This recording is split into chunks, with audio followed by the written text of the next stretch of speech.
Hey, what's up, guys? We're back. Spawn here, the one and only Jade.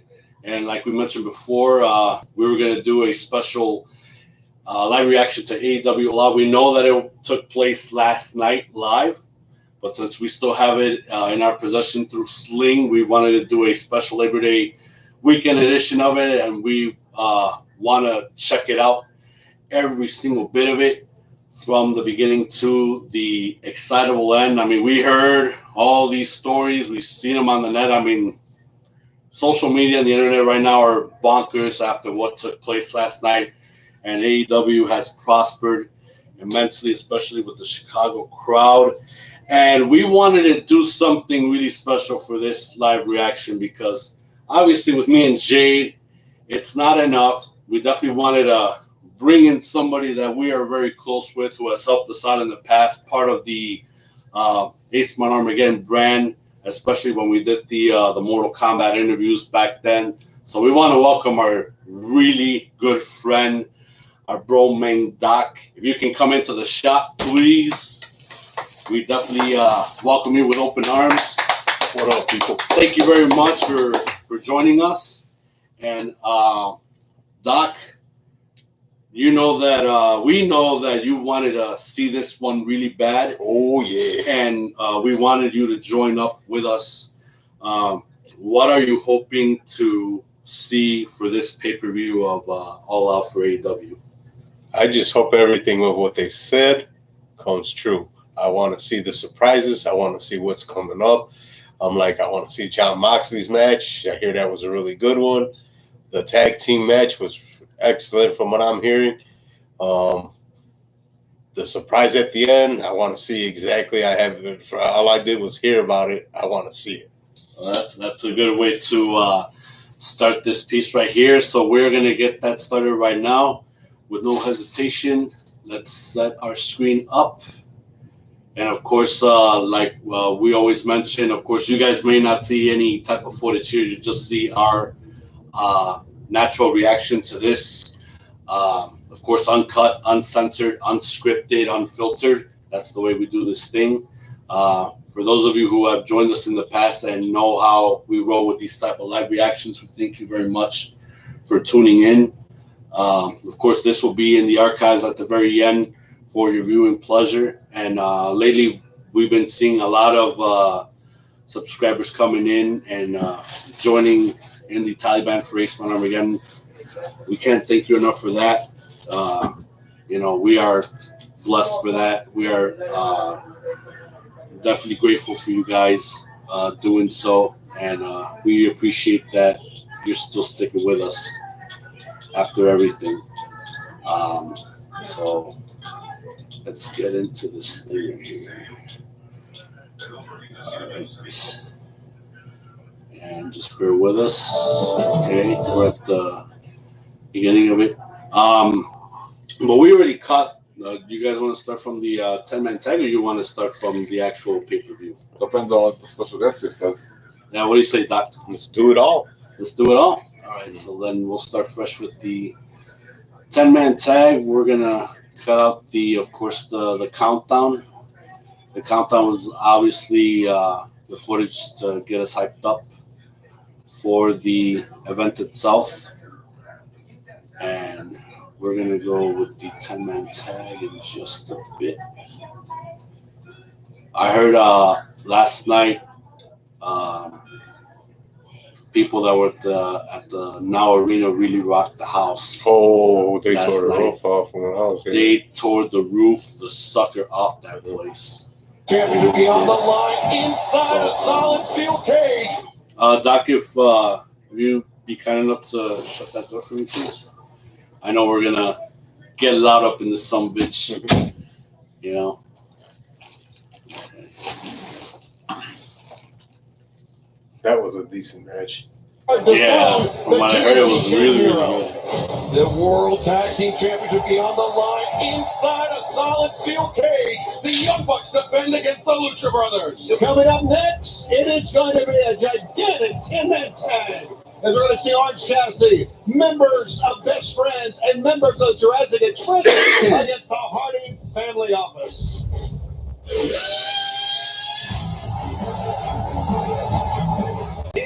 obviously, since this show was big, I'm gonna make sure that for next year's All Out, I'm gonna try my hardest once again to claim those tickets. Like what we witnessed from last night to the past couple of years since AEW started.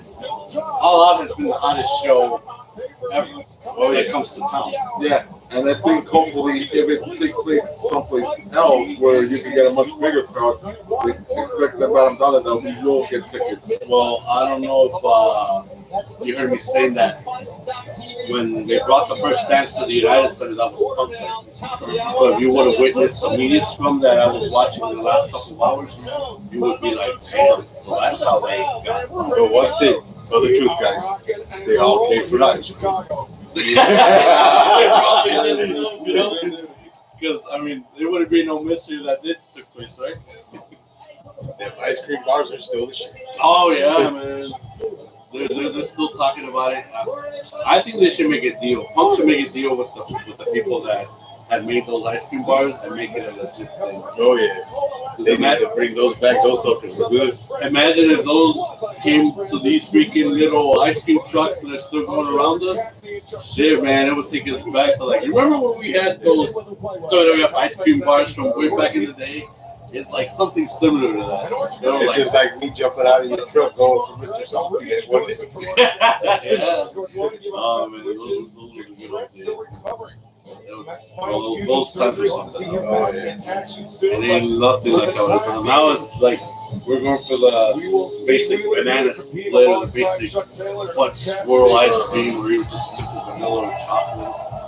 I mean, now I think that I had the banana split not that long ago. I couldn't remember how tasty it was from like years prior. I love their entrance music. Oh yeah, freaking Jurassic Express. I mean, here's something crazy, bro. I never heard of this theme until back then in last year, December, when we had a Christmas feast here, and at the time, it was me and this guy, it was my mom and her boyfriend at the time. Of course, we were together. Back then, we were just reminiscing about music and all of that. So they were, as we were getting into stuff that we were into currently, then they were starting reminiscing of music that happened from way back when. And then they played this song, which was, what was it called? Tarzan Boy by, it was originally performed by Baltimore. Yeah. So I'm like, wow, this is really cool. I'm like, and then here I thought, Tarzan Boy. I'm like, this would be a perfect theme for Jungle. And look what fucking happens months later. I'm like, Jesus Christ, man. I'm like, wow, this could have been a perfect symphony for this theme and Jungle Boy to be played out as an entrance. And it was this song was very popular, like in the 80s. It was. For, like movies and all that. Yeah. And like every time I hear this, it reminds me of like Brendan Fraser, like when he was young and making what you call George of the Jungle. Yeah. I was like, I mean, all of that just fit perfectly, and they couldn't have done it better. I mean, it was a classic for old times, and they put it as Jungle Boy's entrance. Obviously, now it got altered because I don't think maybe AEW would have the financials to pay Baltimore for the rights of the song, or even like for as many times as they use it, you gotta pay them some sort of royalty. yeah. Because even WWE be cutting that type of stuff down for, I guess, financial reasons. Now they're doing their basic music theme entrance. Because, like, back then it used to be Jim Johnston, it used to be Jimmy Hart, it used to be that team, I don't know if they're brothers, but they were like a team that they did pretty good themes as well. And now it's like, nobody ever mentions who's really running the music now, but it's kind of wonky with some themes. But then with the AEW themes as of late, they got really good themes right here for all these stars. The thing that cracks me up with the Brutosaurus guy. Oh, for Luchasaurus? You know what cracks me up? Who it reminds me of? Hey, Jimmy Mortis come back and Yeah, in a way he does remind me of Mortis. Only now taller Evans able to And he's got a PhD, supposedly, because that's what he brags about. How the hell can a dinosaur have a PhD? But then again, he's only half human, half dinosaur. But he's very good, very effective. I love his roundhouse kicks. He's been getting better at that. Yeah, so much interference from the elite, and then of course the AEW World Championship will be on the line in our main event. Man, I'm telling you, bro, Jungle Boy, he's ever since he fought off Chris Jericho. From then on, he's only gotten better. Oh yeah, He's still getting. He's got still more to learn, but from his talent and how he is, he's gonna be big. I want to see him as AEW World Champion. Somewhere down the line. Hopefully not too long, but soon. Isaiah Cassidy, of course, one half of Private Party, one of the great young tag teams we have here in all. Because he's flourishing over. Cassidy's flourishing over on Popular. See, this is what I was talking about earlier. Like, you got Jungle Boy and you got Cassidy, like those type of guys, Private Party and all of these guys. If they're already over with the fans in AEW, why keep putting them on Dark and Dark Elevation? You know, they're prime time already. Leave them in prime time. You know? Have Dark and Dark Elevation for the other guys who are barely in AEW, barely get TV time, barely getting an opportunity to actually perform, and let them build themselves up before going into prime. That's the bit of problem there. You know, because you got all these guys on the roster, but how the heck are you going to display them with only very little TV time? And I believe Rampage should be a 2-hour show. I would say it should be 2 hours. What's your password for Sling? Is it the EST? Yes.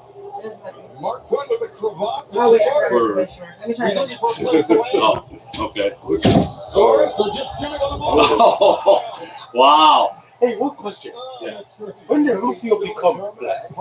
Rufio? Yeah, they got Rufio in there. What the hell? He's for Quinn. Oh, he's been. What are you talking about? I'm like sitting there seeing this video. I'm like, that just makes me want to just start saying Rufio. Bro, you gotta educate me more about that character because I barely know about him. Well, no, hey, I'll tell you this right now. It's one of Robin Williams' movies. It's what you call it? It's Jack. It is a true toss-up, just like Jack Evans was tossed up. So it's something. Yeah, Hook. Oh, from Hook. Yeah, the movie. Oh, okay. Bro, it's been years since I've seen Hook. I mean, ever since the 90s when I first heard about it, I seen it, read the paperback book, and after that I was like done with it. But yeah, I should rewatch that movie. It is a classic. Oh, yeah. It's like that's their version of Peter Pan that they remade, and I guess in a different twist. And now you got the Cinderella story, and they retwisted that story too with what's her name? Camila Cabello. Yeah, Camila Cabello. It's like because I seen a preview of it from this one reporter.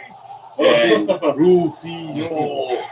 No, these guys I really had high hopes on Pirate Party. Yeah. Because I was saying that. I think they got over on popularity when they were the baby faces. Yeah, they did. Them as heels, I mean, it's obviously another thing, but they're still over it. Yes.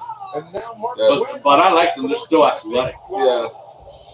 I want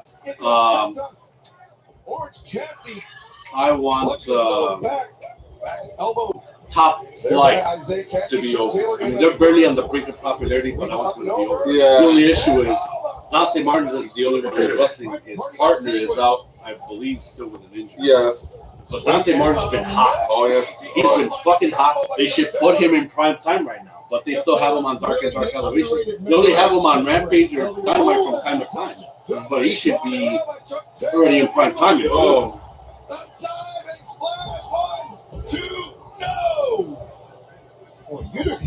Yes, Samir, can he? He certainly can, but Jack Evans with that timely intervention keeps things going for the HFO side. And now TH2, the neck breaker, back breaker. I think he rolls out. He takes the loss. Oh! And Wheeler Unitriv into the feet of Jack Evans, hook of the far leg, Chuck Taylor. See, and what's special about these guys is that they're coming up with all these innovative moves that you never seen before. Damn, man, how do they come up with this stuff? These guys are a lot more Daredevil. Yeah, they are. A lot more Daredevil.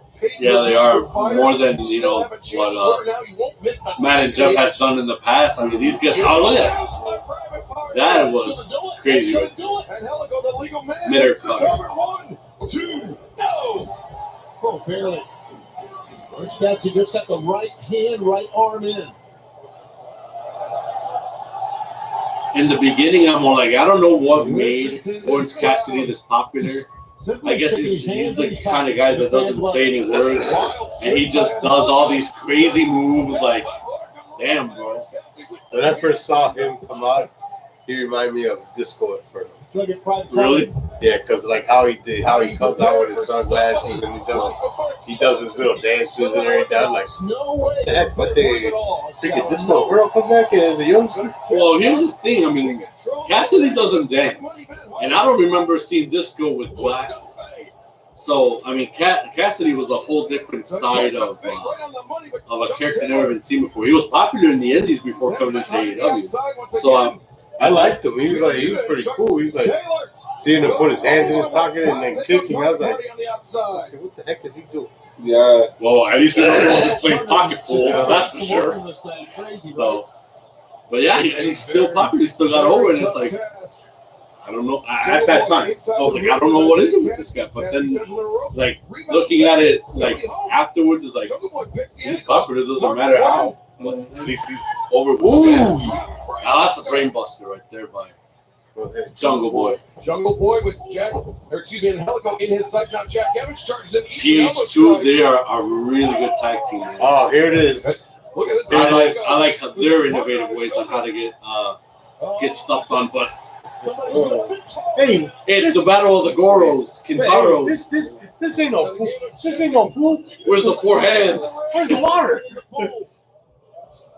Oh, down goes Jack Evans. Just kind of like the way they walk in the ring. Whoa! Holy crap! That would have gave a freaking mareo right there. Whoa! Oh, that was good. Oh yeah, it was. Oh, the fans love this one. Incredible. Oh, big boot on the Blade. What the hell? The Blade, another member of HFO. Jesus Christ, man! He leaped out of there like nothing. He was. I wonder is that Jungle Boy's little brother or something? Because they look alike. Yeah, I think it's how do you call it? I was gonna say like what Rob Schneider said to The Rock when they almost looked like it's genetics, but no, that's not the case. I think it's the fact that they look similar to one another. Well, that's how they. Well, The Rock got a doppelganger. Yeah. That's a cop. Oh yeah, that's true. That's true. But I think it's because of the fact that they look similar, and that's how they became a trio. That they can be based off of one team, and they can. I think to say this, man, that sure got balls. Yeah. He got balls, but he goes crazy when he goes and gets all hyped up. Yeah, the dancer with Marco that they really give him in one time. Yeah, that's true. Because he's only a short guy, he can do a lot of crazy things, but it's only I guess a matter of fact of who he can work with that can either help him get over or the other way around. Yeah. It really has. And Jungle Boy with the snare drop. We're going to see it. I know Jungle Boy in a world title shot down the road, maybe sooner than later. This used to be a big soccer team too. Oh, was it? Mm-hmm. Oh, yeah. When they when the audience cheer and either they're waiting for somebody to, I guess, kick a goal or whatnot, or they're just bored and they're just singing the song or ready to wave or something like that. Wait a second. Jack Evans and the HFO.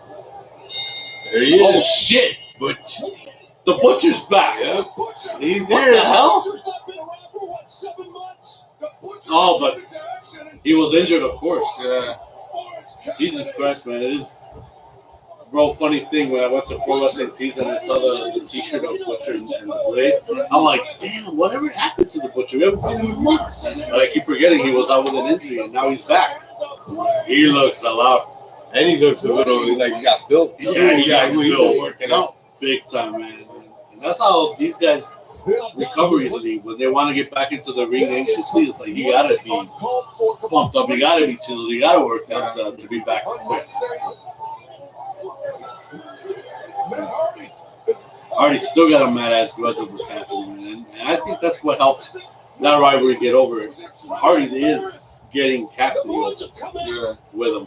I mean, after the freaking when he busted up his face days ago, or numerous days ago, Hardy sold his pissed off infuriation to Cassidy. Is he gonna take a? The one thing I don't get is like they got okay. First he was okay, man. Hardy the charismatic, well not the Enigma, but he was like okay. And then he came out with this stupid delete guy. Like really? And now he's like made of money. Yeah. Like what the heck? Well, to me, Matt Hardy, he's doing this metamorphosis of the many characters that he could be. And that's the thing about AEW, because I heard that these guys got creative freedom of doing what they can. If it works and if the crowd accepts it, then you know it's gonna get over. But if it fails, then on to another thing. So that's what they're doing here. And obviously, Matt Hardy he should be praising the Lord that he's got this opportunity to see what can work with him. Because one member of the Dark Order, the Varsity Blondes, some guys of Dark Order, the Best Friends, all of them. Jurassic Express. But like I said earlier, I hope that the Dark Order, if it comes true, the Brad Wyatt thing, that's gonna be shit.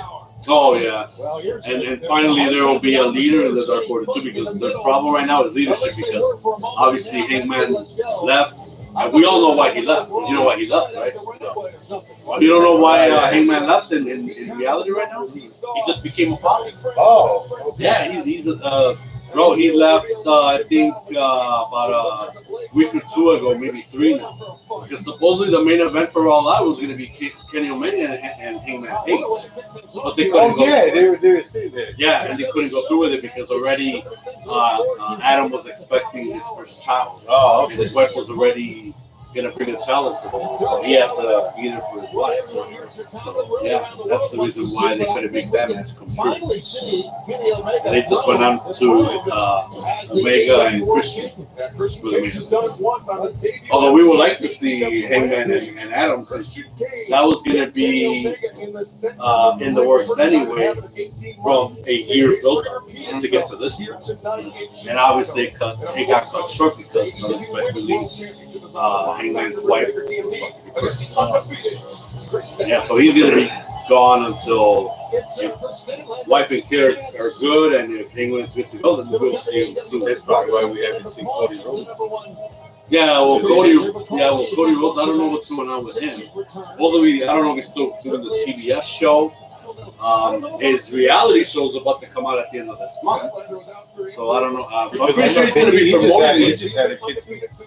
Oh, yeah, that's right. He had his kid too.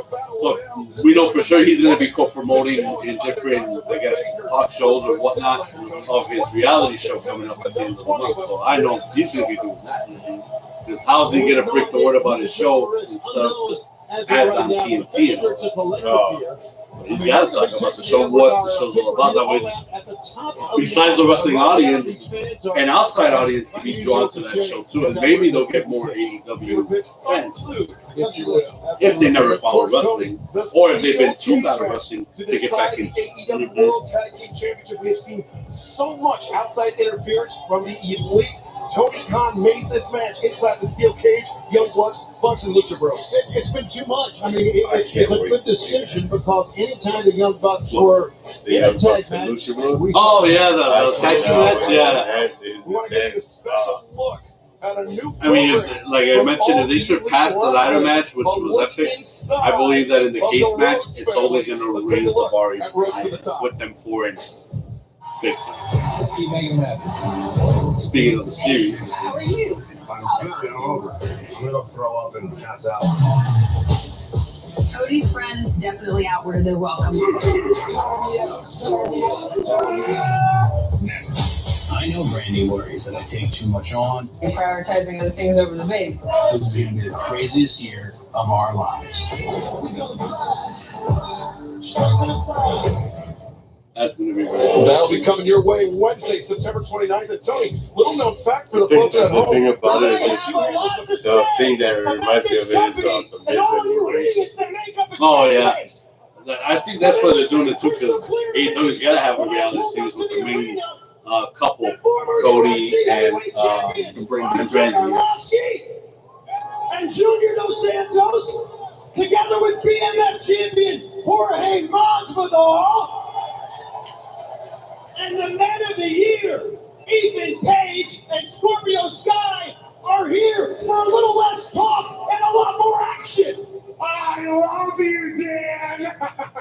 Dan Lamberts. Hey, I'm very glad you reached out to us. I really am. Oh, yeah, did I mention that I seen Everybody knows the men of the year a are report two very where it states that Dan Lambert is actually a wrestling They fan, have eyes. but for the reasons of this angle, Everybody knows. obviously there's We love thoughts to that he talk could our be a trash good and villain flap our to gums. go We've against got the gift of the gab. AEW They have hopefuls, the ears. crowd, and everything that's AEW since it's But this roster popularity already knows in the pop men of culture. the year So they're doing are this angle of extremely. MMA fighters or guys that have MMA background to go against the AEW But wrestlers. sometimes you have to take it to the next level. And by that I mean we have to step out of our comfort zone and back in to the danger zone.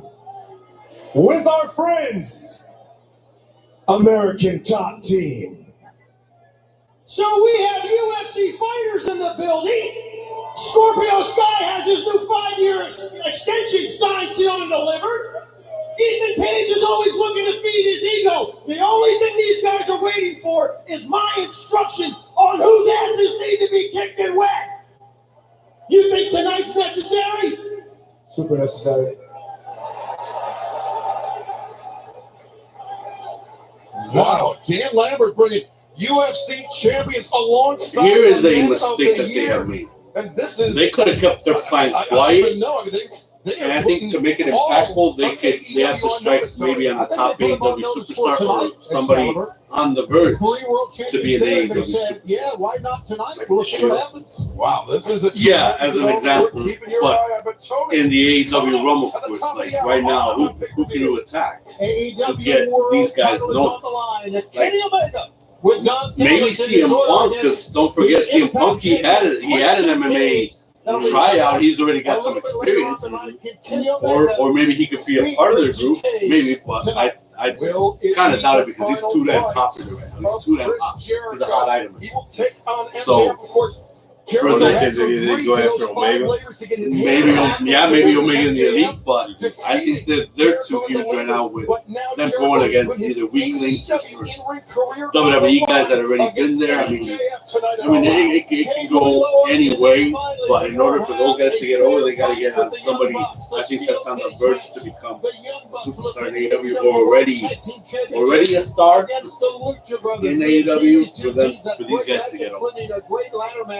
Not that long ago. It should be spectacular tonight on It pay-per-view. was 2 years ago in this very building, Tony. How about that? And the TNT Championship will be on the line. The undefeated champion. Bro, you never guess what I saw on against the Instagram. Man King, Eddie Kingston. Miro actually We took saw a it visit get to the wild last dojo Friday night where on Rampage. We will Carlos see and these Daniel two Casina Vegas collide have on the north side of pay-per-view. town. We've talked so Miro much went there about for a Tony visit. Khan He being actually the took a forbidden picture door. Well, the with Dan forbidden door Casina. is opened up The once guy who again. played Johnny Johnny Cage from Moxley Mortal Kombat. Dead. will take on Satoshi He actually went there for a Kojima. visit at their dojo.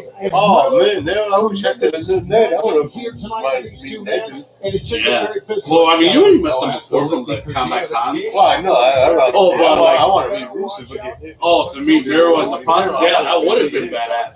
Because like that visit was quiet, and and it only had like very little likes. But I know after these hours, that after I seen it, it's gonna build up more. Damn, Miro actually visited the Wuxi Academy. That was the name of their Wuxi Academy. To see, you know, obviously meet them and see what their academies all about.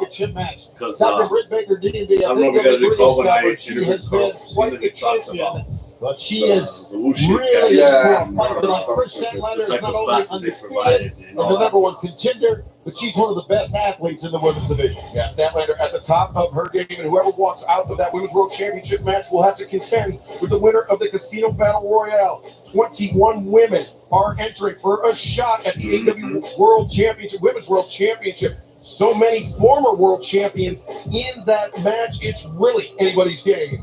And since he shockingly walked into the ring here in Chicago, downtown of the United States on September 20th, the world has been waiting for this match. I want to see how returns to Punk action. come He in said with the one man he Darby wanted to Allin in face that match. will be Darby Allin, and he will It'd face be Darby Allin amazing. one-on-one. That's all I could say. That's coming up tonight on pay-per-view.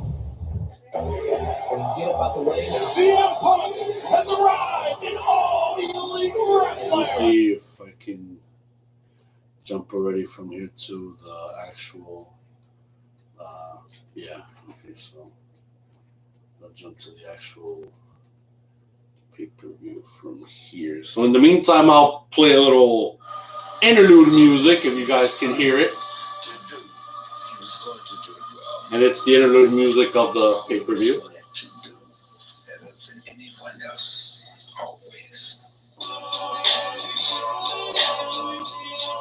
Of course, you all know that's Cypress Hill. Yeah. Playing the champion sound. The theme of this year's AEW All Out.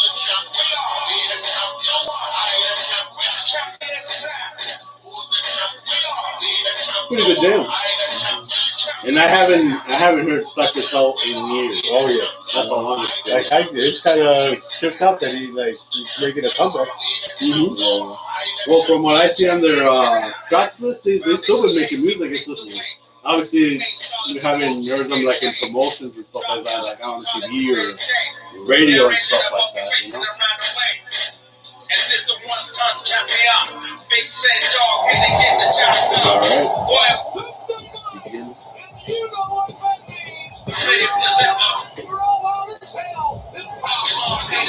I want one of them shirts.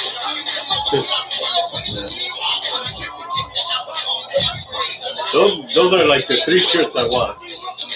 I want the all out, like the all out Chicago one. Oh, the flag? Yeah, and then I want the CM Punk shirt. Bro, get in line because did I mention it to you the last time I talked to you on the phone? Bro, right now the internet is on slow trends. Pro wrestling teams and Shop AEW are up to the ball with orders, bro. Oh yeah. Their business is like imagine a freaking wave if you're at a beach that high. So it's like if you don't fucking run away, it'll like take you. Yeah, that's how busy they are right now. Because like when I went on Thursday, I wanted to get to see if I can get like the Sting Scorpion shirt because they do those 1 hour services. And this chick that I met who just became the manager of the store, she used to run it seasonal. She told me, I'm sorry, it's not even doable. Right now we're focusing on all the internet orders. We want to get those out. And even the 1 hour teas, they're busy. They got a bunch of bags. So we're trying to get all of this out. I want that shirt too. That's the shirt I want. That's a funny ass shirt from Eddie Kingston. We team these because obviously that's a poke to Miro since he calls himself the Redeemer, and he told him before the shirt got out in a promo brief. This was I think on Rampage. He told him it's like redeem these nuts, and then he went to kick ass onto Miro. So that's how that shirt came about because of that slogan that he said on Rampage. Redeem these nuts. I found it hilarious, man. And something told me that slogan was going to be on the shirt. I'm like, that's typical Eddie Kingston fashion. Here comes the man who has yet to taste defeat in AEW.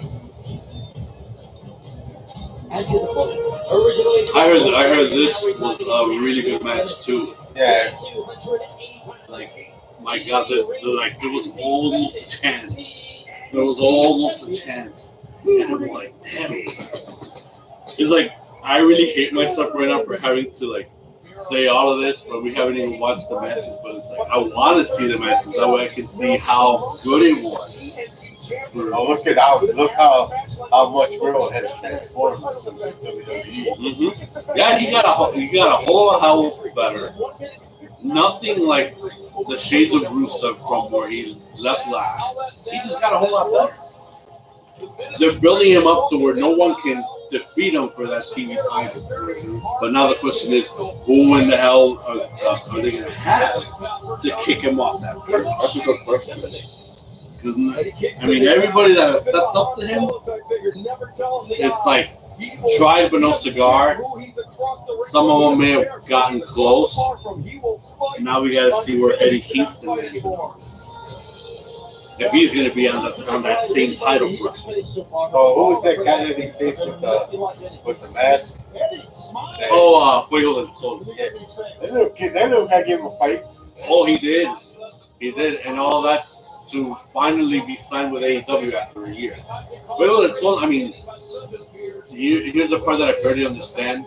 I don't know if he's actually Latino or whatnot, but he resides in Mobile, Alabama, and he wears a luchador mask. I guess he grew up watching luchadors. That's how he became one himself. But still, I mean, that kid got potential. One of his good friends is in Jericho's faction. Yeah, Sammy Guevara. But he's got potential. The kid got potential. Just like Sammy got potential. Sammy's already, I believe Sammy's a superstar. He's good as well. I was amazed how Sammy was just going from one place to the other, in and out of the ring. That's how good he is. But I like that one. Like when he got defeated, I like how Mary came out and he just looked at him and he's like, "You are all elite." Mm-hmm. Yeah, it's like you finally did it, kid. After a year of hanging on, taking so many losses and very little wins, but you hang in there. Yeah, you're finally in. Look at this. Well, he's going for it right now. Miro's looking for game over. Kingston looking for maybe the half and half suplex, but Miro bails out immediately. Whoa. And he said that he was gonna aim around the neck area and maybe the back. That's Miro's weakness.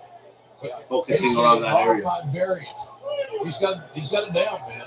That's right. And look at this. Eddie doing something very smart here. Let him walk on the outside. Let him try to regroup. Don't go out there with him. Eddie told me that did a lot of good Thai workouts this caliber, so he has another wrinkle to his arsenal. Yeah, he's adding striking. He's adding jiu-jitsu grappling to the hell poke into the eyes. There's that street fighting instinct already kicks in. He said he was going to do like chops. I don't know, like run maybe back in the neck. On the chest, He's going to weaken the windpipe. But Miro, supposedly that's his sweet spot. shot from Eddie Kingston. And Miro exploding out that corner. He got enough. And speaking of it, Whoa! Holy crap, man! Kingston is getting there again. Oh yeah, I mean, You're gonna see a lot of like from his Ring of Honor. Eddie Kingston is good. I'll tell you that he's a street brawler. He knows how to get him with the best of them. At least he has a strategy for this. Most of them are bad. absolutely, especially with Miro. That's why I believe this match is just too good to be true that they have to put it out. It's sent into the barricade. That he could be the possibility of dethroning Miro. Miro really reared back. You can see Eddie bleary-eyed right now, trying to shake out the cobwebs. These guys are heavy hitters. It doesn't take an amalgamation of punches. Damn! He just came back from that landing on that guardrail. You got Lee. He used to be a crazy ass wrestler, bro. He was. He used to go through a lot of shit. He put himself through hell. And Yeah, he did, man. With Moxley and then of course it was like they patched it up like By the just it's all good with us. God, look at this impact. 242 pounds of I think they were crazy fighting against one another, but they're even more crazy when they're together. It was a mistake by Kingston, JR. Because when they're a tag team, bro, I believe they're like invincible. And now that spine like nothing could Wisely ever by face them Miro, two but together. running to the Even if we got like 5 or 6 guys going against them. you can see how easily he picks up Eddie Yeah, and Kingston. even though they'll get beat up, they'll still they'll recharge, come back up. The impact and how Miro was bounced back, how he recoiled back. He is a brute. This man is a brute, and we don't know how good he can be. Maybe they might have done some He's going to damage. be good enough to be a champion for a long, long time. I don't know anybody that could do it. Eddie Kingston has the best shot right now, but he has to get back in the ring. He has to shut out the pain, this Kingston. Miro with the cover, hook of the far leg, Kingston. Barely a 1 count. He was in trouble. He got out when he felt pressure. He's hungry. Let him be. Biting on the hands of Eddie Kingston. Biting off his fingers. Looking to inhibit Kingston's And good Kingston's strength. still trying to tackle from the back of the neck. You know, we've asked the question rhetorically so many times. Who can be chopping on the leg, that's barely Miro anything. That's his not the first weakness. loss? A lot of people have guessed that it could be Eddie Kingston, but right now, Miro in full control. If Eddie gets in a position to build momentum with his strikes, he can beat anybody. Oh. Not if he wins. He's the new TNT champion. Look at Eddie. That jaw. He's Can't see how Eddie got back Get up. into that Seiko stage. Yeah. He's still stuck. Damn, look at him. Yeah.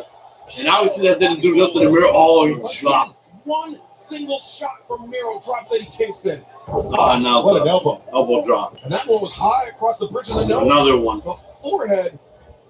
Miro covers again Kingston.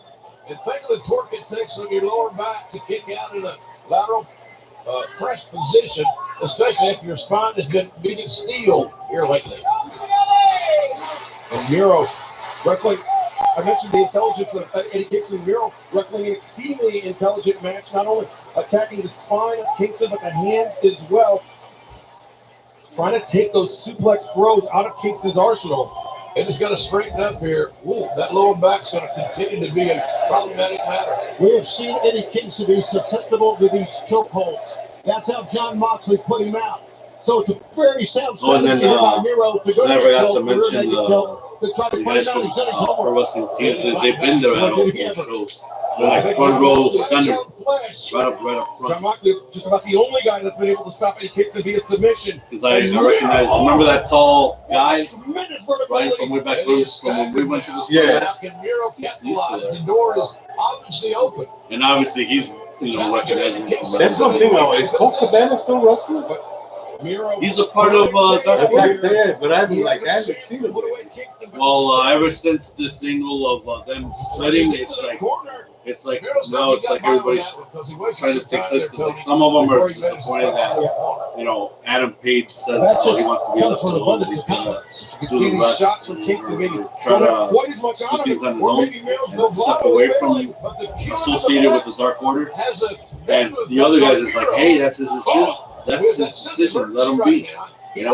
So that's why there's this conflict of interest with Adam Page and the Dark Order, and that's why we haven't seen them wrestle all that much. Now, here's where We he's haven't got to seen stay them in the ring. on I would TV think. The last time even he went lately. outside, he got in It trouble. would have been cool to see them, but yeah. Yeah, it's not a false count anywhere. It's like the last time they were seen, I recall, I think even before they came to Chicago. There's something to be said for not letting a guy get up. I That was the understand, last but time. when you're Gold outside was seen that with goal against Dark Miro, Order. you're in his land. Kingston charged forward for the tope suicida, but Miro heard the footsteps, but now Oh, another shot. suplex. Eddie has a lot of Japanese influences in his game. Big fan of that particular style of wrestling. Yeah, that Has been on his mind. that All Japan Pro Wrestling style of the early 90s. Yoshiharu Misawa, the aforementioned Akira Taue, Toshiaki Kawada, and Kenta Kobashi. The Yeah, four give me the pillars, pay the four biggest influences. I'm not taking a this pro vacation. wrestling style. Well, how much? I love to see guys Oh, I got over hands and 80 knees hours. just scrapping, trying to get up, So I'll get another 50. roll themselves up. Eddie is in big trouble here now, Yeah. guys. Miro trying to hold on. Oh, to but it's Kingston. they have it where Eddie like if you don't stay stationary. take vacation, then Take those they undebated shots from the man that's automatically give you the pay. No, you have to ask He for it. can't, but Oh, maybe you have to ask let's give it to Yeah, him, so but like let's if give you're it- like saying, okay, you know what, I'm not gonna take a vacation. Just go ahead and give me the money. Miro. Have we discovered that It's perhaps just like the chest is the with us, Achilles like, heel it's pretty much for Miro? the other way around. It's They that call us and upper ask us, chest like, right on the neck. one of my Taking vacations. vacation. That's a Yeah, wild yeah. haymaker on Miro. That staggered him.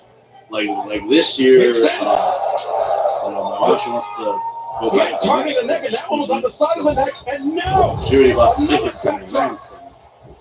And now the only He thing I banged had Miro was in. talk A to second.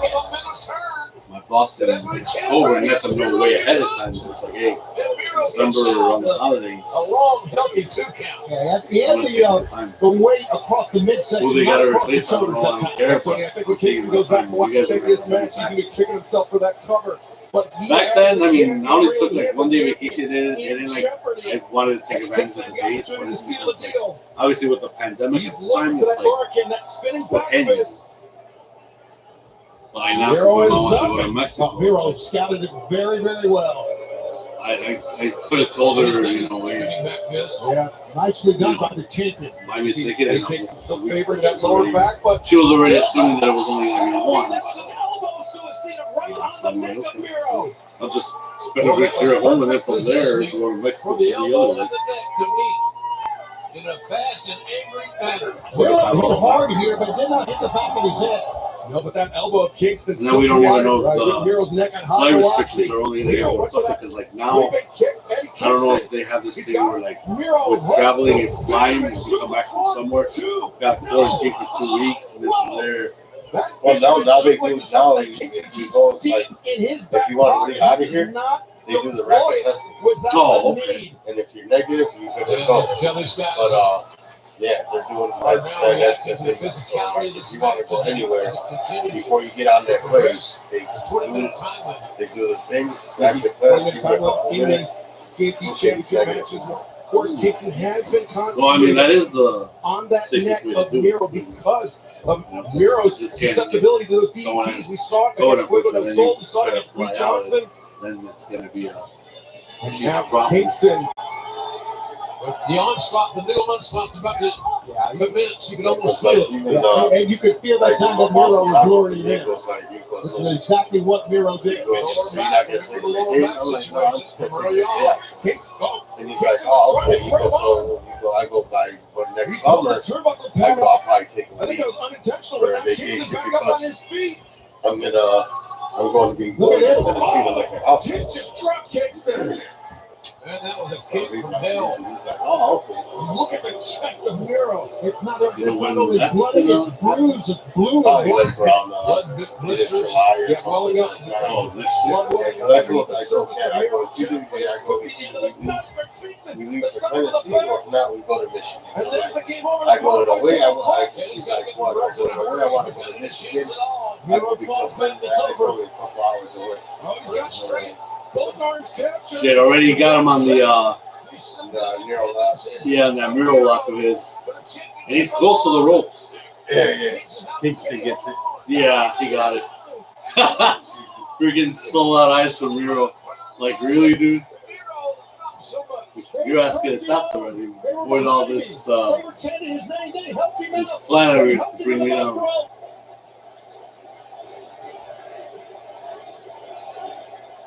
Miro.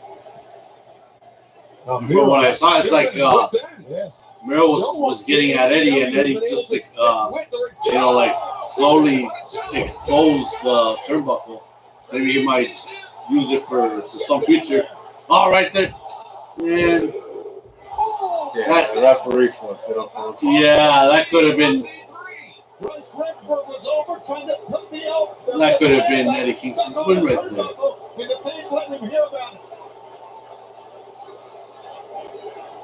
You suck. Shit, obviously, we were there. We would have told him. I was like, "What the hell, dude? You suck." I would like to, I would like to get one of their signs. He's trying to do the right thing, but unfortunately, it costs Eddie You need to get all these treatments. Can't let that affect it. I mean, they always create. That's what makes them unique. Here we go. But obviously, Miro's in trouble here. some sort of sign or language. You got to be careful have a with. new TNT champion. Come on, Eddie. No, Eddie just can't get him out. some knee shots. Yeah, I thought Problematic for Eddie Eddie Kingston. Eddie Kingston was like, "Oh, he was gonna." No. Oh, low blow. He got screwed. Oh, mule kick, a back mule kick. Damn it. Oh. And he's still on his feet. But damn it, I think. Oh, that's it. Freaking kick to the jaw. That's it. Kick across the face.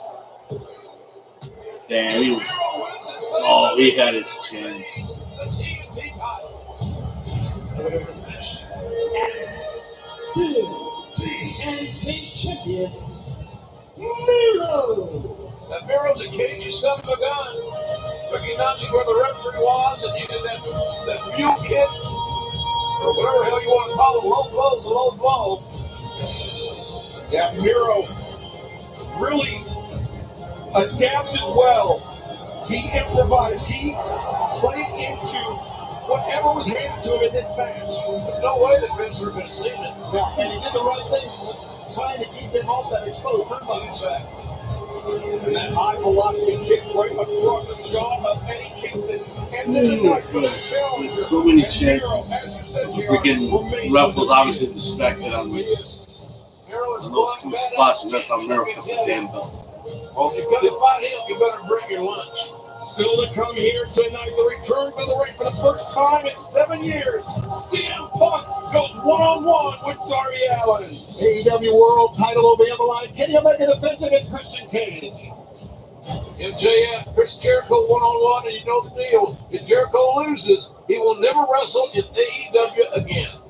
The steel cage match to decide the AEW World Tag Team Championship. The champions, the Young Bucks, the number one contenders, the Lucha Bros. And we'll see Britt Baker defend the AEW Women's World title against Chris Statlander.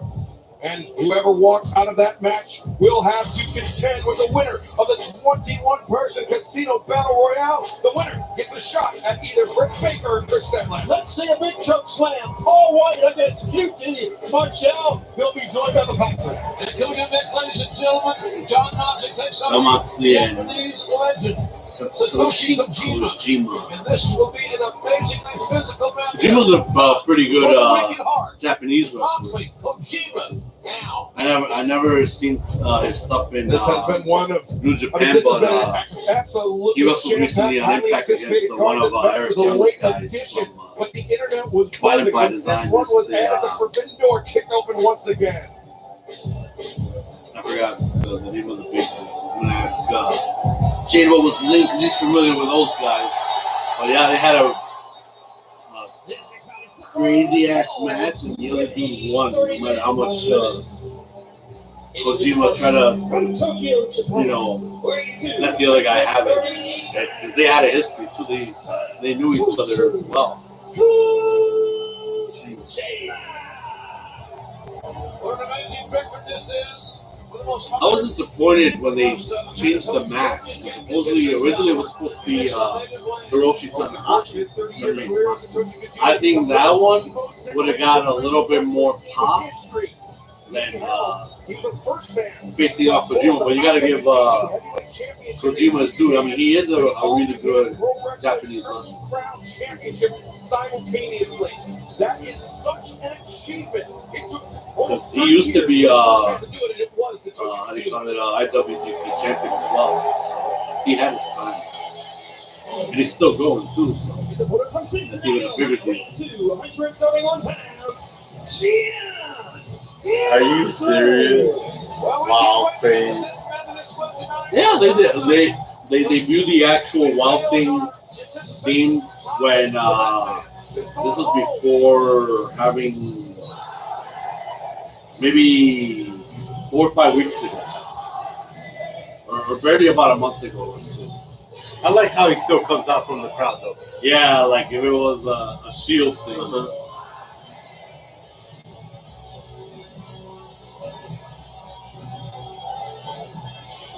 Well, actually, he just recently started doing this because if you remember, he used to come into the entrance from the outside of the building to take a shortcut to the ring, like from the opposite side. Like no crowd, no nothing, just coming in from a unsecluded section where there was no people, and then having to travel through the lower part of the crowd just to get to the ring. I wonder if he's going to bring his wife to AEW. That's a good question. Well, she's a mom now, so if there's some way to work out of the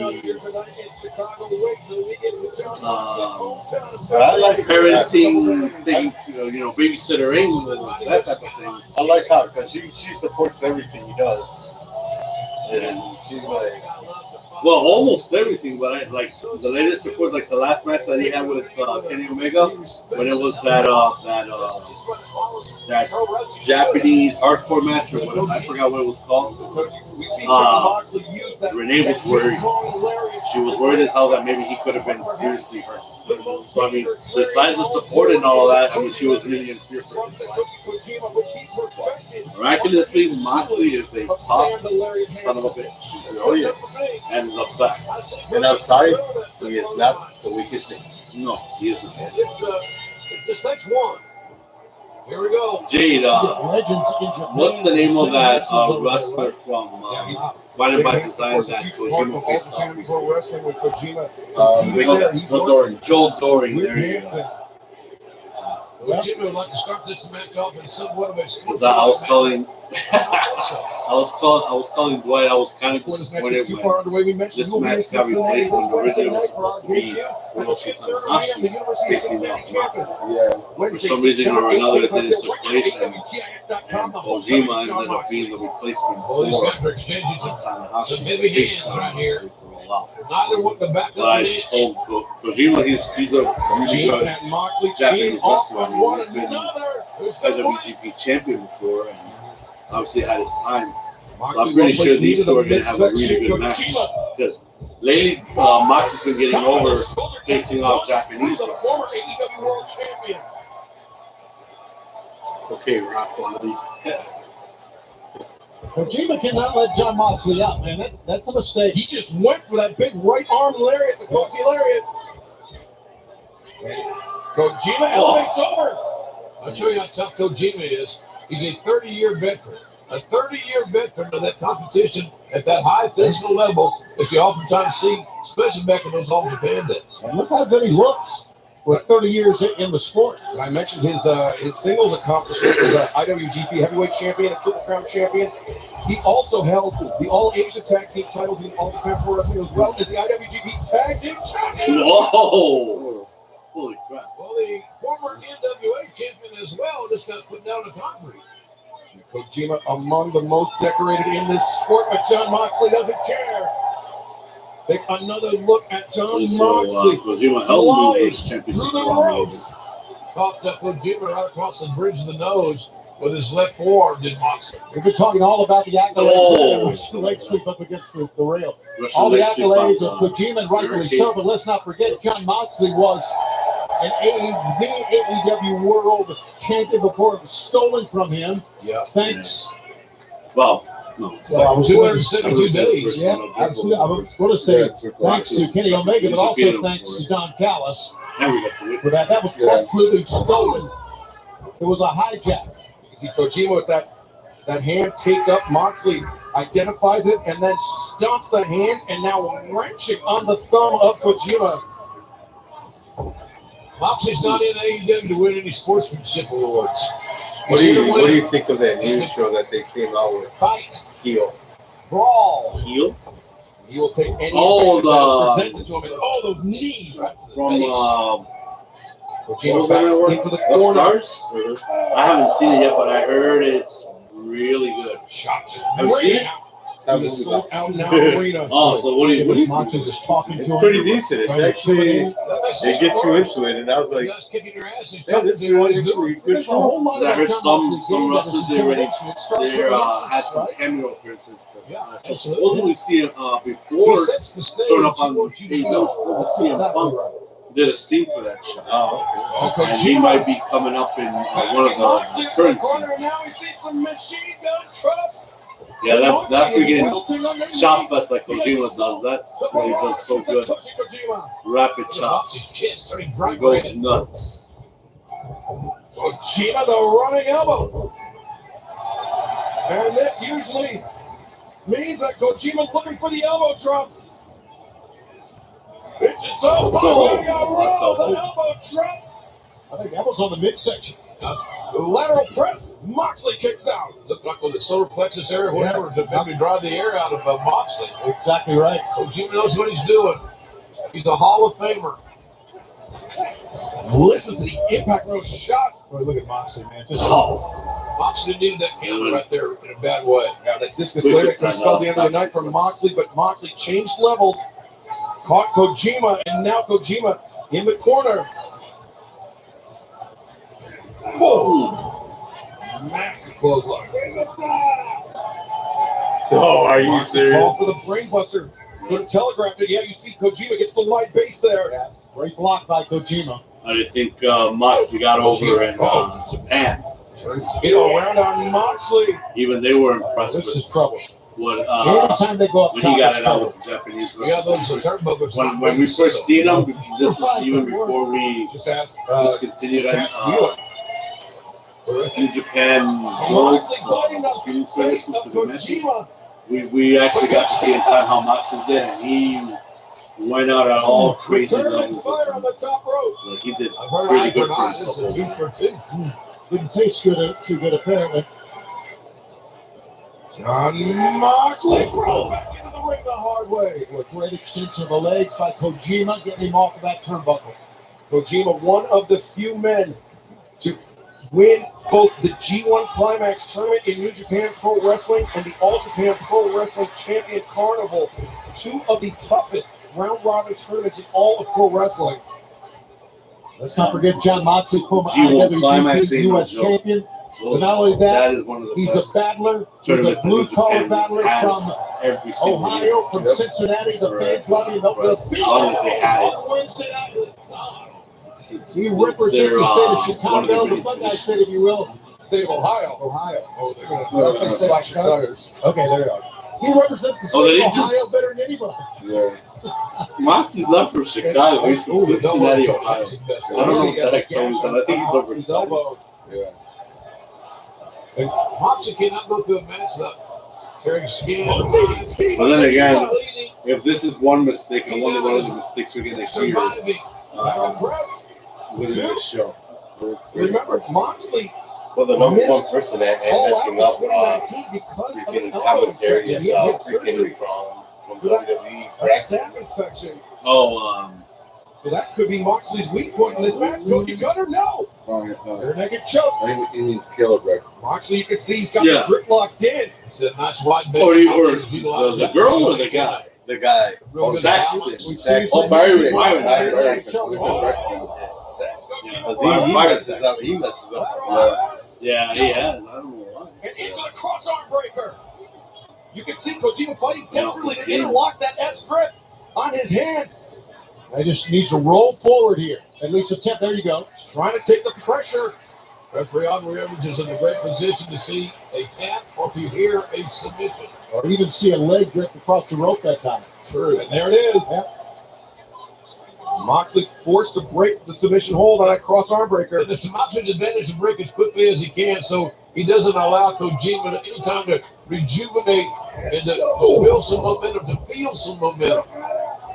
I'll tell you, if I'm Moxley, don't let that rear naked choke again. That's won you so many matches. Especially that bulldog sleeper. Right. And that's how we were talking about earlier, how he put out Eddie Kingston. Paradigm shift. Here it comes. Looking for it. Kojima anticipates the boot and Oh, brainbuster. What a brain buster. That was shake the foundation in Tokyo. Incredible, but he's not making a cover hit. Until now. he floats over, lateral press, Moxley kicks out. Yeah, easily got the left shoulder up, did Moxley. That's another illustration that Kojima might go back and look at and say, I should have made the cover quicker. Uh-oh, watch out. The elbow pad is off, and now Here comes the lariat. the Koji lariat. No, German suplex. Oh, did you see that sickening impact on Kojima? Kojima folded up like an accordion there, his head being gripped into the canvas.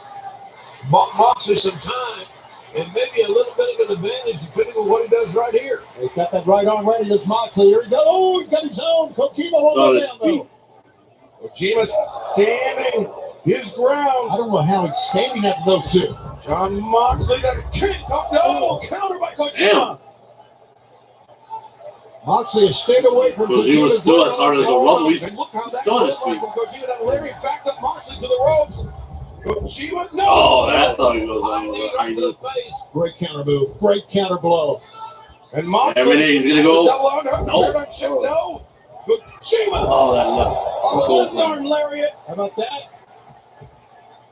And now. Cutter. Cutter. But Kojima, Satoshi Kojima. I don't know if that would be his finish, right? I think so. They're loving this here in Chicago. It's a break from Moxley. I'm not so sure he could get out of that situation. But notice, Kojima hasn't fired his best shot yet. That lariat he just hit on Moxley was with the left arm. It's that right arm lariat that is so deadly from Kojima. Hard shots to the head and face area. See Kojima laying in elbow strikes Moxley just with fists. Well, now returning with the elbow strike. Heavy impact. Mono strikes. And you always wonder who's going to blink. Moxley, Oh. rolling elbow I strike. think that was kind of a misfire. Moxley comes. Oh, but that wasn't. How about that? 1, 2, no! Oh, man. Oh, but Moxley, Cross look at that face. bulldog. There it is. No. Long way from the ropes is Chokehold. Kojima. Extra leverage, trying to just Kojima, put Chuck on the feet. if he wants to make it to the ropes, he's going to have to carry Moxley's weight. That's going to exert a tremendous amount of energy here in the late hours of this one. Kojima does make it to the ropes, get the break. Moxley reluctantly relinquishing the grip on the bulldog. And he just said to Aubrey Ellis that he tapped. And Aubrey said, no, he did not. With that left elbow, Moxley looks nasty. Yeah, man. Moxley, he's trying to rethink his strategy here, Excalibur. Yeah, and as the blood returns to the brain of Kojima, you can see he's very unsteady. And Moxley doing the wise thing. He's pressing the attack. Moxley. Oh. The middle kick. Oh. Smart wrestling. That's pulling a cage Again. on a 10 3 times times. book. 4 times. Mongolian chops. 5 times. Tag team partner. Oh. Kojima's got a hard head. Delirium. Counter. Paradigm shift. Paradigm shift. Man, what collision. He ain't done yet. The Nope, small he's not done yet. canvas. And the canvas normally wins. I think he's gonna go for the definite. He's going to go for a For second the one. paradigm shift. Well, placed second 2 of paradigm them. shift. Moxley. Here later. And that is it. Got it. Nice. That's the blue line battler. Pretty good. That was a very good match. As tough and as blue collars they come. Not only What do you think, Doc? Pretty good match? It was good. around the world. I'm just waiting And for look the how surprise. they're gonna fight too, man. What a Yeah. what a victory. You'll. I heard about it too. You'll be amazed. You'll see what this guy's all about. You never seen him before. You just watch. Greatly. In this case, Kojima.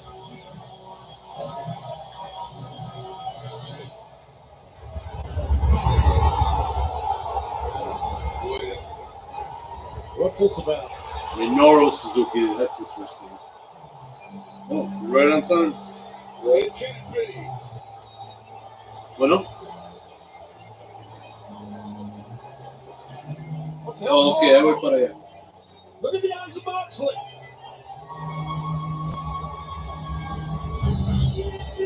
Minoru Suzuki, man. I never thought in my wildest dreams I would ever see this. Him coming to the States. And he's the leader of his own faction, Suzuki. This can't be. And they're really good. They were really good. I mean, I haven't seen him as of late, but the time that I've seen him, it's like,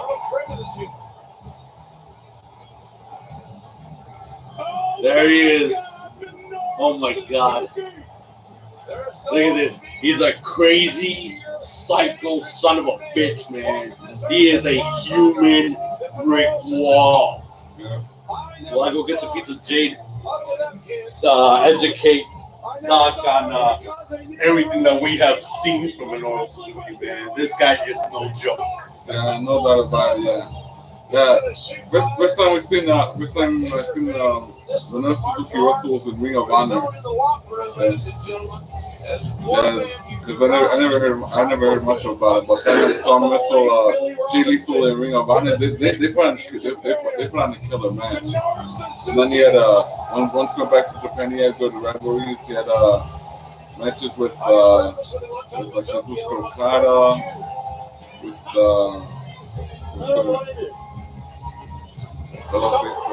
Chris Tanahashi. Those are bad matches. I mean, this guy's truly a badass. Mr. Suzuki here. Yeah, it is the holy shit.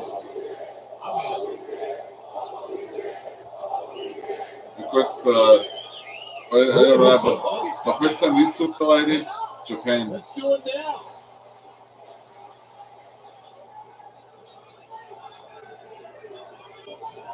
He has had a smile, kind of a wide smile on his face ever since he walked through the tunnel. He looks like an assassin.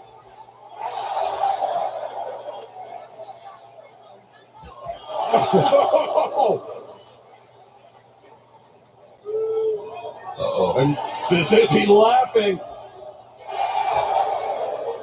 Whoa, look at Moxley.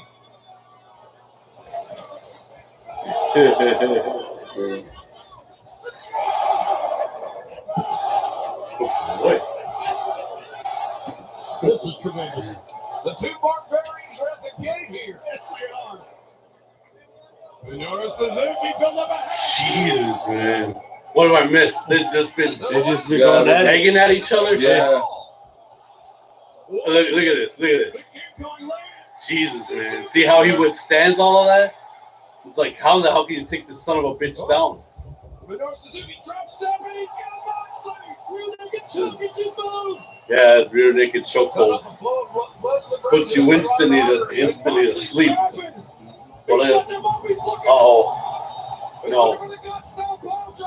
Think of what Moxley's been through already. He's already had this match. Suzuki!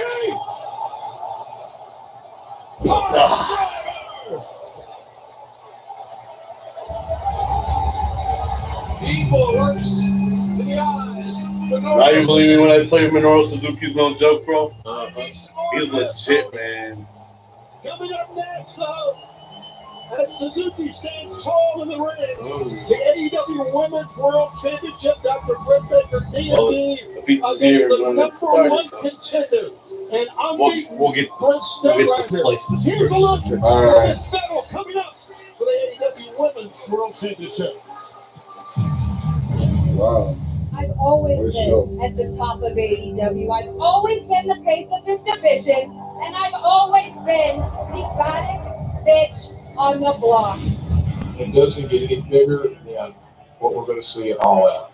This is the major stage. Chris Statlander can definitely beat Britt Baker. Every single box is checked in Chris Statlander's favor. She definitely is the favorite going into All Out. I think these two ladies are going to tear it up. It's going to be tooth and nail. I just don't see Britt Baker losing. I don't think anybody will beat the baddest bitch on the block. Baker wins and swap it on. Undefeated Chris Statlander, #1 contender for Dr. Baker's championship.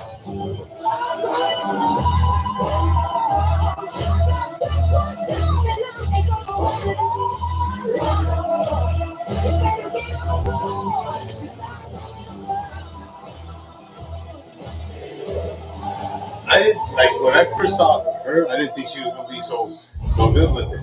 Seeing her wrestle, she's really good. Yeah.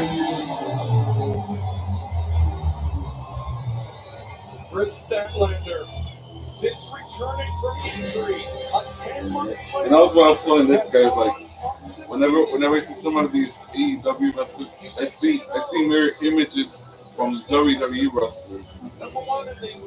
It's like they're so smart. It's like I'm taking a picture of JJ Dillon. It's like you take a poster of a WWE. Whoop. Wait, what the heck? Wait a minute. Hold on. Who's watching it?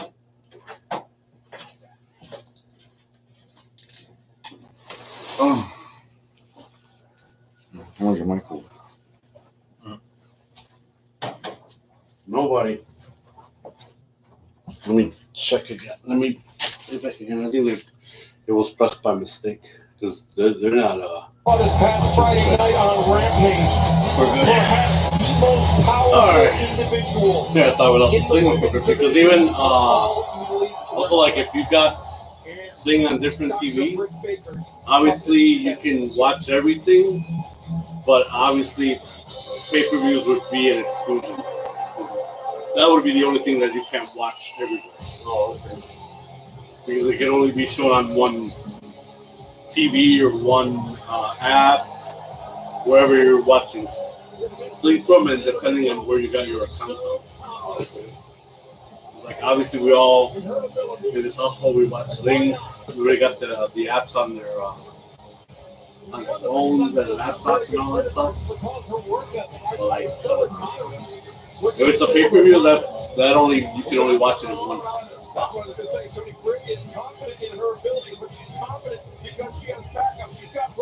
So, what did you told Jade about Dr. Britt Baker? When I first saw her, I didn't think she was like, okay, so such a badass. Oh, at first? Until I saw her wrestle, I was like, okay, the bitch got back up in here. My first impressions of Dr. Britt when she began in AEW, I thought she was going to be a huge star. But I never thought that she would pay off as a heel to get over. And she got over. I mean, at first I wasn't on the bandwagon of it, but then when it was going to be her and Nyla Rose for the second time, this was for the first time. They haven't fought a second time. And her opponent. At least for the championship while she was heel. When she was a babyface and Nyla Rose, so they fought. But she was a babyface at the time. And it was for the championship. I'm all like, man, I think she would have a chance. But now that she's a heel, and Nyla Rose was still a heel, I'm like, no, I'm going to go for the Doctor this time. Only she can keep on holding on to the championship and get over. And on top of that, she's dating Adam Cole.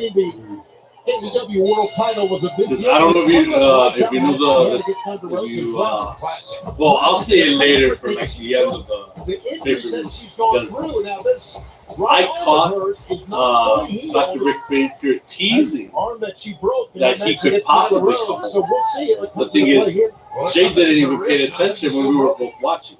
So I don't know if you saw the Rampage episode where she kind of teased it. All out sale is going on right now. It was done. She kind of teased it, but like nobody was really paying attention unless somebody cut it right away. Like I knew that she was talking about. Applied by Statlander, she transitioned into a side headlock, right? Grabbing for the hair immediately. Senior official Paul Turner calling for a clean break from the champion. There you go. Paul Turner does a good job. Yeah, because when I seen him show up there, I was like, wait a minute. I thought he did re-sign with NXT. Sunset flip attempt. No, the thing of it was if he would resign, then because he's got a Twitch channel. His Twitch channel's non-negotiable. That if he has it, then WWE wouldn't obstruct for anything. But obviously, since they've been having problems with their wrestlers having outside platforms and getting extra money and stuff like that, obviously Vince has got an issue with it. So he stated it from the very beginning. I will resign if you guys leave my Twitch channel alone. That's not negotiable. I want to still run no matter what.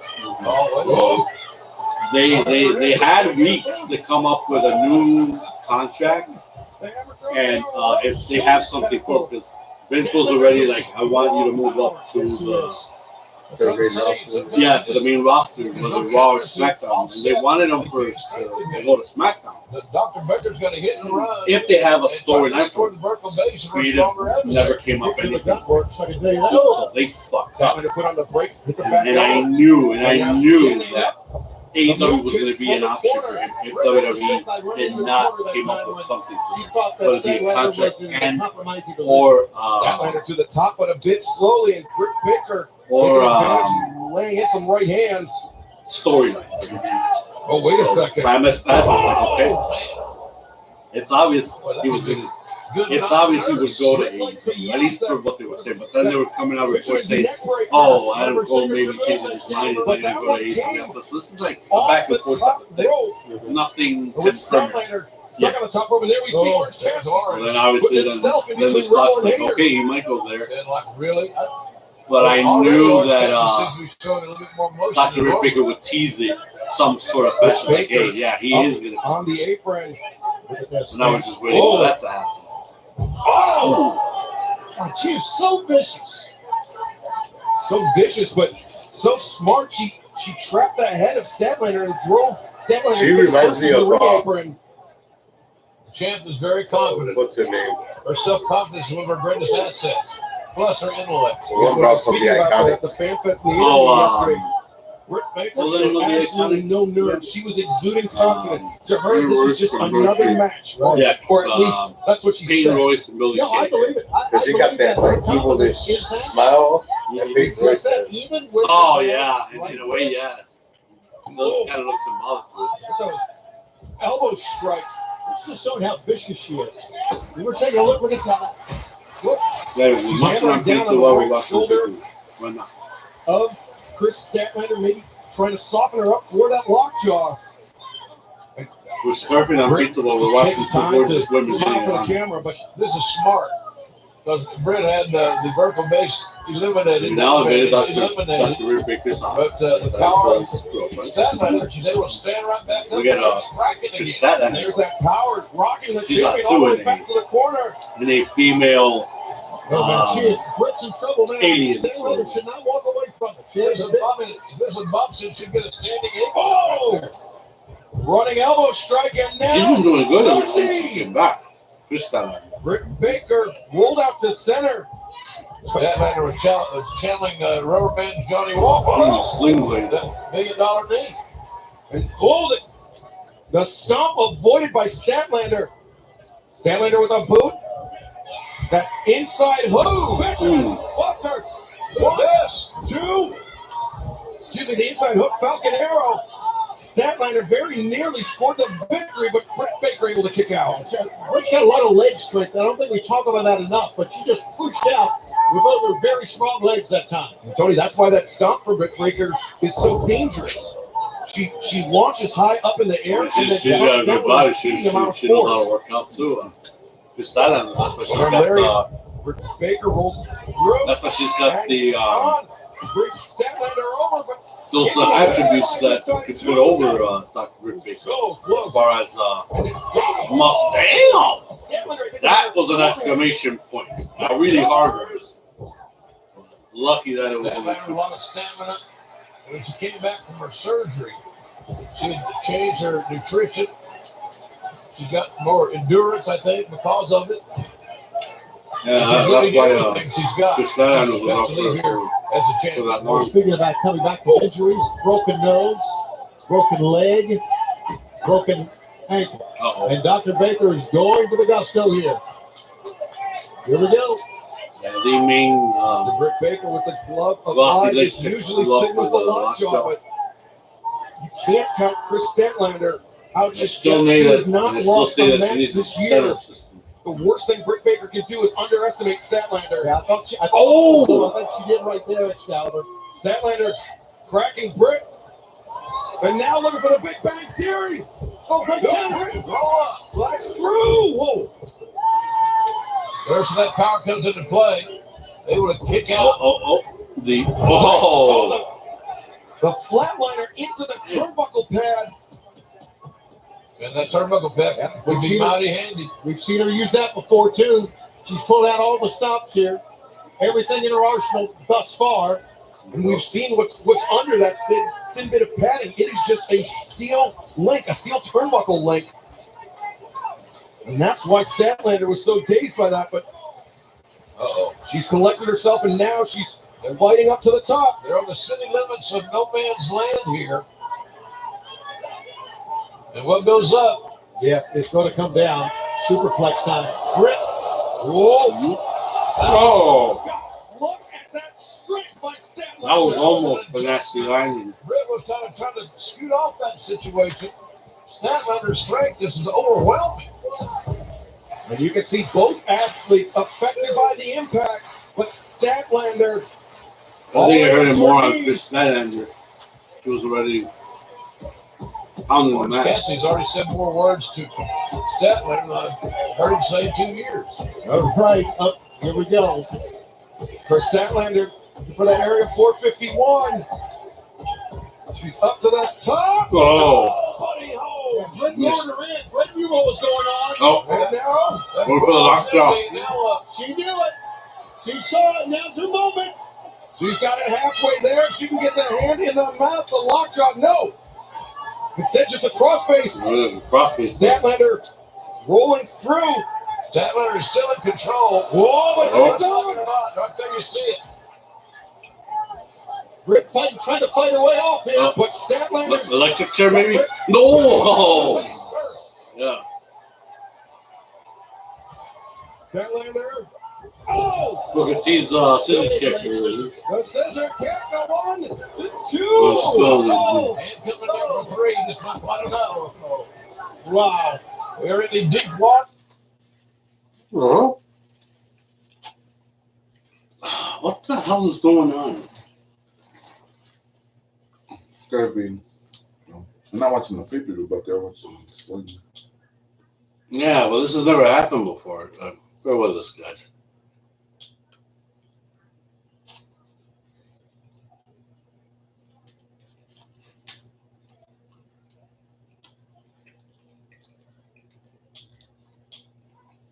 Probably it's how do you call it? Update. Since it hasn't updated in a while. Oh, really? I gotta start this all over again.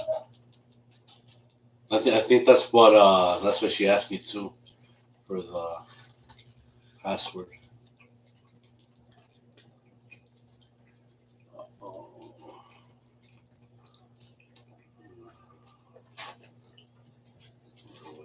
Guys.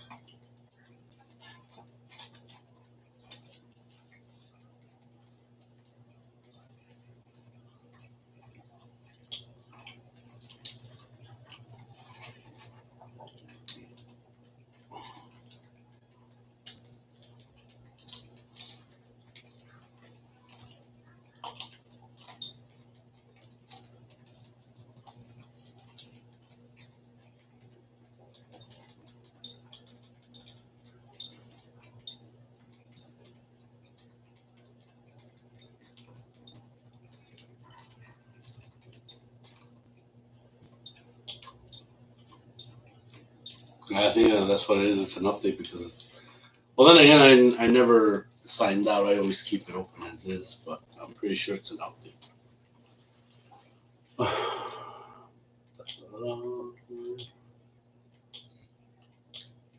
Yeah. Still intact. Water in this one. Man, are we ever. These two young What's up, ladies good guys? are really fighting their ass off here. Britt Baker escaping to the outside, but It gives a little bit of protection to get me pinned out there. yeah, the advantage definitely for the champion on the outside, at least as far as the rules go. But Chris Statlander, second pendulum. Oh, Oh, Man, that What, was did a she do a flip? Now Statlander, he thought she had everything under control. he flips all that comments. the That's what she pendulum slips out of moonsault the by way. Chris Statlander. And now, Oh, no. Oh, the stomp. Holy crap. Another one out of her arsenal. but she launched off the steps to deliver even more downward impact on it. Yeah, Statlander, not much movement here from Statlander. Yeah, she is not A moving. very concerned Orange Cassidy. The time is gonna run out. Hey, look at. What the hell? What the hell is going on with this thing? Whoa, look at this, Orange Cassidy. My God. Man, Cassidy's just riling up on Statlander to get back in. But look at this. Britt Baker was looking for the lockjaw instead. Chris Statlander thinking the spider crab. She's got the arms hooked. If she can turn this, Britt will be done for. Oh my God. Oh, that's your only defense to get a leg loose. Oh, Left foot right to the face, 3 shots. That heel kick, the up kick across the jaw of Statlander, forced Statlander to release the hold. Britt Baker taking a moment to collect herself. Oh, man, that is so vicious. And that's where those up kicks were hitting, right on the side of the face. Those kicks been running here. Watch out here. Those kicks coming in bunches. Shoving the referee, I'm telling you. And you know, we said that this will be the toughest test yet at AEW Women's World Champion. I think we just saw it right now. Britta's getting flustered. Yeah, well, I'll tell you, she's a wrestler whose temper serves her well many times. Oh, she. Whoa. Oh! Yeah, that was like a Canadian destroyer and still a 2 count. Holy shit. Damn. Oh, the stomp. Well, I think she's getting desperate now. No, only a 2 count. Yeah, she is getting desperate. Oh, the lockjaw. Is she going to get her? Yeah, that's it. It's over. She's out. She ain't going to give up. She's out. Damn.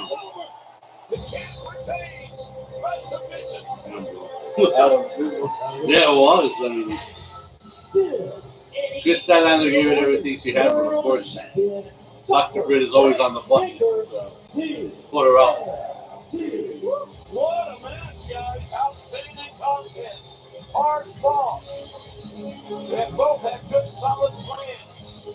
Desperate times called for desperate measures, but ultimately, the AEW Women's World Championship. That's just within the championship. Well, right here, check out. You'll see how with that, the Canadian destroyer. Obviously, she called it somewhere else. She called it something else. Then she tried to stomp, but then finally the lockjaw, but she was out already. For that lockjaw, in order to retain the championship, she got her in position for it. With those moves prior to that Excalibur leading to it. But right now, our colleague Alex Marvez is standing by backstage with Andrade El Idolo and Sean. Oh yeah, and then the match with Andrade. Andrade El Idolo, you're still out of out the against card. Pac here tonight. All out. Nothing to take place because your opponent has travel problems. You and your associates have caused this type of issue. So they're leaving their match for. Are you responsible for this as well? I am here to fight. I want to miss this big, amazing night. So, Jose, do you cancel the flight? Chavo, do you cancel the flight? What's that? Chavo, the flight back. That's right. I don't know what you're talking about. Look, I don't even have American Airlines phone number. I mean, assuming that he's on American Airlines, okay? So, look, let's not focus on the small details. We know why Pac is not here. It's because he's scared. I know that, Andrade El Idolo knows that, and everybody at home knows that Pac is scared. The same thing happened with the Lucha Brothers. The poor little Lucha Brothers, the Mr. Fight and Mr. Match. We have offered our management services. If they don't want to take it, that is on them. So, we don't cancel the flight. And this Friday, Andrade El Idolo versus the Little Pac at Rampage. Right. So, no more excuse. I paid to fly. Nos vemos el viernes. Coming up next, Lucha Brothers against the Young Bucks in a cage for the AEW World Tag Team titles. Oh, here we go. I'm going to get all my stuff because I am not going to miss an inch of this match. I am so excited about this. If this not tag team match of the year, I don't know what is. Your next bout will be a steel cage match for the AEW World Tag Team Championship. The only way to win will be by pinfall or submission. Well, ladies and gentlemen, these two teams have a long history against each other. And they're each their greatest rivals. Here's a look back at their history. Look who it is! I know, it's the greatest tag team of all time, the Young Bucks. The EVP's extremely violent people.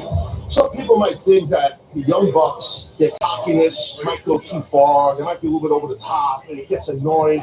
The Young Bucks have bought into their own hype. Tony Khan has informed me he's had enough, okay? And we're going to have a tag team tournament. The winner will get a world title shot in Chicago against you guys in a steel cage. Watch it, watch! The Lucha Bros were not annoyed this match. This is the way to level the playing field and really give the Lucha Brothers a chance to win it. I've had a lot of steel cage match experience in my career. It's unforgiving, doesn't care about your hopes. The only thing the steel cage cares about is busting you open.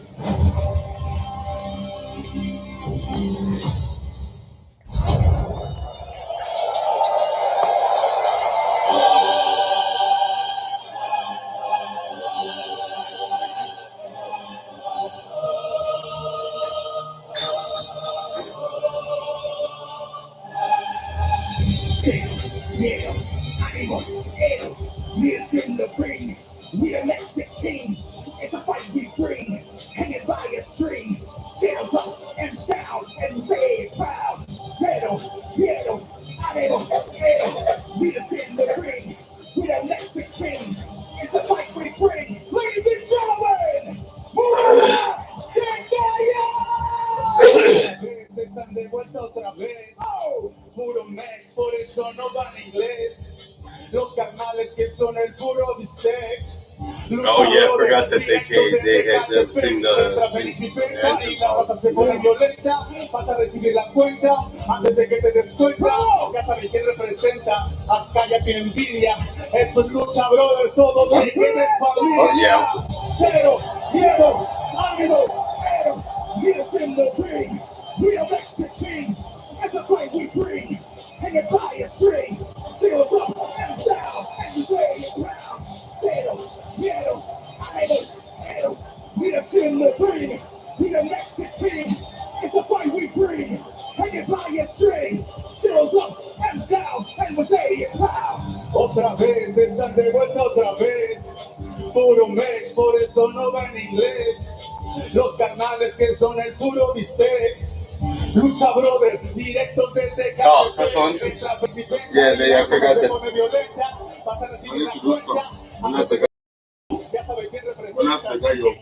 Muelas de gallo?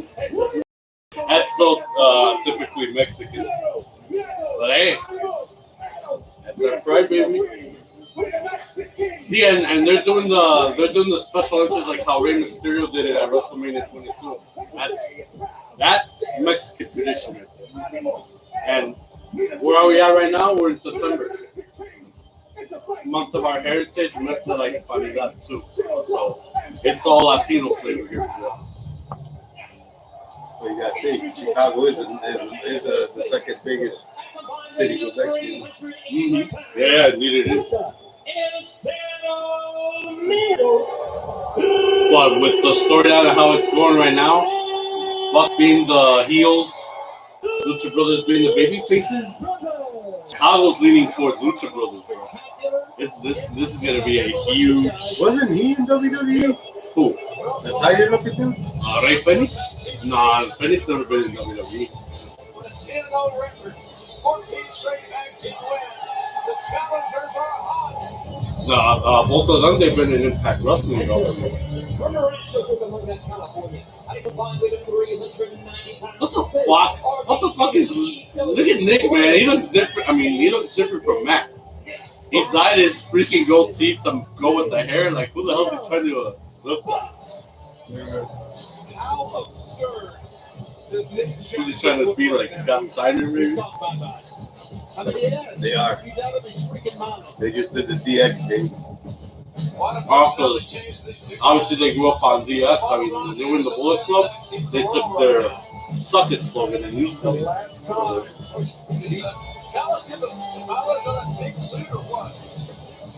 I should have gotten that shirt because like every year on Pro Wrestling Tees, they always celebrate Bullet Club's birthday, and they always bring back some of those classic Bullet Club shirts, not just the logo. It's up to like whoever was in it, like Kenny Omega, the Young Bucks, AJ Styles.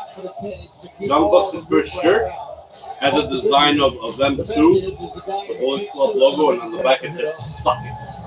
So that was their first shirt when they became a part of the Bullet Club. And I'm like, well, yeah, obviously they grew up watching BS back then.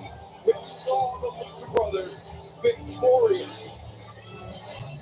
Will history repeat itself here tonight? Well, the Bucks got 28 tag team victories in AEW overall. That's the most AEW. The only thing that I'm expecting, doesn't matter who wins the match, is a really good, solid, entertaining wrestling. There's several of them, Jim Ross. Because when these guys are together, these four guys, they do magic. It's freaking art what they do. I'm glad that you and Jim Ross are here, Shivani. Nothing that I don't think any other tag team can do like what they have done. The Lucha Brothers And what they can do here. They're the greatest tag team in the history of the world. That's your plan? To get rid of the Lucha Brothers? I want you to have to say it. I want Jim Ross's voice to call it.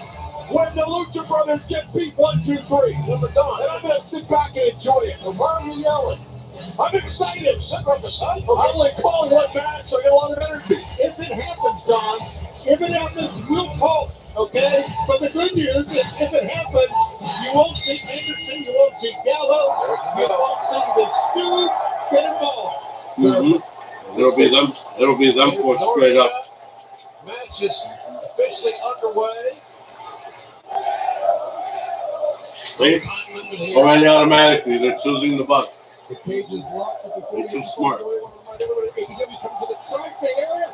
As the Bucks and the Lucha Brothers start teeing off one Just another. gotta watch this match and then I got the Prudential Center, Newark, New Jersey. Wednesday, September 22nd, Arthur Ashe Stadium. Yeah, you gotta get in there. There we go. AEWTIX.com for both events. Where are they trying to go? Are they trying to escape the cage?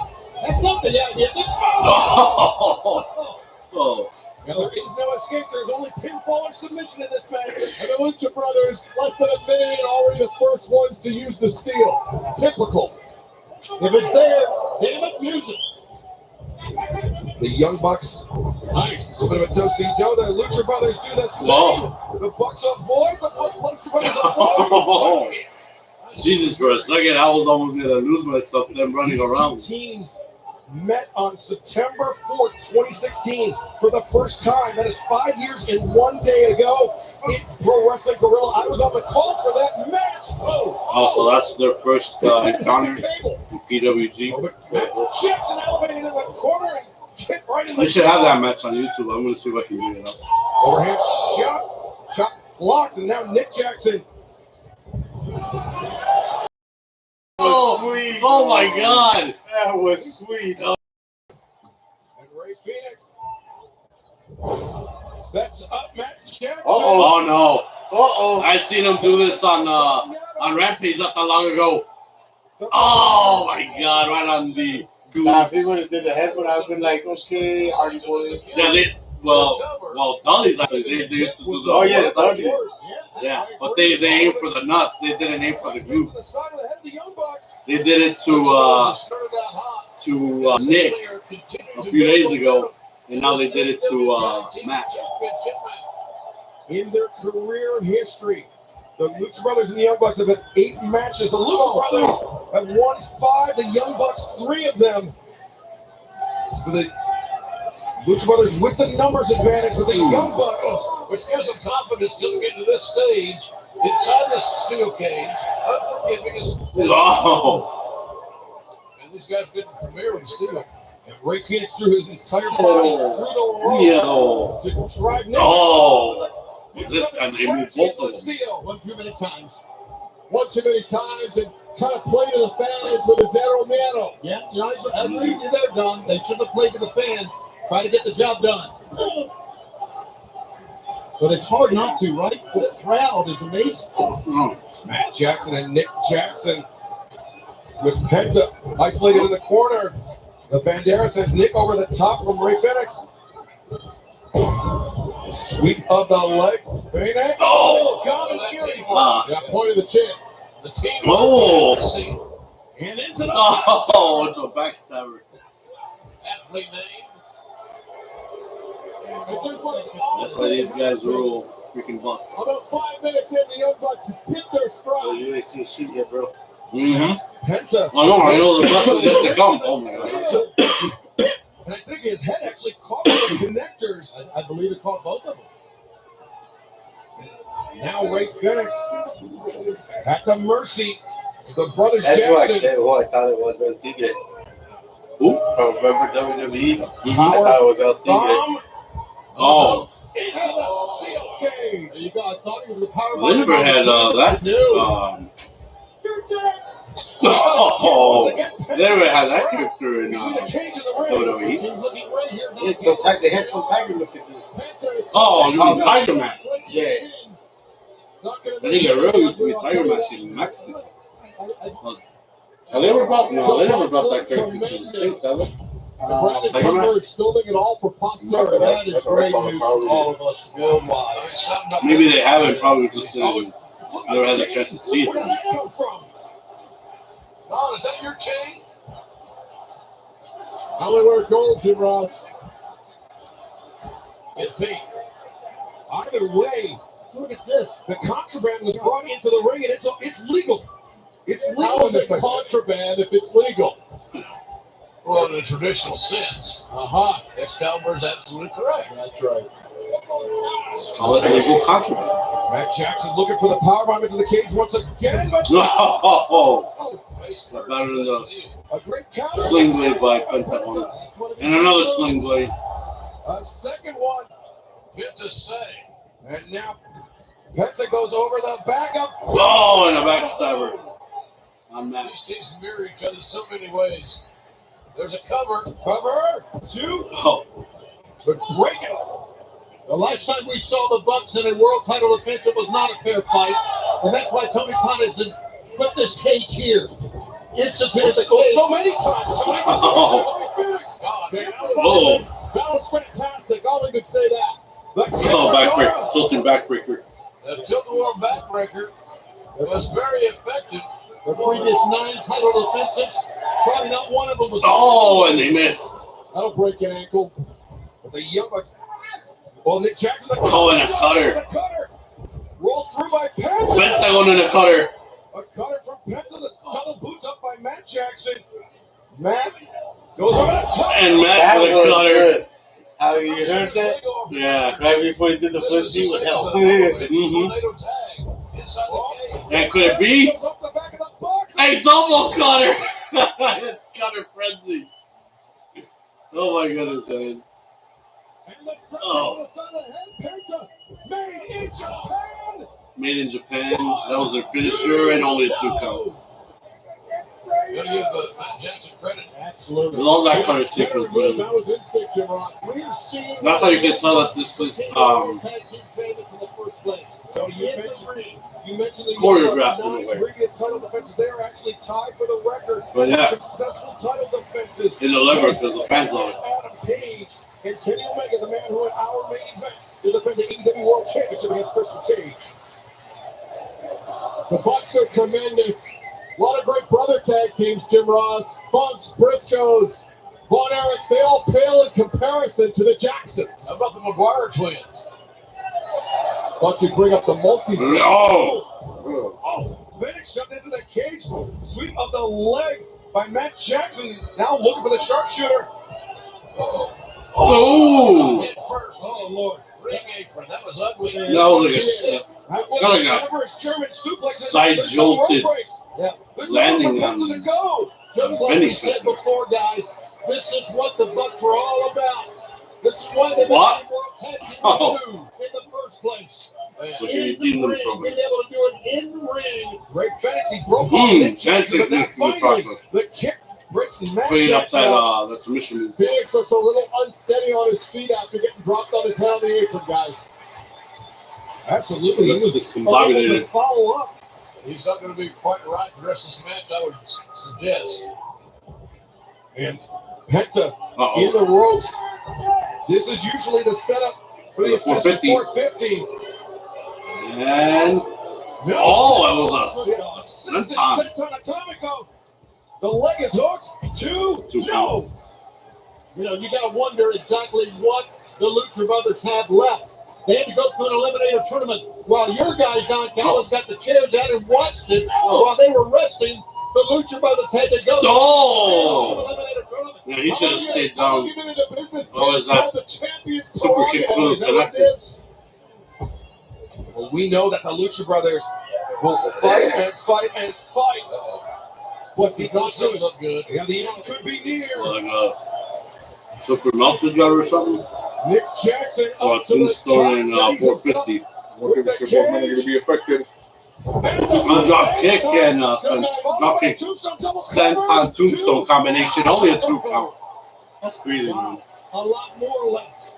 Don't know these combinations. Think of what they've had to go through to get here, and they kick out just like that. Disappointment, you can see it on the face of the Young Bucks. Sorry, Tony, they seem a little frustrated. Yeah. And this is usually where the Bucks will signal to associate stooge Brandon Cutler to get him involved.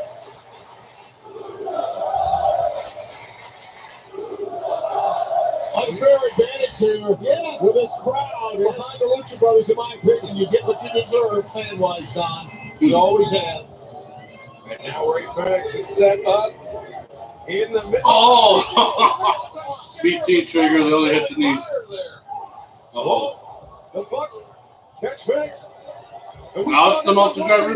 Nope, got out of it. But instead, oh boy, they collided heads. A little bit of 15%. Oh no! Oh damn! Matt got away with murder on those low blows. Son of a. All legal. Yeah, it is. That's why I'm saying he got away with murder on that those two. There was greatness before then, Don. And don't forget, Don, the Young Bucks achieved the AEW World Tag Team Championship without you. Yeah, they did. And they've never looked better than they do now. Here. Look at this. Forward roll, 450, moonsault. 1, 2. Oh, bet that one with a super kick. Come on back here, Don. Come on. No, let him go. Let him go. Oh, that hit him hard. I know you dropped your mic. They're calling you. They're calling you, Don. I know you dropped your mic and you dropped the headphones. I think they wanted to. Hopefully he broke them. They were waving you. Whoa, look at this. That's a slow count. Nick and Matt Jackson ripping at the masks. They'll turn up masks again. Come on, man. We don't care about their customs.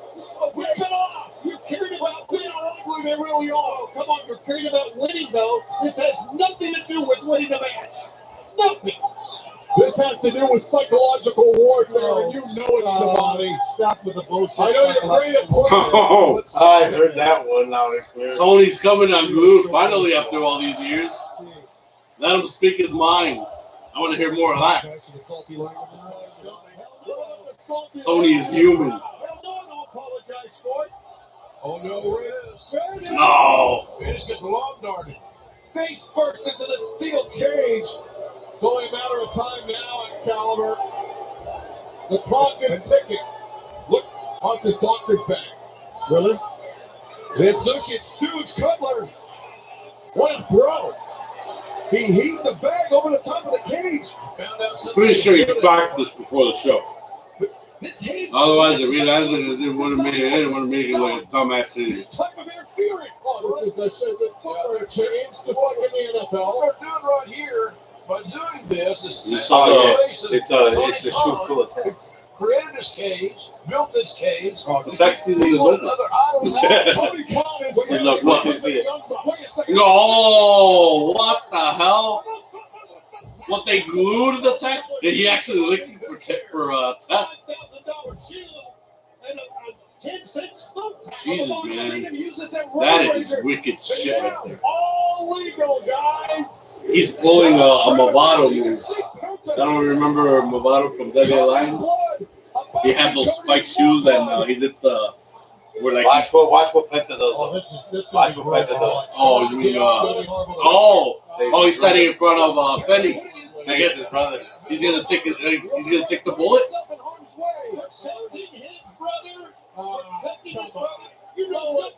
Oh, he's already bloodied. Oh my God.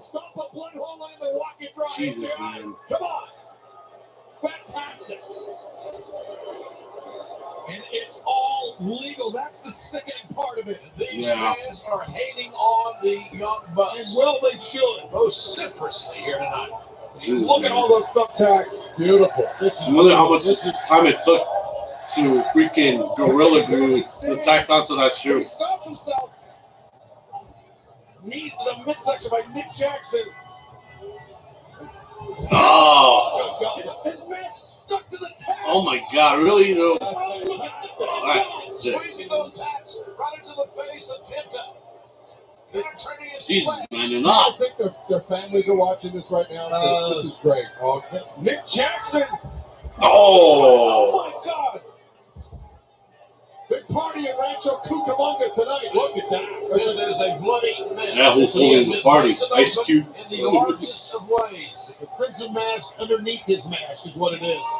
And now, elementary from here, the Bucks, if they land this BTE trigger. But Ray Fenix up to his feet. Yeah, that's crazy. They drunk. Oh, now he got bloody. That is BT trigger. Oh my God. This is it. 1, 2. Oh, in the nick of time, Phoenix broke that shit up. Yes. This is ridiculous. Listen to the crowd. The crowd didn't want this to end. They're into it. So am I. But the blood loss, look at that. The blood loss at this point is going to become an issue. Yeah, Brahma Abrahantes is into it too on the outside. And now Took off his shoe already? Oh no. Shoe in hand. Oh. Phoenix. There's his hand. Back elbow. Oh, nice. Super kick. Oh, nice. That spinning kick in the corner. And he hits the girl. He's going wide. Oh, he's got the shoe back. Oh, he busts his dick up. And Matt. Oh. You reap what you sow, boys. Oh, muscle bust. Oh, nice. Muscle buster pin. No. Oh. What the hell are we watching? A classic. We are. Oh, the boys are It's not done yet. It ain't done yet. This crowd sold out for months. This is one of the best matches I've seen so far. Shit, man. If we would have been there live, we would have been roaring right now. We would have been roaring. As the crowd urging the Lucha Brothers up. Bro, I'd be sitting there hoping the air. He's so crazy, bro. Look. Trying to leave the coward.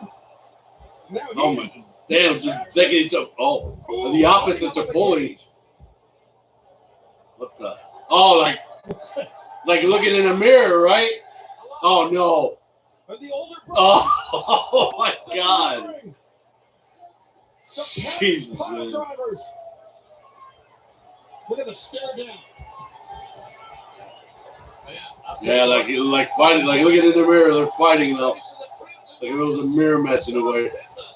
Penta grabbing the hairs, get the advantage. Yeah, exactly.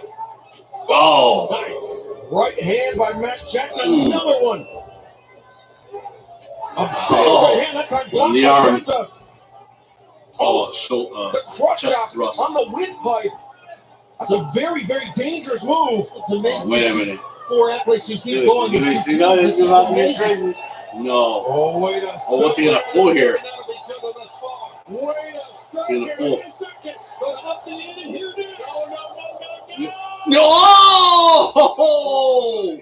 My God! Told you about to get hectic. A high Canadian destroyed from the top rope. Holy shit! What's up, sweetheart? The risk Hello? taking, the courage of these four men. Oh my God! Well, I'm almost done with this match, and then I'm gonna head home. Driving the head to the canvas. But Penta No, they don't want to hit him. Penta was able to So he capitalize. gets He could have pinned Matt Say hello Jackson. to He could have Captain. won the AEW World Tag Team Championship. Don, are you still with us here? Oh my Never mind. goodness. I'm concerned, guys, about Matt Jackson's neck right now. Yeah. He should be. Mannequin, that's. Listen to these people. Heartless. I'll talk to you in a bit. God, they can barely stand. Really, like, I really care. This is crazy. You got That is somehow Well, where's Kid at? somehow On her way on his feet. Oh, where was she? Desperation shot She was at the mall. delivered. Oh, she was at the one. Chops all around. It's a chop fest. The circle chop fest now. Super kick. A chop house. Circle super kick. Sure. Look at these guys. They're just hanging on. Oh my god, man. This is like they're sparring partners for moves now. Oh my goodness. Will to win, will not to lose. Don't get into a super kick battle with the Young Bucks, guys. That's my advice. Oh, and he goes down. He goes down. He goes down, and Matt is the only one standing. Jackson. Jesus Christ, man. Oh, but he goes. Matt gets kicked. Oh, and double. Oh, man. Fucking killer sequences in this match, bro. I told you it was going to get good, dude. That's Shit. why I wanted to see it. This is something else. Now you bro. see why I wanted to see this match? Yeah, man. Oh, this is awesome. This is awesome, dude. Surely. What a battle we are witnessing. Neither team with a clear advantage. Oh. Series of shots by Rick Fenix. Toss it to the ropes, reverse. Nick puts on the brake, swinging. Oh, nice roundhouse kick. Is that the finisher? Yep. Oh. Is it 1, 2? Oh, Matt broke it up. Damn it, it would have been it. Could have been it. What intestinal fortitude by the Young Bucks. Oh, really? Yes, by both teams. You dumbass. By both teams. Oh, I'm telling you, man. Tony, Tony's on fire right now. Unapologetic Tony. That should just be from now on. Unapologetic Tony Schiavone. Man. He's finally coming alive. Wait, He's actually real. look at this move, bro. Look at this move. It's about to get off. It's off the chain right now. Oh my God. Look. No, you don't. No, he wouldn't. No, he's not going to pull this move from up there. Oh, no, wait a minute. Nick is up. Oh, super kick. Nick is going up. And Phoenix is moving out of the way. Oh! Side kicked him on the head. Uh-oh. He's got both of them. Crossbody? No! All three of them. What a leap. Yeah, but Penta's back up. Yeah. Now it's their finisher. No! Nice. Is that it? Yeah, it is. New tag team champion. Told you. Hell yeah. Told you that match was the shit, bro. Hell yeah, I told you this was the match to watch. Shit, yeah, man. This is gonna get good. Oh, hell yeah. Thanks for having me, bro, and thanks for food. Cool. Peace, people. Oh, that's stock for you. You know, I'm not gonna cut off the show. We still got a lot to go, so just bear with us. You'll hear the audio. I'm gonna say goodbye to Doc really quick, and I'll be back. Don't go away. I'll be right back. Told you, bro. Man, that is a wicked, bro.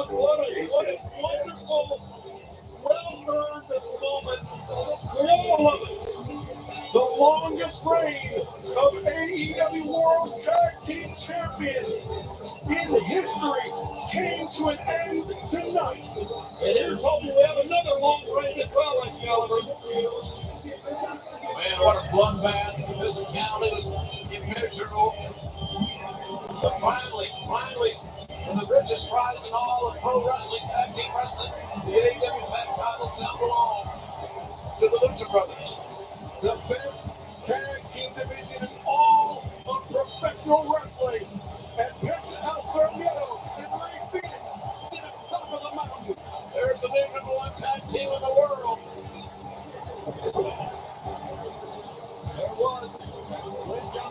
Enjoy your folks. Give us some spikes. Not hearing a lot out of Don Callis, which is good. Well, just like you drew it up, Don. Look. Head off to the bunch. And yes, I've just been informed by a man departing the guest of honor that, and yes, I'm seeing firsthand. My goodness, what carnage. We got new AEW Tag Team Champions in the Lucha Brothers. A Hall of Fame level tag team. No doubt. But you know what? Better, broken, bloody, but in the end, in true Cero Miedo fashion, Pentagon, Phoenix have finally made it to the top. And I've never seen a hype man quite as hyped as Alex ever had this. Well, gentlemen, 2 years ago, in the inception of AEW, the Lucha Brothers finally made it. But let's not forget, before there was AEW, there was All In. And these men want the best. Phoenix pushes a little tidbit. For those of you who maybe remember, Phoenix faced off the Young Bucks in tag team action at All In a 6-man tag. And now the culmination has happened. And look at this. Pentagon hugs. His 3 girls. you know we are trained. You can imagine about his family, right? And that's what it is. And despite the fact that they are stained with his blood, it is the blood, the sweat, and tears. It goes back to the expression that the late great revolutionary Emiliano Zapata made famous in the quote. Es mejor morir parado que vivir arrodillado. It is best to die standing than live kneeling. And the Lucha Brothers really, that was so silly. This is how it all started. Eddie Kingston did not back down Physical goals. from Miro. But nonetheless, you're right. Just really too powerful in the end. And Miro, I mean, really, it turned out had to wrestle the perfect match in order to defeat Eddie Kingston, his toughest challenger to date. You can see it on the face of Miro, the battle he was in. John Moxley, not only did he have a battle, he had a battle after a battle. And it was the paradigm shift end of the night, but then the shocking appearance of Minoru Suzuki, one of the toughest men in all of professional wrestling, and he left John Moxley laying after the gut style pounce. A badass mixed martial artist, a man with a vaunted, legitimate reputation. Minoru Suzuki and Moxley, give me some more of that. And how about a couple of title matches? First, Dr. Britt Baker, DMD. In another title defense, Chris Statlander, the athletic ability.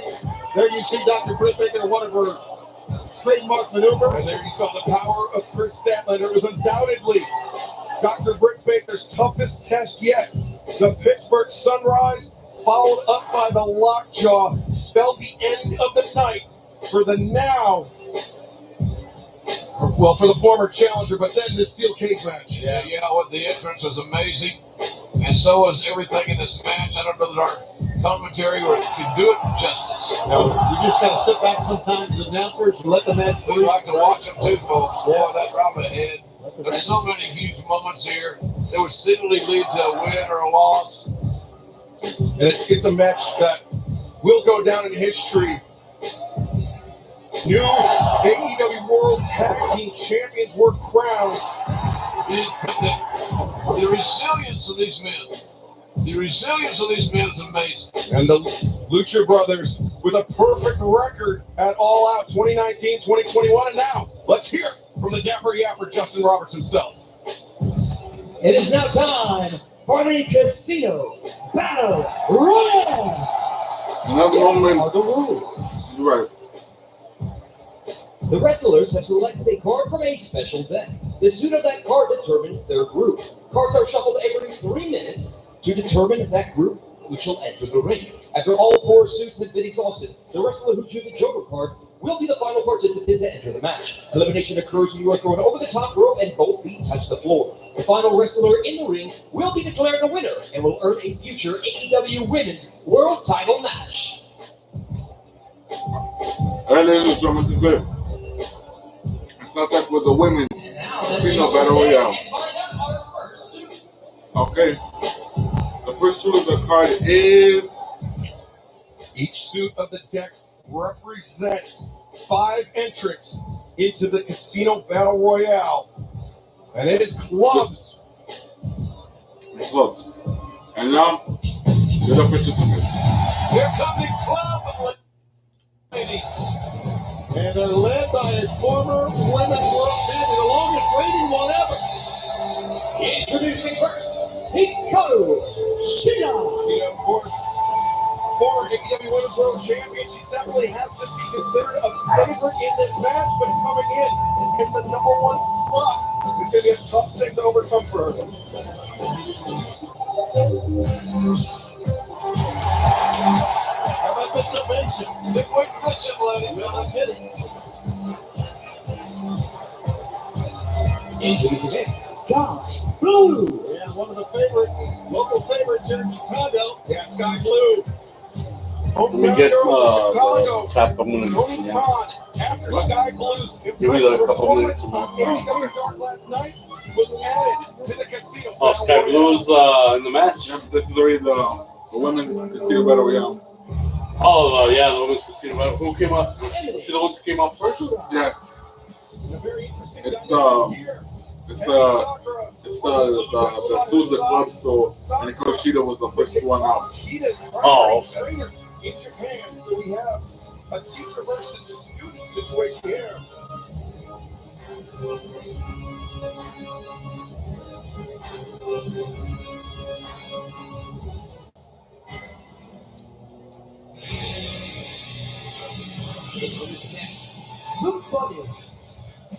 And as we saw in Dynamite a couple weeks ago, the Bunny headed into this Casino Battle Royale match looking for allies, and she found one in Penelope Ford. I always thought it was interesting looking for allies in a battle royal. Isn't every wrestler for him or herself? And rolling to the ring. Wow! Oh, did she crawl right by you? She crawled right by me and I let her. I wasn't going to step in her way. Abaddon, with one of the most impressive win-loss records in the AEW Women's Division, could jump right to the top and be the next in line for AEW Women's World Championship title shot. Very unpredictable, very bizarre young woman. It is Abaddon. So there's the club. And here we go. There it is. Recap. Emi Sakura going right at Hikaru Shida. First participant in the women's battle royale. Shida. The club's card. And now Abaddon, Sakura teeing off Hikaru with Shida, Abaddon and the Bunny. local teaming favorite up Sky on Sky Blue. Bunny, and Emi Sakura. You know, Sky Blue, I really, she has, well, absolutely nothing to lose. What do you think of this young lady here from the Chicagoland area gets a world title shot? Wouldn't that be quite a story? Oh, and Abaddon's in this too? A great look here by Scott. Well, obviously, as another. That's good call, base, PR. maybe. But Abaddon with Hikaru Shida in the corner. And Sky Blue firing away. It sucks that Doc The couldn't knee lift. stay obviously. It's a sick woman. I mean, she laughs, cackles, There's and no goal loves tomorrow in when the morning. something bad happens to someone. Sky Christian Blue. will catch up with Stop this posturing, look at his broadcast. shoulder. Well, he's only heard about the results, but he hasn't seen. Whoa! Oh, the boom! He only heard about the Yeah, well, results. it was a mistake. Where did that But it was cool that he joined us for the first time ever. So we appreciate his The Bunny time eliminating joining us. Abaddon. I tell you, the cackle like We should next time Look at we'll Emi have him Sakura. full all the way Combination to offense on Hikaru Shida. She's all the going way right full after for Hikaru us. Shida during this entire time. That's been her intent Who do we got? Hikaru Shida. Emi Sakura. We got Hikaru Shida. They're working on each other. The Rabbit Bunny who skipped to my loo like some sicko. And look at that. She just Right across the eyes of Emi Sakura. Yeah, I don't blame her. I don't. did a freaking special. I get it. I know what it can do, but I don't face know if it rub works with in a a match like foot. this. With a shoe, with a boot, Elbow whatever. strikes in the corner by the Bunny. Still So far, awaiting these the arrival of her matches partner, are her good. associate, Melody Ford. We missed a portion of like Shida the ending to the, like I mentioned, the ending to the steel cage match. They raised the bar. We're getting close to it. They raised the bar. Yeah, I can't believe I missed that. I heard you guys talking. Yeah. Shida whipped by her hair. Crazy match. And new tag champions on top of that. Yeah, I saw the celebration. Hear the crowd counting down. Well, what was the card? What was the suit? The suit of the clubs. Oh, okay. So now it's the diamonds. Well, diamonds are a girl's best friend. I've heard for years. Anna Jay from the Dark Order first. She's coming down. And she's got issues, of course, with the Rabbit Bunny. Hasn't got a vaccine for rabies, but she's working on the bunny. Kiera Hogan coming down. Yeah, she's coming down quickly. And it's crazy how these entrances are really, really fast. Normally they should take time. Kylan King is coming down. I was like, oh, well, diamonds, you can't have Diamante into the diamonds list. You got to include her in. I mean, she's the reason why she's called Diamante, of course. And Diamante is going to work on Kylan King here. The Beast Nyla Rose is on her way. And I guess that's all the diamonds in this match. She's going over on the Hikaru Shida.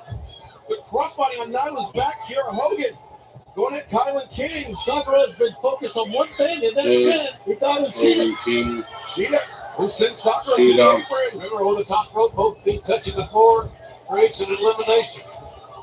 And since Anna Jay entered the match, she and the Bunny have been going at one another, and now Hikaru Shida. Rivalries renewed in this Battle Royal. There goes Emi Sakura. She's done.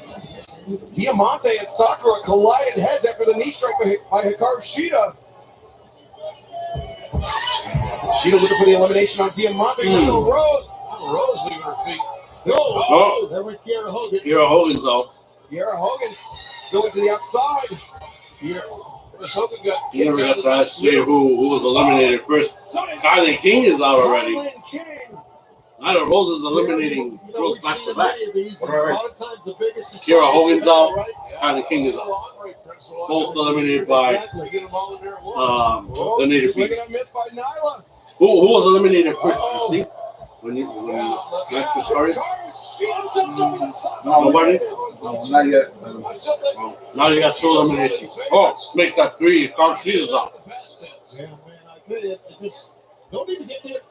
We've seen the alliance between Nyla Rose and Diamante. Mm-hmm. And now it seems like they're... It could be in cahoots, but then it could go south really fast.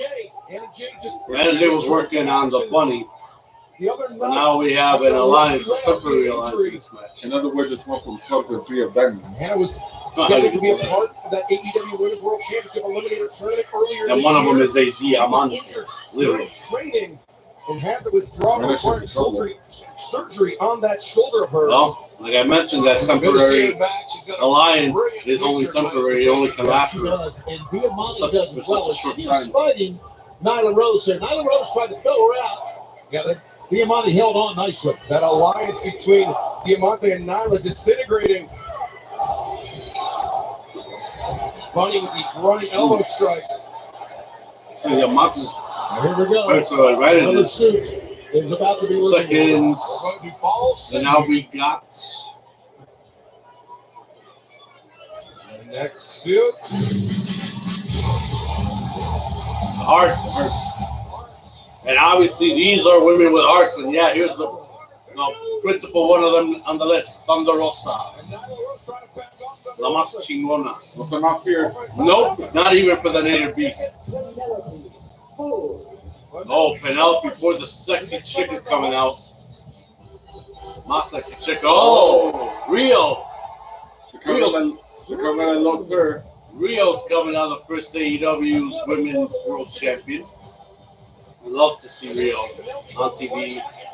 We love to see her live. Oh, a cutter from Penelope Ford onto Anna Jay, and the Bunny again working on her. Jamie Hayter coming down. Big Swole on her way. And look at Rio working on Penelope Ford and the Bunny with a 619. And Hayter all over Rio. Swole on Diamante, and we know that they have a history. Well, the rivalry that still continues today because nothing is settled between them. And Thunder Rosa, of course, has to be considered one of the favorites. She is fighting with Nyla Rose, the former AEW Women's World Champion. Tony hit the nail on the head earlier. So far, no eliminations from these. No question. 5 sets of hearts coming that just came in. And I really think Thunder Rosa is doing the right thing. Go attack her because, and I think a lot of the ladies should gang up and get her out of here. Another one with a huge advantage, Jamie Hayter. Her strength, as we spoke about. No, but I think she rolled out. She rolled out. She rolled out. She's not eliminated. Big Swole charging. Oh! Diamante is out, but it. Was she over the top rope? I think I got the front rope. Oh, okay. So she's out. Big Swole is out by Hayter. Again, Swole and Horatio Diamante got the best of her on that one, guys. Oh. Yeah, but they still have unfinished business on the outside. No doubt about it. Still beating each other up. Penelope Ford and the Bunny getting up on Anna Jay. So yeah, Penelope Ford, Bunny working on Anna Jay. Hayter now on Thunder Rosa. It's like right now we got one club. Well, now, yeah, and temporary alliance between Hayter and Nyla Rose. Both Hayter and Nyla identified Thunder Rosa as one of the clear favorites in this match. Thunder Rosa became quietly become a fan favorite here in AEW. And I got to see her workout on Facebook yesterday morning and co-promoting for the pay-per-view. She was ready for this fight, for this match, for this battle royal. She wants to win it at all costs. She wants to have another shot at the AEW Women's World Championship. Thunder Rosa pick up the victory in the running dropkick in the corner. Nyla Rose in real trouble here, as is Jamie Hayter. Tony's strategy, I think, is viable. Collaborative effort to get Nyla Rose out there. That's not what's going on here. Nyla doing kind of a smart thing, just kind of hanging around, right, in that corner. And here we have the final suit. The final suit by Conti. Let's make our way down. The sexy, Brazilian, gorgeous, infectious woman in AEW right now. Stir it up for hot. And of course, she's got issues with Penelope Ford. Stir it up with Red Velvet. Red Velvet coming down. Velvet charging in. And she goes and spear on Jamie Hayter. How about that? Legit Layla Hirsch, who also has been red hot. Has a great win-loss record. Can get on with the best of them. Guess what's not going to party? Oh, my bitch. Jade Cargill. She's one of my picks to win. Oh, you got it. Oh, forearm on Layla Hirsch. And the Dark Horse. There's no drink. Rebel, not Reba. Down her way and into the ring. We see. Yeah, it goes right after Red Velvet. That was the final suit. Yes. Now we're only missing the wild card, I think. Yes. Suits have entered the match. The only remaining entrant is the Joker. Rumors are still spreading that it could be Ruby Soho, Nyla Rose attempting who to used to be Ruby Layla Riot Hirsch over the top. in WWE. Well, that's the word of mouth that whoever will be the wildcard is recently released talent from WWE. Well, you know our Chicago fans are always the smartest. Only they could chant a specific name and they know that person's coming, building anticipation. It's really dangerous, man. You don't want to climb that rope. Oh, Red Velvet sends Rebel over the top. My bitch is kicking ass on the inside. On Thunder Rosa. Oh, what the hell? Oh, wait a minute. Rebel's out. Eliminated by Red Velvet. Buddy's on the verge of being eliminated. Pulls Anna Jay out. Oh. The boot caught by Anna Jay. And the Buddy's eliminated. Buddy's eliminated. Anna Jay's eliminated by Penelope Ford. Wait a minute. Ty Conti with a better kick, but Penelope hanging on the ropes. Conte's got more physical week by week. Penelope's hanging on. Layla Hirsch on top of Jade. And Jade Cargill just dumped Layla Hirsch on top of bodies outside. What a massacre. Oh, my bitch. Oh, she is smoking hot right now. Man, let's get down to the nitty gritty here now, fellas. Now we still have. And I don't mean it just in a powerful way. The big girl's working on the corner there. Right now, the corner. Yeah, I mean, they're on Dynamite. Yes, they are getting. Ty Conti's still hanging on, but right here with Penelope Ford. Like Penelope Ford. Hater on Red Velvet. Red Velvet in the corner. Ty Conti's in trouble here. So is Thunder Rosa. She has to contend with both Nyla Rose and Jade Cargill. Jade has had so many wins in quick action. No, I think they just confirmed it for us, not to see if it's true. Is she going to make her appearance here in 5 seconds? Delivered by Jade Cargill. Those are the latest rumors that have been flying for days, for weeks. Here you go. Joker is wild, and it is. Ruby Soho's here. There she is. Oh, my.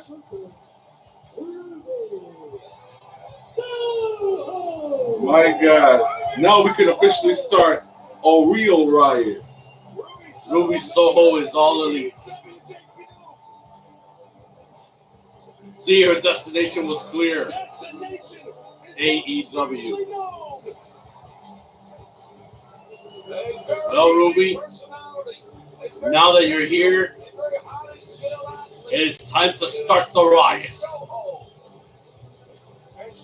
Here we go. Let's see what she's aiming for. Oh, right at Jade Cargill at my bitch. What the? Wow, she aimed big here. Jade Cargill was a wild shot. Ruby with a stomp. Soulbutt and Ruby. Whoa, what a kick. Oh, look at this. Talk about flashbacks. Right? Oh, look at Ruby. She's handling the native beast. Look at that. Yeah. Oh, she's going rapid. Oh, my God, a headbutt. Ironically, she's reminiscent of someone she probably faced in WWE. Yeah, somebody heavier. Thunder Rosa took advantage of that situation right there. Thunder Rosa has been on fire in this match. And now all the entrants into this match, all the remaining entrants are in the ring. And now we know that Soho and Thunder Rosa working together on Jade. Will be one of Cargill, that is. Yep. Ruby. Okay. Look at my bitch working. Whoa! Ooh. I think Jade is on the verge of almost suffering a and Ruby went right to her when she rolled in the ring. When Jade gets more experience, she's going to be, I want to say, one-dimensional. The dumbest thing that Jade is Jade Cargill the drop side is a smoking looking hot. Whoa, it was to me here. Tossed by Jade Cargill, not even close to the ropes. Just tossed from afar. Look at Ty And Ty. Penelope countered it and nice bicycle kick. Whoa, but look at Penelope. Oh, nice kick by Penelope there. Oh, my. Oh, the moment's gone. Eliminated by Jade Cargill at that. He's on fire. I knew she's almost suffering a wardrobe malfunction. Oh, and I think that costed her. Nyla Rose dumped her out. gone for the night. And there she stands, Nyla Rose. Now we got. And right now, the Trying to have very few bodies here. Ty Conti placed up on the top rope. Okay. By Penelope Ford. There you go. My final four should be Ty Conti, Thunder Rosa, Ruby Soho. Oh, Penelope Ford's out by Ty. Well, there's my final four, so Not for long. Oh! Ty's gone. Damn you, Nyla Rose. Damn you. One of them, a former. The final three. Now these two got to work together to eliminate the Native Beast. At the future AEW Women's World Champion, any of these three. Why? Because the last two should be Soho and Thunder Rosa. Now, from there, it's going to be hard to choose. I mean, There's no question. I would love to see Thunder Rosa get another shot, but Ruby Soho's in here for a reason and already 11 years in the business and never had a woman's title shot. Her time is now.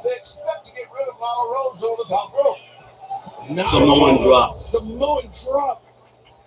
All of her weight to drive Thunder Rosa down.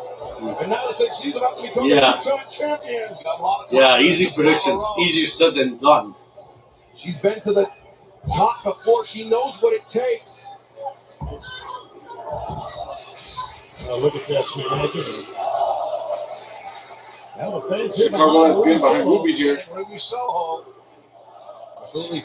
Because they know. They know what they like. They know what Ruby's been through. We've all seen what Ruby's been through. So familiar with Ruby Soho. She held championships at Shimmer. How much struggle she has gone through. A hometown favorite here, but I mean, how can you in your 11-year career go out without even having a title opportunity? That's ludicrous. Oh, the Native Beast has been now the final two.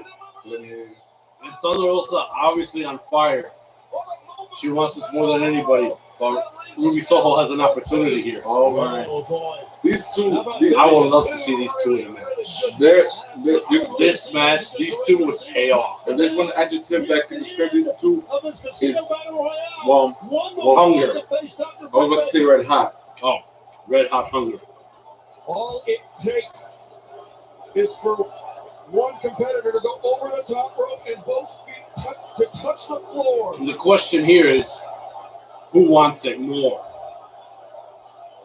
Who wants it more from these two? No intimidation. Nope. No fear. None.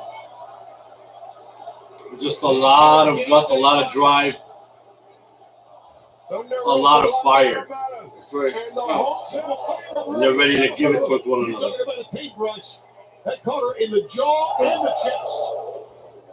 What is that, paint crusher? Paint crusher. Ruby Soho lines up her shot. Whoa! Did she say that? What she said? I think she did. She said, "Viva Mexico." Uppercut drives Ruby back toward the ropes. Thunder Rosa starting to build a little bit of advantage here, gentlemen. Ruby Soho in trouble. She's had a long layoff from the ring. Thunder Rosa has been an active competitor this whole time. Oh. Ruby follows up with This is going to go at each other with running into shots. Thunder Rosa. Forearms and Fire such. Thunder driver. Ruby steps through. Reversal again. Oh, just spinning each other around. Thunder Rosa's on the. Oh my. The danger zone. Yeah, it is a danger Ruby zone. hesitated to see what was going to happen.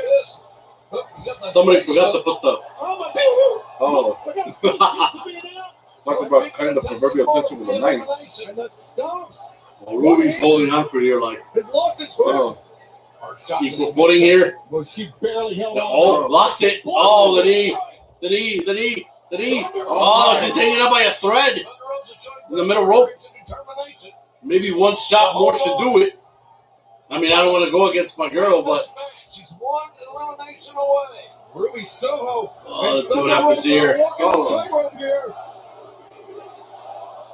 But everybody's chanting for Ruby Soho, the majority of the Chicago crowd here. Look at Ruby hanging out with the left arm. Thunder Rosa reaching behind. And Thunder Rosa. Oh my. Valley driver. Could she do a DVD there? No. That's smart by It's Ruby only going to get Soho. Grizzly. Wait a minute. Oh! That, no, that good. That can do it right there. No. Watch out for that part. That's dangerous. May be the difference maker. Oh, and she's done. She's out. Oh my. Off with that kick. Oh dear. That is a great kick, and finally Ruby's got a shot. Oh, that is epic shit right there. Ruby did it. Ruby debuts, goes through a 21-22 woman casino battle royale and gets her first title opportunity. Well, like the saying goes, bro, hard work does pay off, and Ruby worked her ass off to make it. 11 years. 11 years. And she gets her shot. When? I guess we'll find out soon.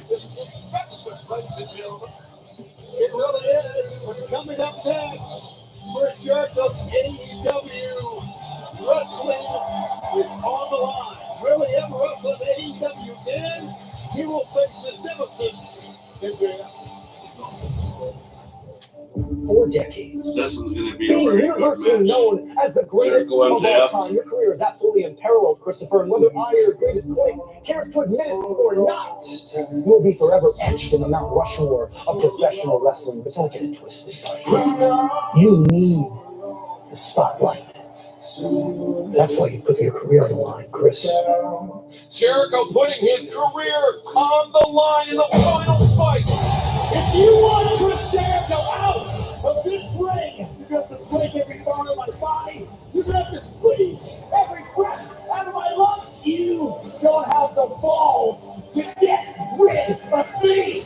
I'm going to have the distinct honor and privilege of ending one of the greatest runs in the history of professional wrestling. Same yearning for the spotlight that got you to the dance will be the same reason why your music dies. The following contest is scheduled for one fall with a 60-minute time limit. And if Chris Jericho loses, he will never wrestle in AEW again.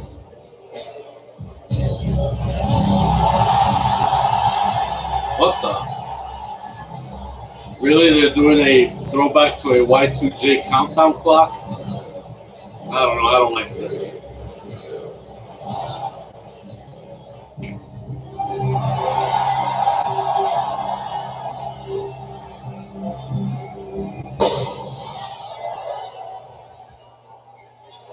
Jericho's last match.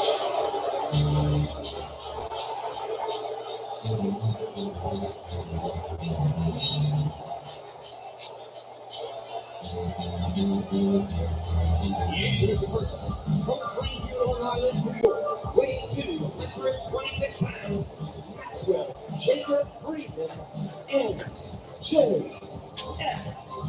He may be the most despised man of all of professional wrestling. All's down for the nitty-gritty, Jay. Yeah. MJF and Jericho, if Jericho loses, he will no longer compete in an AEW ring. We will get used to seeing Jericho doing commentary in AEW, which is really good at it, you know? Like I mentioned so many times before, I may not be a Chris Jericho fan, but I respect Chris Irvine for the man performing the character for so long. But this is the one match where I really don't want to see Jericho retire. You know, he still has a lot to give. He's only been, in AEW since the inception of the company. I still believe he's got a lot to give, a lot to give to the kids, for the talents that are there, as far as, a learning tree. And Jericho's, he can't go. He's not finished. He may have a couple of runs in him. He's already in his 50s, but he can still go. He can still handle himself pretty well.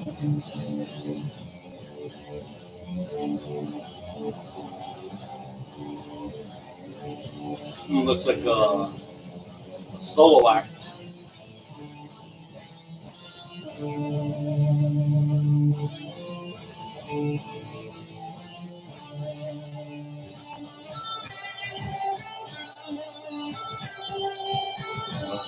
The audience knows the majority of the lyrics.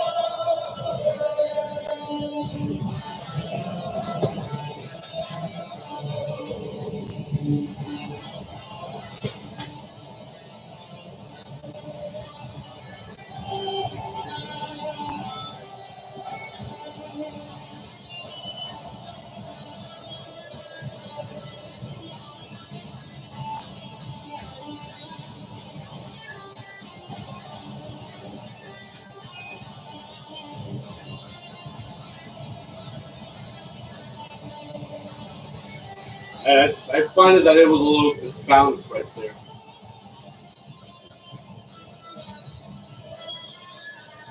With the solo guitarist and the crowd singing his theme.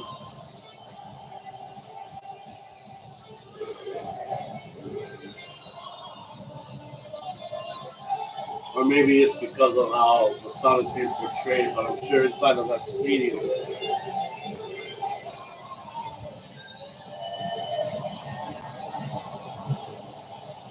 What a cool moment, Billy Gray from Fozzy. Ah, so it's one of Jericho's guys in his band. Billy Graves. Yeah, they just performed recently in Fozzy. Joliet, right? What? They were also in there a couple of days. They're all great crowds. Also, they were in the area, so they performed recently. Not a musical session. That was This cool. is physicality and survival. I would kill to at least once in my lifetime to see Fozzy. Jericho, if he cannot win I mean, tonight, Fozzy's a really good band with Jericho at the helm. It's super Tony, good you music. mentioned that Fozzy has been playing shows here for the past few nights. What shape is Jericho in going into this match? That's right, because, listen, he's told me this. Chicago loves Chris Jericho. Yeah, they don't want to see Jericho go either. They're all pro Jericho. They want Jericho to beat the living shit out of that mother jobber fucker, MJF. The bottom line, Tony, I love Chris Jericho with all my heart. MJF still won the match. Oh, real? You fucking jackass, man. You piece of shit. But hey, he's being what he's doing, what he loves to do, and that's being that ultimate heel. He's living up to his name. Mother jobber fucker. Yeah, he's... Yeah, aka instant heat from his own ass. Chris Jericho here tonight with a victory. He's beaten Jericho 3 times. He had already earned the asshole chance for Chicago. After the bell, he threw Jericho off the I don't think cage, he cares. leading to that He's only there for dislocated one left elbow reason, Jericho. and that's to finish Jericho's career. Actually, that was the second victory. The first was last year at Full Gear, which allowed MJF to enter the inner circle. And then the third victory, of course, in that 5th labor of Jericho. But we all know that this is to obviously... I mean, Jericho and MJF have been working nonstop for more than, than 6 months, close to the year. I mean, they've been incredible together, whether it be good, whether it be bad. I'm talking about either doing babyface stuff or even going against each other. Jericho is putting MJF over as the ultimate heel in Never seen a man AEW. more hated. More ringside fans. Well, of course, they had the moments and that all. And every time you get hit, we enjoy blood and guts. Oh, that's true. Oh, yeah. And it was one of the most craziest things I've ever witnessed on television. Hold him into a pin. Oh, really nice counter. Really nice I counter. couldn't believe they would have done it any better than they did. But this is the problem here. I believe It's to be surprising problematic. that people are sticking progresses. to this storyline to the degree that they're showing it, that they're presenting it. You don't let him regenerate his energy. No, you don't look up at the fans and smile and act cocky and allow Chris Jericho to get back on his feet. Oh. Shot by MJF. That, when you break it down to the elemental level, Chris Jericho must win this match. Oh. Or else his AEW His head connected right at the edge of that guardrail. A tremendous broadcast. You refreshed MJF. I know, and they should have opened the bottle to make sure that Jericho will not be the same man if he loses here. Something will be missing for the rest of his days. See, from there, he could have just grabbed him by the head and then flip on a little bit. They're right there. That could have been a little payola right there. Yeah. And this match has no count out. Why would you have rules in a situation like this? Oh, Brian said his head. Best man wins. I look at it. Jericho, of course, had to endure those 5 labors, the first of which, yes. Oh, what is that? Jericho with the stanchion. Got the stanchion up there. Oh, for, yeah, okay. For the right guard. Oh! Still does hurt. Jesus, man. Well, we were wondering if MJF would do anything. That could have put out MJF like lightning. Stakes are a lot higher for Jericho than they are for MJF right now. Absolutely. As I mentioned, the first labor of Jericho was against Shawn Spears, where Spears could use a chair, Jericho couldn't. And now Jericho playing all that hits. The Middle rope labor spring drop kick. King of the Deathmatch, Nick Gage. Part of his repertoire for over 30 years. Against one of Jericho's most fiercest rivals. Yeah, they strapped into that baseball slide into the into the ring. Oh, MJF's wasting on Jericho here. Driving the knee into the ribs of Jericho.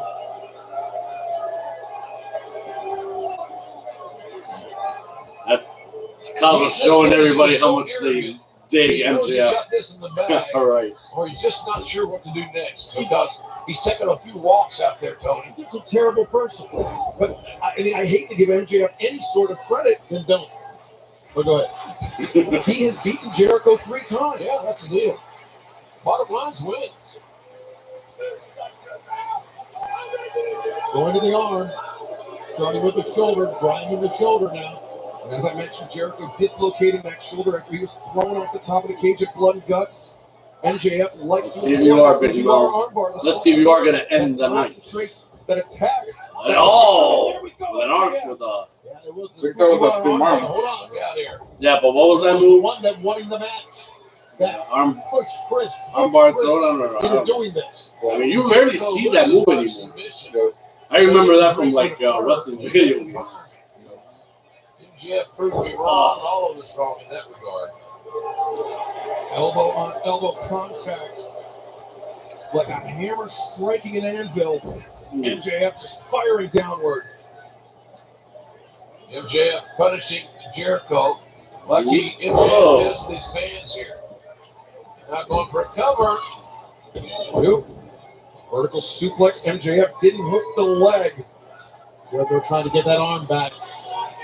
Get the feeling back. And here's the issue there we should consider. Jericho is right-handed. His right elbow, or his left elbow is a mess.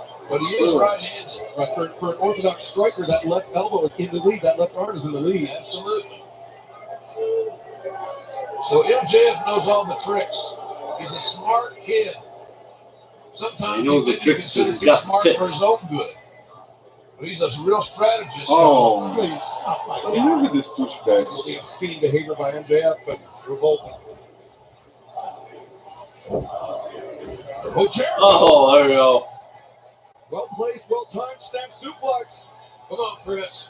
Slap yourself in the face. Get going here, Chris. We're supposed to be impartial, but no, we're not. We're offending any MJF fans, all 3 of them. Yeah. We're all behind you, Chris. Come on. Come on, man. And suffer. Come on, man. Oh, humbles him somewhat. Look at Jericho. MJF leaving that left arm hanging, and he's paying for it. Chops to the chest, ripping MJF. They're setting little ropes, the cross chop. Because I was already thinking about it too. Like if he lost, then I wouldn't be able to do our infamous disclaimer with Jericho's slogan at the end. Man. That is if he loses. But if he wins, then I get to do it because they probably, he's still continues his career, and I can still say, and I don't have a cow. Man. Close, man. Close, I thought it would be. That was not a strong kick out by MJF. No, it was very, very weak. You're right. Well, Jericho said, I wonder what he's going to do when we get into the real deep water that shot Sunday night. And to his lower back. Yeah, when you get into a real deep water, It's always best to go with the veteran, the guy who's been there before. And Chris Jericho's been there much more than MJF's been there. Hammer thrown to the rope, reversed as MJF got the elbow. Oh, and back to work to that arm. Oh, that's going to change things here. Oh!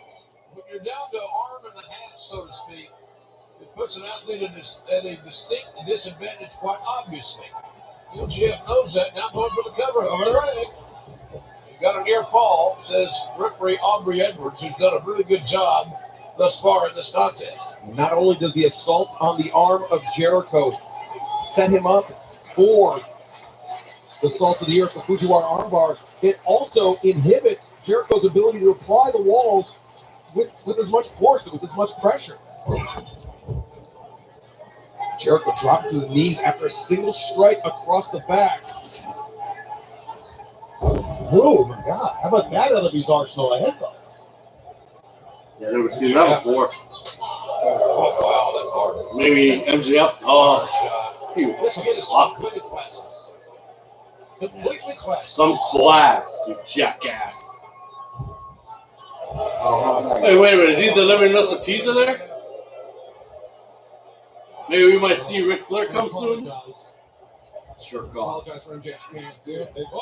MJF lands on the apron. And again with the arm. Guillotine across the top rope.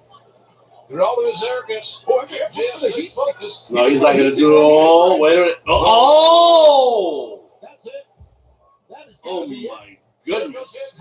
To the ring apron, the hardest part of this entire structure. It looks like MJF wants to win it at all costs. Doesn't matter even if it's a con out. Aubrey Edwards has the enviable task of counting. MJF will take a Aubrey Edwards going by the speed of the count. Final count of Chris Jericho's career in AEW. Referee Aubrey Edwards, of course. Aubrey Edwards. Aubrey's been right at the 5 count. Inconsistent. Yeah, she's up to 5. Listen, now 6. They're scrambled. It's getting serious here. Jericho hasn't moved. Or on the 8 at least on the 8. He's got to start moving. Here is urging him on. It can't end like this. Come on. Now. Come on. MJF said, yeah, came in. There you go. Oh, he got in quick. Oh, just to break the count. Yeah, but you know what? Take a refresher. What the hell you gotta do? Backfired. Yeah, but he missed. Oh! Right on that apron. Oh my God. That might have got the air out of MJF. But you know what? Son of a bitch deserves it. Look at this. Oh, from a high angle. That's a good shot right there. After all the and the angle that we just seen. Oh. After all the torment he caused. Yeah, man. To pull it out of his arsenal. Go ahead and say that Karma's such a bitch. The edge of the ring, and also the adjacent. That lower back is killing him. No It's already affected his lower back even more. It's killing him. I think it's only going to get worse from here. Both combatants. So we'll see how MJF dukes this out. And just a reminder, and Jericho's got to have a keen eye on.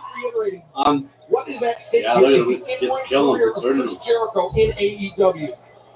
Like having a work back spasm that you would ever encounter in your life. Matches here before, but all right. Yes, that right hand just over the top.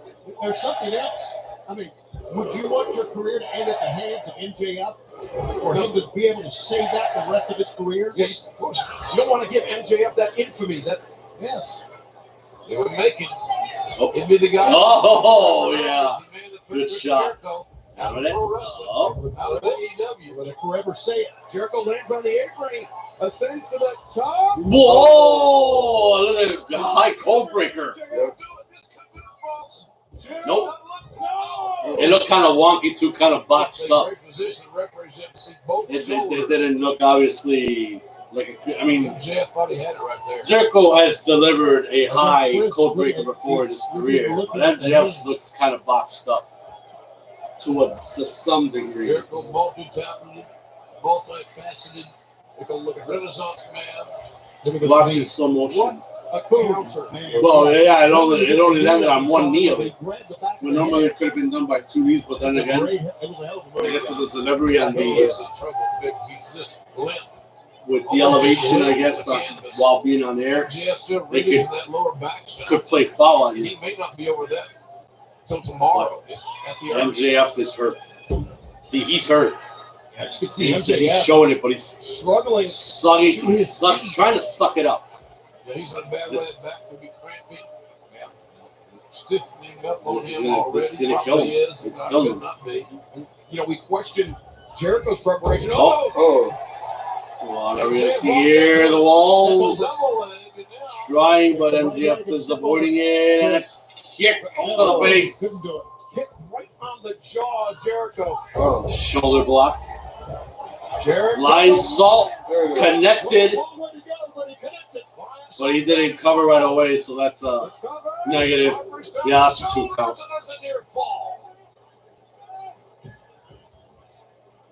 And it's only aggravating MJF's injury on the lower right back. Fans loving it here.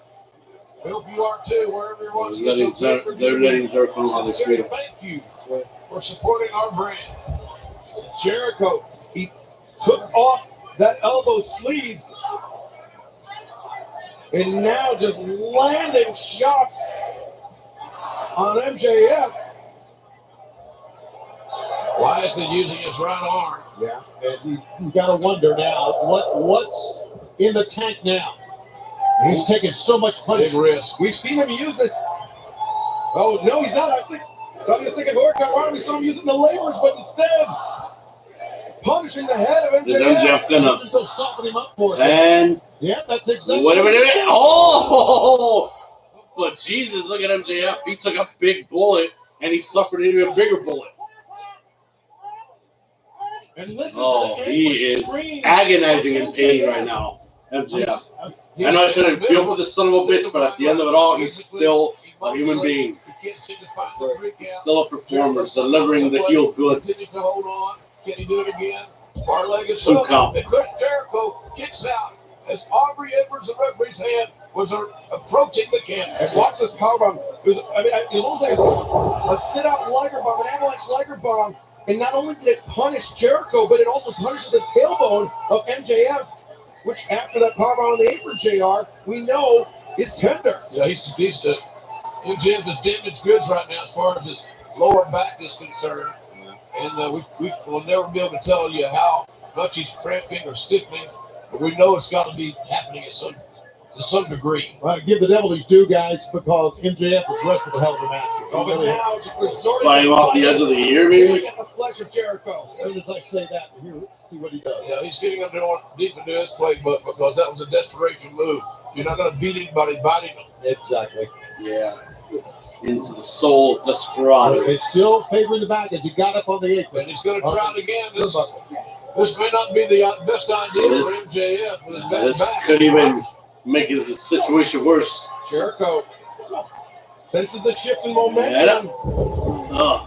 You see MJF after the impact immediately comes up clutching the lower back. But what is Jericho going to do here? His version of the code breaker from the middle rope corner. Man, these guys are both hurting. They're aching, they're physically spent. 2 count here, but it's still going. Rolled his left shoulder off the canvas just in the nick of time. Still going. Wait a second. Oh, really? Well, what the hell, man? Well, if Wardlow's going to come out, expect Jake Hager. Because those two still have unfinished business. There they are. Both of them. The 2 biggest guys of their crews. Wardlow of the Pinnacle and Hager of the Inner Circle. The referee's trying to They're trying to contain these big guys with 2 refs, but hey, with the path that they're going right there, all the way to the back, it's hard. Wait a minute. MJF's got a weapon in his hand. Oh, no. Oh, the side of the head of Jericho. Son of a sneaky bitch.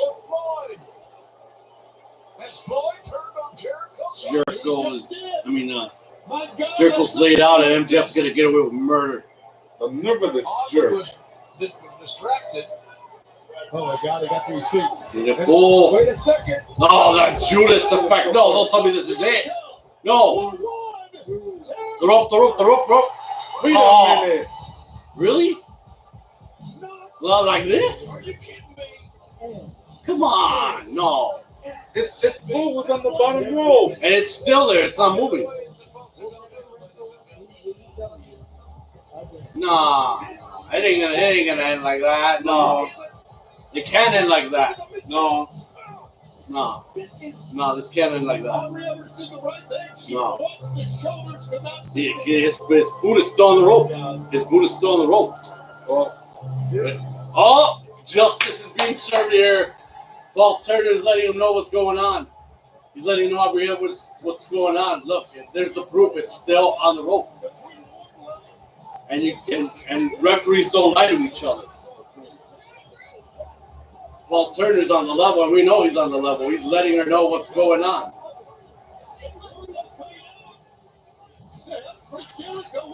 So this match is going to get started again. This match is going to get started again. Say it. Say it, dude. Chris Jericho's foot was on the ropes. Yeah. Therefore, this match will restart. From Justin Roberts, it sounded even like a question to ask to the fans. Oh, look. Of course. Oh, really? Showing a referee? That is a no-no. Oh, that could have been a 3. That could have been a 3. Missed the Judas effect. Armbar from Jericho. And he's in the middle, but damn it, he can't tap out here, and he's already adding damage to the pain. Oh, Jericho's at the verge of tapping, but he can't. He already lost to MJF 3 times. Yeah, 3 times. Wait a 1. So no. Not even. And he still has the arm. Wait a minute. Next up with 2 forearms, left forearms, and he's trying to get him over with he's just trying to avoid it. Get him over with the walls. Tap, you son of a bitch. Tap, you son of a bitch.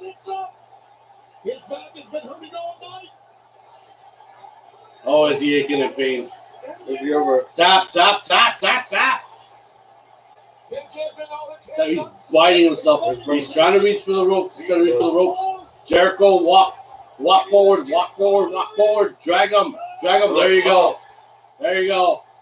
Tap. Oh, he was gonna go. Oh, he could have. There it is. Here, I thought he was gonna go. He should have done his own move. What was his own move with WCW? The Lion Tamer. Here's what I thought he was gonna do. The Lion Tamer. That could have added more insult to injury. But he tapped already. So.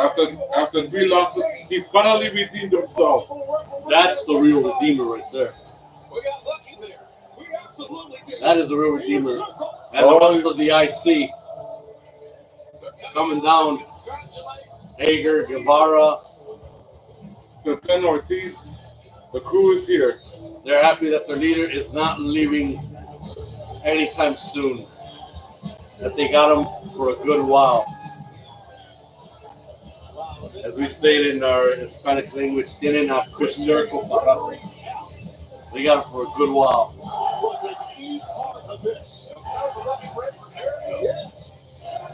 Our Chicago crowd is happy that he stayed in AEW as the performer that he is. As DDP once said, Jericho is an nonchalant performer. Oh, here we go. Punk Allen next. You think Punk will deliver after 7 years of not being in the ring? Well, I can't say the man that has been lost. I mean, yes, he's been absent from the ring, but this is his one chance to prove himself and to Chicago and once again. Darby Allin, there's nothing you could do that is more dangerous than wrestling CM Punk. See, I'm one of the greats. All the others keep coming in fake. The eyes of the world will be on Chicago, Illinois as CM Punk makes his return to the ring for the first time in over 7 years. When you collide, it's going to be showtime.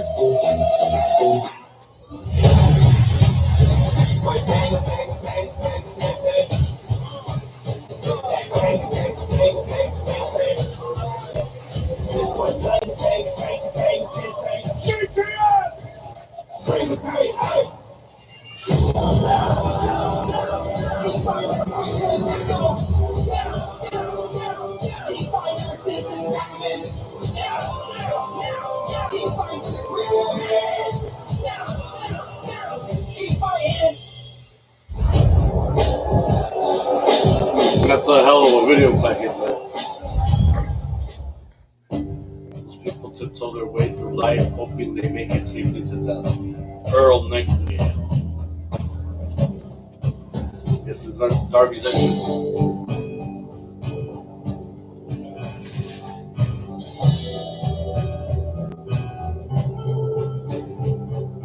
Best. All the rest of the same body bag that he was. Good question.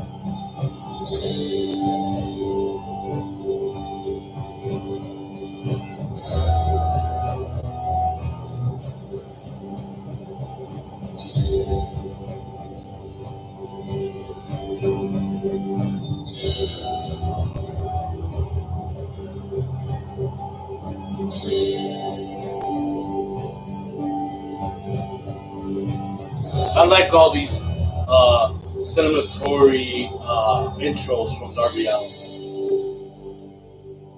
Holy crap. That's a crazy stunt shit.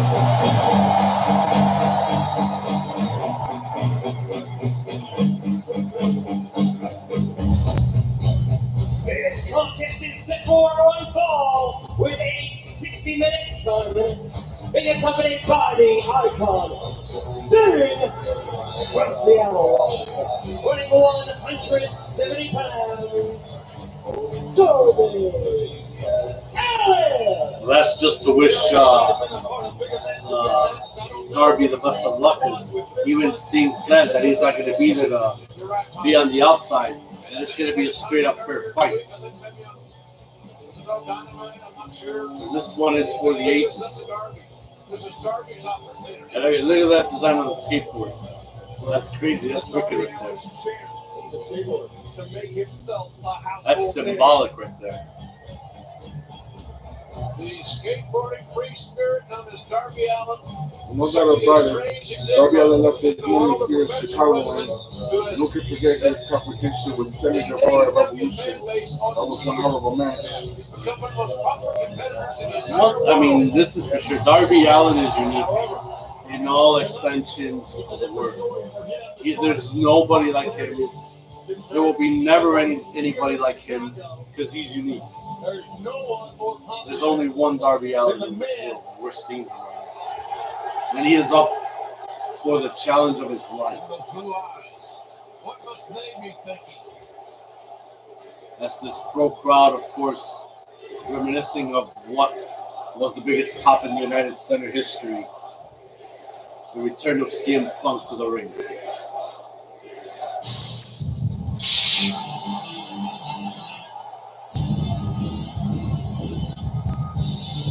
With the theme of In Living Colors, Colts personality. Comes in the best in the world.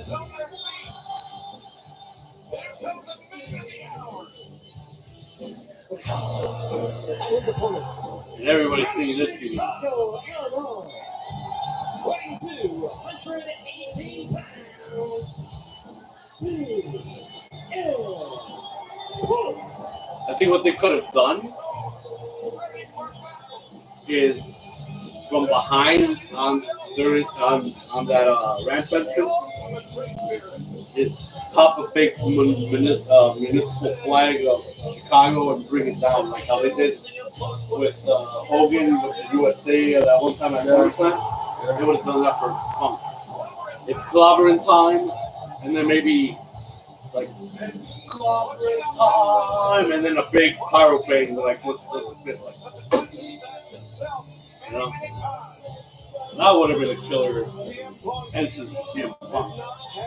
But of course, Punk is basic. He doesn't rely on the pyro or anything like that. He's just himself.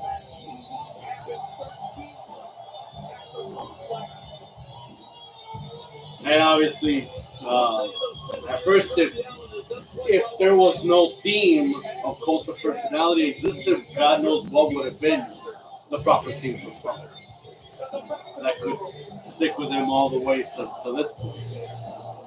And that In Living Color was so loyal, because I even heard a report that if he would ever make it at AEW, that theme of cult of personality would go with him. Doesn't matter where he chooses to go. That's how this loyalty thing works. The best in the world. Get ready for battle for the first time in 7 years in a pro wrestling ring. Darby showing remarkable patience.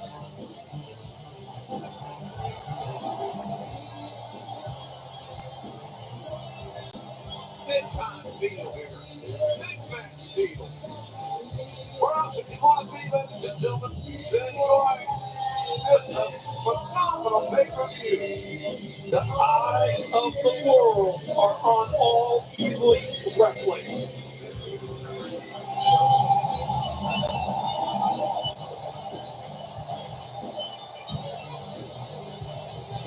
Now we're gonna get our questions answered.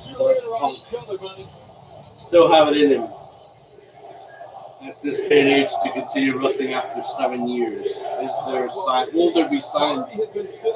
Ring rust. What will Darby Allin's strategy be when facing the Second City Saint here? Look at that. Oh, who can play that game? Wow. Yep. Punk does it best. In his own positional way. Looking, batting at each other eye to eye.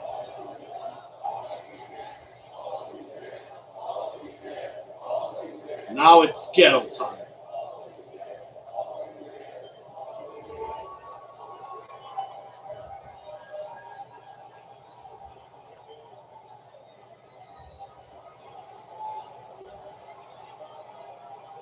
Gentlemen, start your engines. Well, ring that bell. Play ball. The most welcome bell I've ever heard.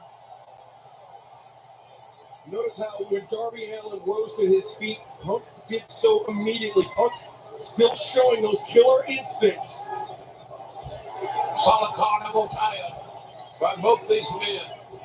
Punk with the height advantage, which you see Darby digging his heels. Nice. Oh. Arm drag. Up. Nice slick. I guess that's quick. We are seeing a little bit of rust then. And weight advantage here. Of course, that's never deterred Darby Allin at all. Never. Absolutely not. But Darby Allin, among the most fleet-footed athletes here in AEW, his quickness. He's quicker than a hiccup, no doubt about that. And he's very unorthodox. He isn't predictable. Grabs the side headlock. Darby says, Oh.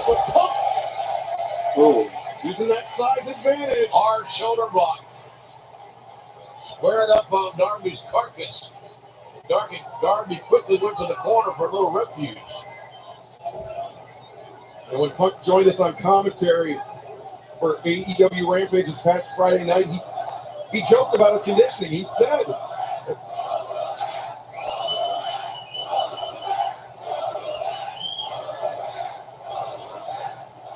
And they're chanting welcome back. Yeah, we're ready.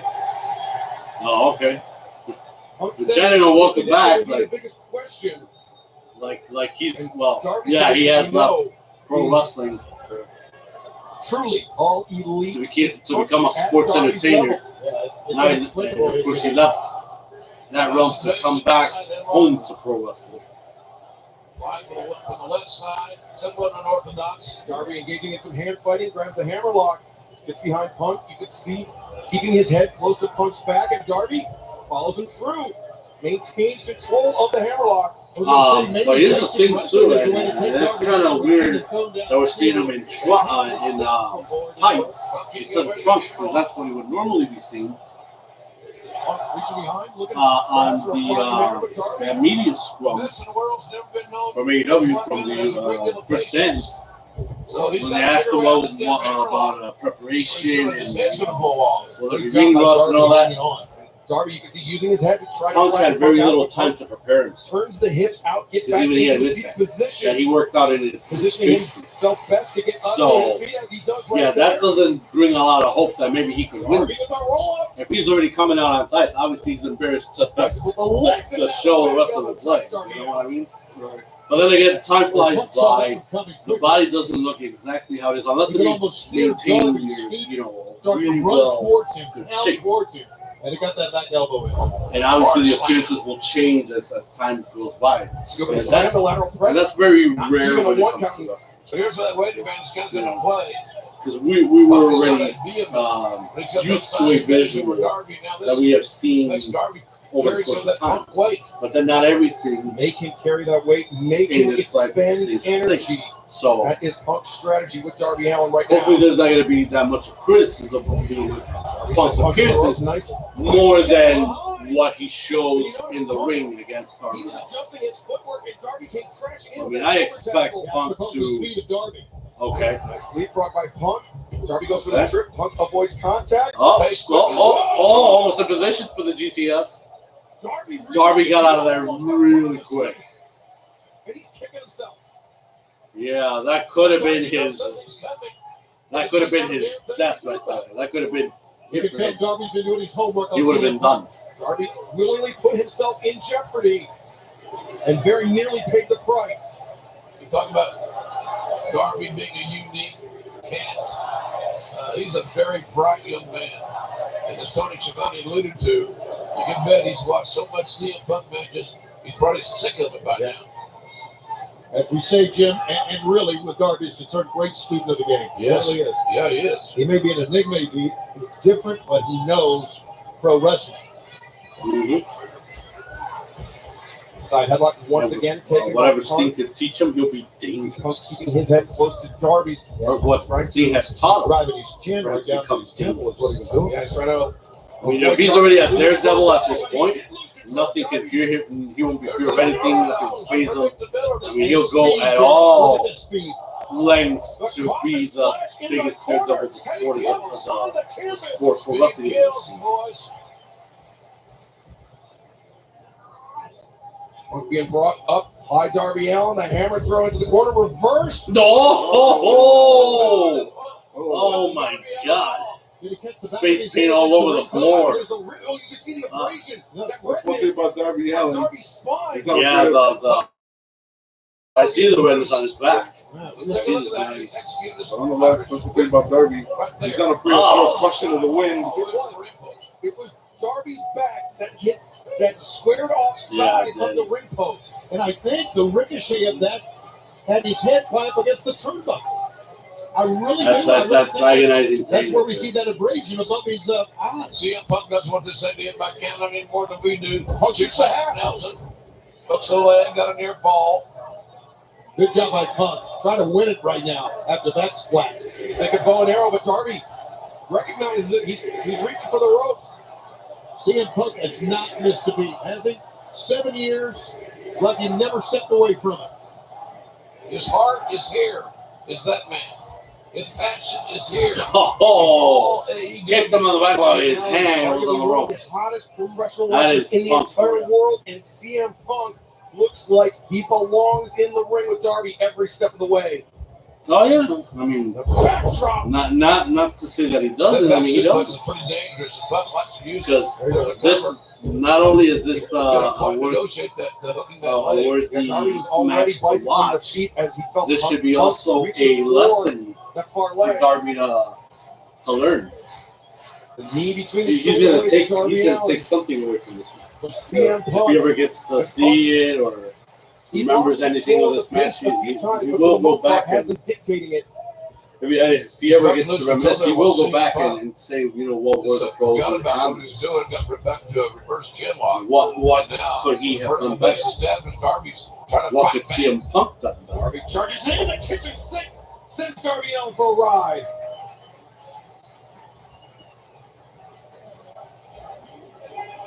Punk taking a moment to collect himself. You know, both these guys are amazing strategists. As Tony mentioned, students of the game. They both sincerely are. I had that opportunity to talk to CM Punk in that feature that we did, and you know, he's been watching AEW for a couple of years. Sure. And look at him crank up over the head here, guys. Yeah, the abdominal stretch. Great original ship by CM Punk. He positioned his back very close to the ropes, which really puts Darby Allin in a very hard way. You know, it's called an abdominal stretch, but buddy, that's neck stretch right now. Yeah, he's got a neck crank locked in as well. He sure does. Punk loses the grip. Darby. Straight shot. Elbow shot. You can see the bow staggered. Yeah, it did stagger him. Let's see how. Whoa! Yeah, took the world backbreaker, but that was stupendously done. Punk once Wasn't again. fast, wasn't slow, it was just right. He's been clearly studying his Darby Allin footage. He knows that he has to slow Darby Allin down. He has to grind him out.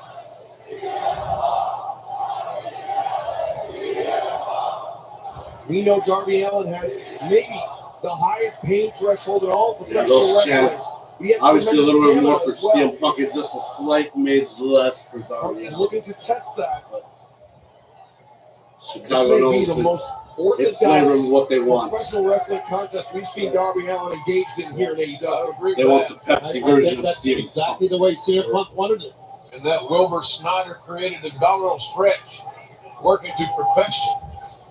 Darby doing a little hand fighting. He breaks the grip of Punk from underneath the jaw. Right in the ribs. Punk abandoned ship, goes through, went for the abdominal stretch. Darby comes over that stunner. And Punk found himself in a precarious position that the irrepressible Darby Allin took advantage of. It's been quite a while since CM Punk has experienced a jarring impact like that. Now the question is, how will Punk respond? Darby put some distance between him and Punk before he got Not out. to slap fest. With palm strikes. Darby's starting that. Darby hits the rope, swinging a miss by Punk. Yep. Oh! I'm surprised Punk didn't see that coming. Darby! Building momentum as Darby Allin. Steps through. Monkey star cradle, no. CM Punk got to reach down there. Darby keeping the pressure on. Punk looking for the GTS. Darby counters. Roll up. Punk put the heels together. Oh, and another slap. Oh, Darby, man. damn, look how quick Darby is rolling here. Oh, I'm the destroyer. Cornbread. oh. I think it's destroyer. Wow, man. Awesome sequences by Darby Allin right here. Yes, that does deserve a round of applause. That was amazing. I don't know what we expected. Amazing sequential roll from Darby Allin, man. Oh, was he rapidly consistent with his moves? And Darby Allin going to war here tonight in All Out. If this is your first AEW event, thank you for joining us. Not my first. Not my last season for television. But it would have been. Well, this could have been the second drop position. and first of I'm all not so sure that was a good position for Darby to I'm try to not Punk gonna- I already pissed the light He too didn't- much up there. Didn't have a major offensive flurry to put Punk down before that. Right, exactly. Uh-oh. Oh, it reversed. It reversed. And it only a 2 count. Now, what a counter by Darby Allin. Going from look like victim to victor in one big move. So CM Punk is hurt. Darby Allin He's putting taking himself from back his up left to a knee vertical here. position. Goes through. Into a bridge and into a backslide. Avoided. Darby breaks free. Punk. GTS, the first one, but Allen landed on the outside, rolled out on the outside of the middle rope to the outside. Damn, man. Tough break for Punk. Tough break. But it was all about the positioning and the timing. The timing was right for the positioning. It just wasn't there. Darby Allin's. I mean, he had it good, but Punk could have taken it more to the middle. Or maybe away from the edge of that. Getting to the middle rope. It's going to take the count out here, I guess so. No, on 9 he's going to get in. There you go. Yeah, just like Jericho. At the 9. Hey, he was really close to the. He was really close to the ring. So obviously, just one big breath. You can see the gears turning. But remember, when Punk walked over to that corner, he was stepping very gingerly on it. Yeah. Maybe his left leg, maybe, I'm not sure. Almost strike a second. Hard strikes with that wide base, the popping of the hips. Punk's got that. He's got that down, man. JR, that's where the size of Punk comes to advantage. Whoa, I mean. There's another knee for Darby. And what a close. I wanted to take his head off of his body. Punk's calling it. Time to go to sleep, he says. And this time, Punk has Darby in the center of the ring. Panamanian go to sleep. Oh, they're on their feet now. Here, they stand up after that. Let's see if it is time for the GTS. Oh. Darby's not going to watch it. Darby's motionless. Like a slippery dick.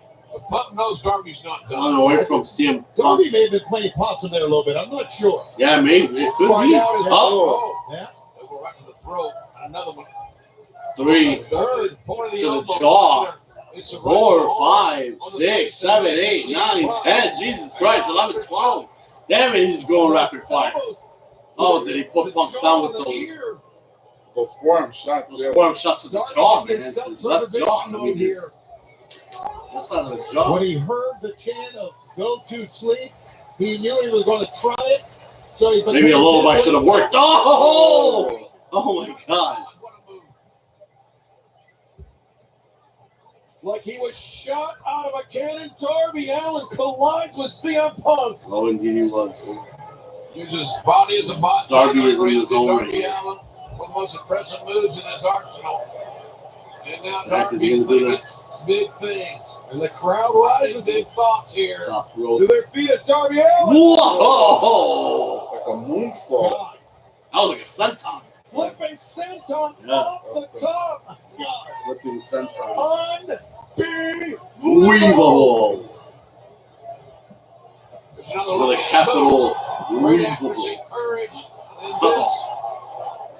Darby Allin has regained the momentum edge in this contest. What a wonderful one-on-one matchup we are witnessing.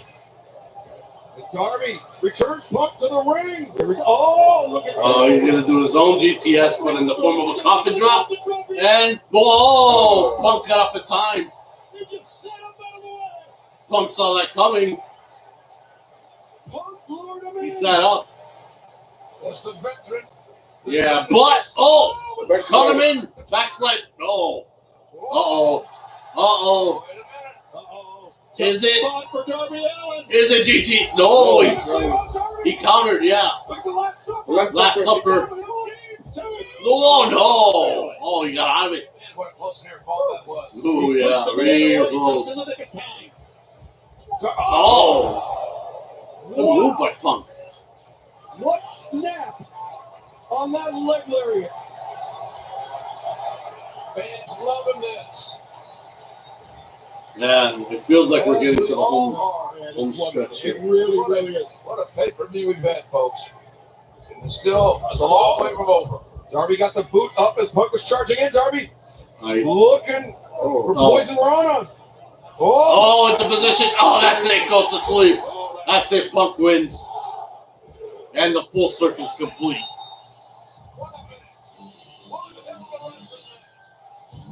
the homecoming of CM Punk in AEW. Wow. The man can still hang. That was quite a match. The man can still hang, man. Props to Punk and Darby Allin. That was an incredible match. I think CM Punk has definitively entered that question. You're damn right he's got plenty left. CM Punk returns to professional wrestling. He returns to the ring. And he proves here tonight that he can stand toe-to-toe with any elite level athlete. 7 years, yeah. And after 7 years, his first match back. Done with. And his first win in AEW. Earl Smith said it best. It is amazing. You gotta learn to crawl before you're gonna walk. And Punk has spent years crawling. Now he just can't wait to walk. He has walked through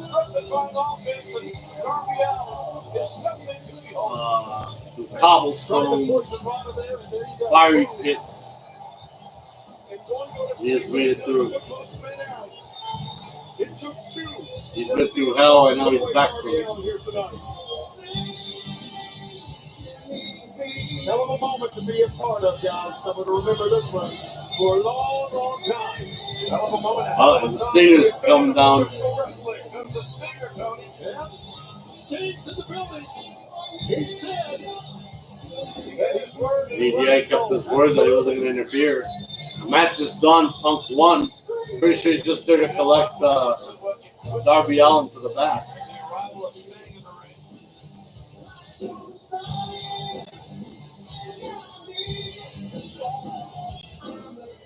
You rarely see anybody take it to CM Punk, whether it be Ring of Honor or WWE.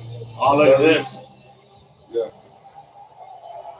That is mad props from Stinger. That is respect. So, yeah, it is respect.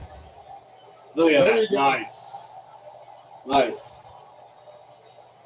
Like I mentioned, you rarely see anybody take it to CM Punk, whether it was Ring of Honor or WWE. At least Darby Allin really did that. Yeah, he did. He gave it everything he had. Yeah, what a beautiful match. It can't go unnoticed. Show of respect between these two competitors. Listen to the fans chant the name of Darby now. Yeah. I mean, they were cheering for Punk, but hey, Darby's hurting. in this case, you got to cheer for the hometown guy. He's a gutsy little bastard. Yeah, look at that. You don't want no assist from anyone. He gets up on his own 2 feet, no matter how bad he's aching, how hurt he is. Now Punk's showing respect to Darby. Yes. Yeah.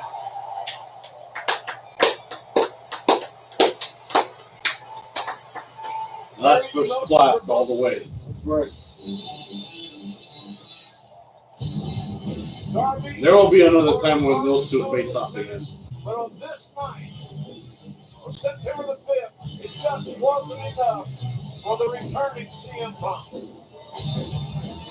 But now, Darby Allin will dust himself off. He will get back in the ring, and he will be better than ever for having been in there with CM Punk. Very well said.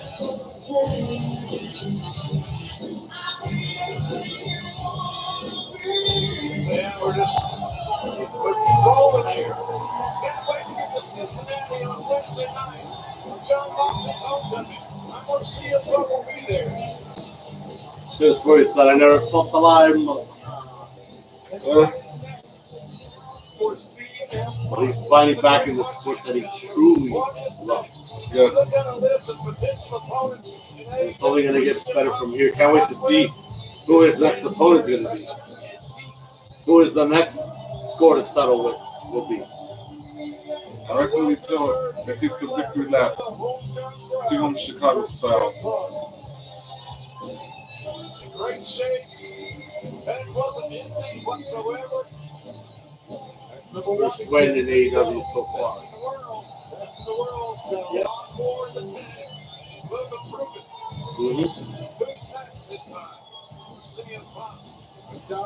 like to set on the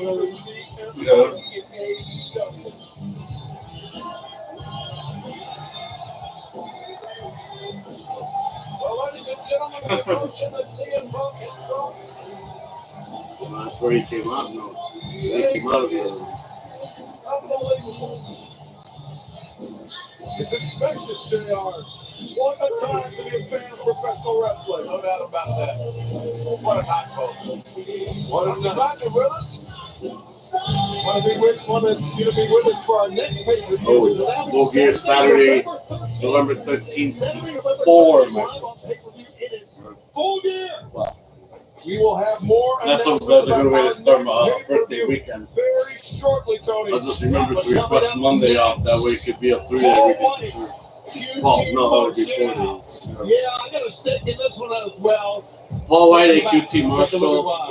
This can only go so quick because it was a quick build-up anyway. So I'm expecting for this one to be done in a hurry. Let's talk about what shocked the world last week. The Factory defeated the Nightmare Family when Anthony Ogogo knocked out Cutie Pie Marshmallow. QT is just a. He's going to be ending up like a cream puff anyway. I'm going to apologize to you for what we're about to do to your son. Having a punk Tony and his son. He's jerk of the year, bottom line. Ass jerk of the year. After they demolished Paul White with Billy Gunn, who still gave no explanation why. Here's a reason Tony Khan hired you as an announcer. 5 operations in the past 18 months. All out, it's going to be Paul White 101 versus QT Marshall. You can see it in his eyes. There's no way QT Marshall beats Paul White. Oh! What the hell just happened? Diamond cutter by QT Marshall. And now I only wonder. Pretty sure the next score to settle is building for Paul White. Oh, yeah. This box for one fall with a 20-minute time limit. Being accompanied by the Factory from Freehold, New Jersey. Weighing 234 pounds, QT Marshall. QT Marshall. Targeting the surgery Marshall. One of the key factors in the Nightmare Family. But pretty much the moment the Factory allowed the next two Nightmare Family Renegades. They were so next to Murado. Pretty much we'll see what's going to be like in the Factory in that time. But now, nevertheless,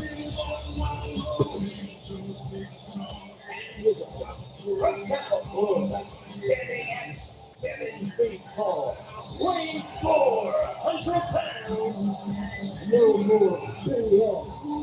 Paul White. Paul White's return to the ring for the what's he said by this man? Standing 11 feet tall and approximately 500 pounds. Paul White. With Paul White had his moment here in Chicago and what is part of WCW or the WWE. Now he's making his AEW debut. Oh, Nick Camarada over the top. And I like to call the Factory. Whoa, a massive headbutt. Before this match gets too far underway, I want to remind everyone AEW returns to the James L. Knight Center in Miami, Florida for on Friday, October 15th for Rampage and Saturday, October 16th for a special AEW Saturday Night Dynamite. Tickets for both events on sale right now, AEWTIX.com. Well, that'll clear up your plan. Those shots are still loud. Every time I see Paul White in the ring, I'm amazed of his size. But the thing about with that rebuilt hip, yeah, still seemingly healing to some degree. Right. You don't want him to get off his feet, or he doesn't want to get off his feet. Look at that. What a decongestant, Tony. Yeah. Wow. You're not getting that. Oh, QT Marshall having to support 400 pounds of Paul White. Shades of the late great Andre the Giant, who stood on many of them. Yeah, who Paul White used to play Andre's son in the old Davis game. That's when he would get off. It's a good movie. We go. Maybe call it 400 pounds. Okay. Oh, this is first one? Third. Third? The book of Were they as loud as how I used to like them, or they're not even that? It doesn't sound like it. Okay. massive conference. He used to do them loud, like loud. And I reacted to them loud. This is only like less than that. I mean, he barely made a sound. And obviously, Q-Tip's chest is the proof of that, of how ready he is. But like when he used to do them loud, that's because their chests were red as hell. QT's chest is barely red. He is a technician. Not like big red, but red. He's a ring technician, no doubt about it. Very smart guy. I don't know if cover ain't going to get it. Those are the chops that I missed from Big Show. I forgot in what timeline, what year. He's got his band of misfits here. Whatever they ever. Well, QT better get back in there before the big man gets back up. Too late. QT lost the advantage. He went for the time. That loud, you know what I mean? I mean, he did them loud. Scouted. Yeah, like, oh! The wall loud. I mean, I could do it louder than that. Got people sleeping in this couple of rooms. What a huge he used to do them that loud. He doesn't do them anymore. He stopped doing it. He does chop them, not loud. QT were the tea leaves and he escaped to the outside. A man who was so low, and now he's gonna get only. See how he's barely making a sound. Here comes Big. Oh, and he's on his feet. Freaking Berserker Jr. And he gets bum rush. And yeah, here's the finish. Choke slam. And it's over. 1, 2, 3. Thanks, Messina. QT Pie Marshall, aka Q-Tip. Even those ants were no match, though. They came out of some of these ants. Yeah. Ants. That was a really short, quick AEW ring debut for Paul White Belt. Even though supposedly he met Ric Flair and Hogan in Chicago before his actual wrestling career debut in the big city. So in a way, this is like a full circle for Paul White too, when it comes to his wrestling career. Paul White's career in AEW. He's 1-0. Now he's 1-0 besides Punk. Well, ladies and gentlemen, got a succession of main events. But the main event of this night that's going to close the show Already. is going up momentarily. The nitty gritty, decided, and it's going to be a classic. But before we get there, JR, this week, Jon Moxley's homecoming to Cincinnati, Ohio. He will go one-on-one with Minoru Suzuki. And earlier tonight, Jon Moxley had this to say. Let's go, Cincinnati. My old friend and rival Minoru Suzuki, a marriage born out of pain, torture, inflicting violence on one another. When Minoru Suzuki and I are in the ring together, it's the best drug in the world. I should know, I've tried them all. I come from a little town called Cincinnati. It's just a little bit up the street. We're going to be there on Wednesday. You know we do people like Minoru Suzuki in Cincinnati. It's like somebody's bullies. Bullies. When it comes down to it, like Minoru Suzuki. Well, where I come from, a little gutter right off Beachmont Avenue. We bury those bullies in the ground, and Minoru Suzuki is no different. Step through the door. Welcome. Yeah, she's supposed to keep her foot toned down. Welcome. We're gonna see my bitch being a real bitch to the name of Beast this Wednesday. So besides seeing Moxley and Suzuki get it on for Moxley's homecoming. In Deepwater in his hometown this Wednesday night.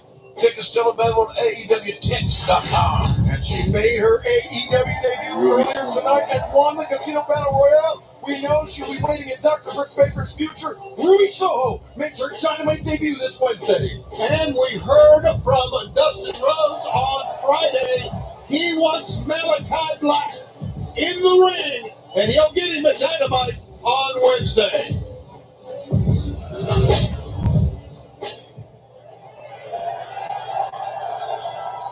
So, Dustin, I don't want you to be calm. I want you to be as mad as humanly possible. Because the angrier you get, the more predictable you are. The more predictable you are, the bigger chance you to slip up. When you do, well, you're in the ring with me. Just in case you have calmed down, allow me to remind you of all the reasons why you're mad. Think about Arn. Think about Brock. Think about Lee. And think about your little baby brother, Cody. But I left in the ring lifeless and bent a crutch around his body that cut through his skin so bad that he still hasn't come back. So think about that on Wednesday. Think about that when you realize, Dustin, that it's time to pay the boatman's toll.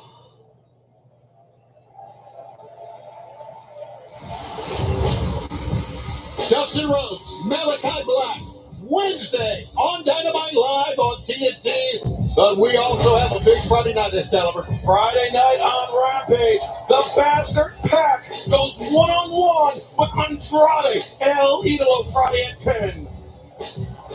Here we go. And coming up next, the AEW World Championship hangs on the balance. Kenny Omega defends against the only man to have beaten him in the last 18 months, Christian Cage. For years, Kenny Omega was known as one of the best wrestlers in the world, if not the best wrestler in the world. But one of the reasons that Kenny Omega has been able to maintain a quote-unquote stranglehold on the AEW World title because he's just that damn good. Kenny Omega and Don Callis have made history. I think Kenny Omega is the best one-on-one wrestler in the world today. Not many men can say they've beaten Kenny Omega inside an AEW ring. Christian Cage is one of them. He's undefeated in singles competition. He has pinned Kenny Omega already for the Impact Championship. He has charisma. He has talent. How can you really say Kenny Omega is going to lose a big match? He finds a way to win.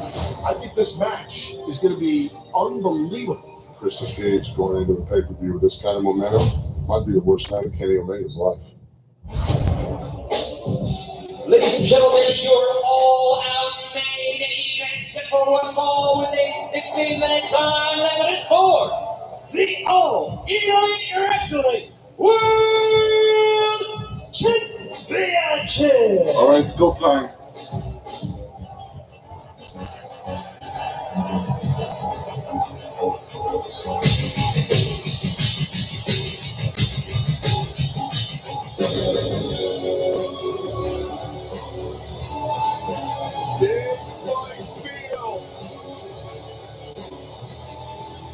Can he do it again?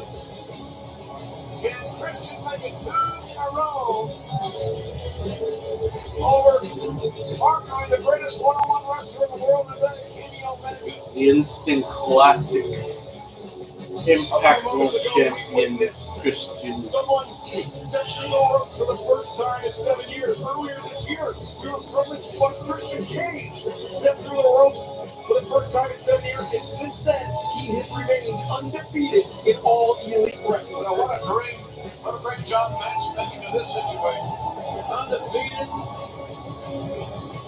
#1 contender on a roll with a victory under his belt over Kenny Omega. I want to say right now, Kenny is not the only doing this in what Christian Cage must be concerned about.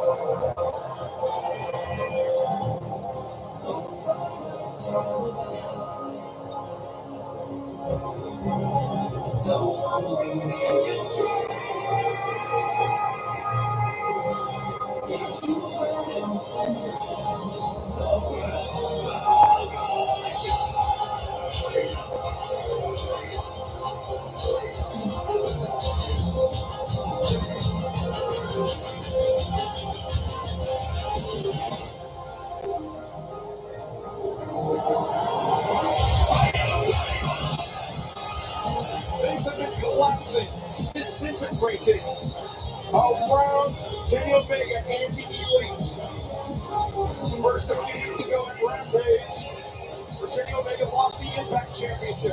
Then again tonight, when the Young Bucks were defeated for the AEW World Tag Team Championship by the Lucha Brothers. Will the downward trajectory continue for Kenny Omega here tonight?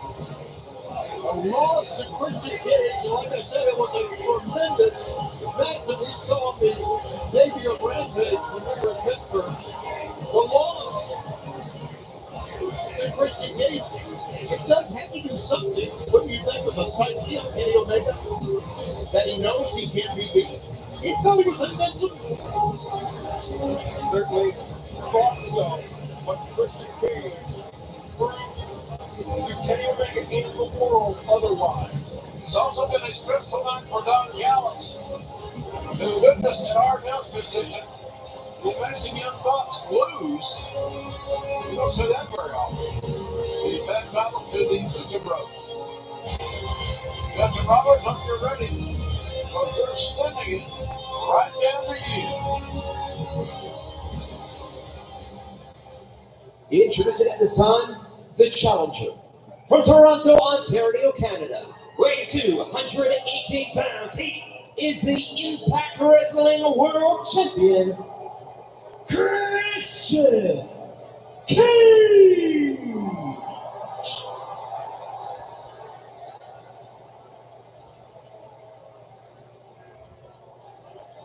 And his opponent, accompanied to the ring by Don Callis.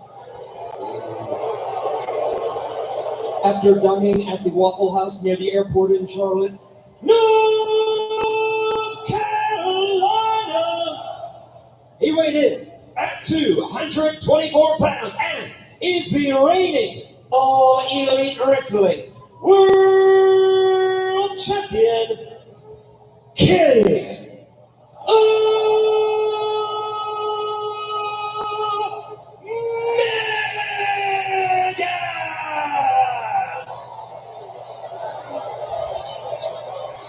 AEW senior official Paul Turner drawing for this match. But his BC polls took it all the way to Kenny Omega. Omega has been AEW World Champion for 277 days. You know who else was World Champion for 277 days? John Moxley, the man Omega stole the championship from. Great stat. Great stat. Yes, that is Stole it from him. Omega has a chance to surpass Moxley here tonight, but Christian Cage. Kenny's not going to wait. Cage able to avoid it. Yeah, get the quill switch on. Whoa. You're not going to take Christian Cage off his game that easily, Kenny. Oh, Christian get the better of it. Look, rocked his head. Oh, no. Work on Rana by Kenny Omega. Omega's a master counter wrestler. And when he gets you set up in his momentum, his wheelhouse, he can take your head off. Baseball drop kick avoided by Christian Cage. And the chops backing up the AEW World Champion. Omega sent hard into the barricade. Wow, this went on the outside a lot quicker than I thought it would, guys. They're picking up right where they left off in Pittsburgh. There's a big rivalry here. Not just only the Canadian feel of it. Callis from Winnipeg, Kenny, Winnipeg, and then Christian from Ontario. Christian Cage leaving it all out of the line in the early moments of this match. I appreciate these guys taking a chance. I really do. But Christian can't win the title out here. I love the fact that he's getting some offense in. But now's the time to take everything back to the ring and transact your business. Yeah, it's emotion. You know that. I mean, it carries you away sometimes.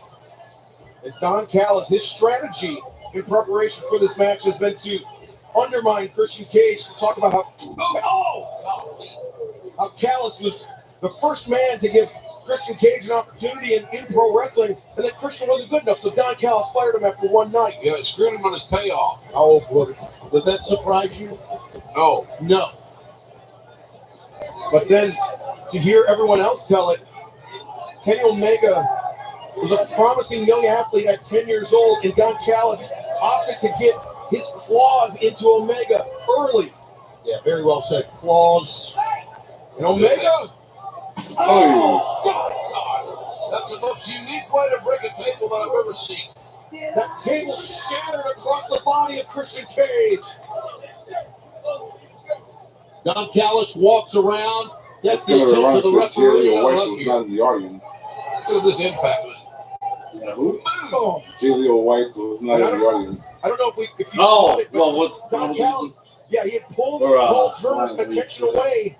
Because Kenny put a table on top of Christian. He smashed it on top of him and yelled right to the camera. He's like one of the basketball coaches. Really? You ever seen those guys? Oh, yeah. Kenny's They're a like the nerd. worst. Got a shoe deal for you. He's a jerk in your.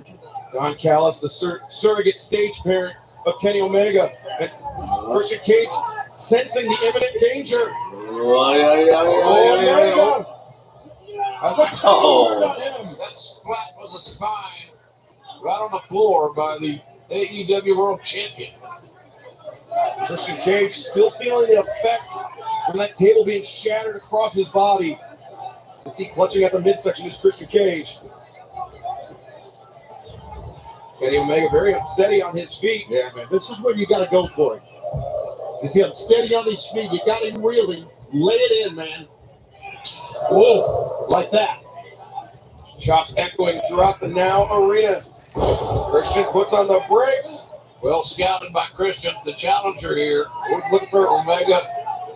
For Cloverleaf, but Omega gouging the eyes of Christian Cage. Breaking those eyes. Oh! Modified sling blade. The dunk by Omega. Driving the back of Christian's head into the canvas. Lateral press. I'm surprised that it took Omega that long to go for the cover. So it tells me he got his bell rocked or whatever. Well, you could tell. I mean, he was reeling. He was staggering. This is not him in that situation. Omega, we saw raking the forearms across the bridge of Christian Cage's nose, trying to inhibit the challenger's breathing. Nice. Well, total control is Kenny Omega. Total control here, Christian. He's got to use that veteran savvy. Come up with a counter. Christian hand fighting with Omega. Omega felt like he was losing the grip, so the point of the elbow to the crown of Christian Cage's head. Now, we were taking a look, watching not only two champions, but two of the great technical wrestlers of this era going at it. Not surprising that they're both being very deliberate in their offense here. They have a very organic rivalry. It's deep-rooted. Christian Cage, of course, the number one AEW World Championship. He is undefeated since his return to the ring, but this could be it. Oh! Yeah, for attendance. Your leg was up. We couldn't see the shoulders from our vantage point, but the referee sure said good and did a good job counting. Yeah, Cage over, trying to fend Kenny Omega off out of the corner, but Omega somebody proposed during the step around the feet of Christian Cage. Or, chops. Yeah, man, Kenny's a great striker, so we can't take that away from him. He's not the best in the world for no reason.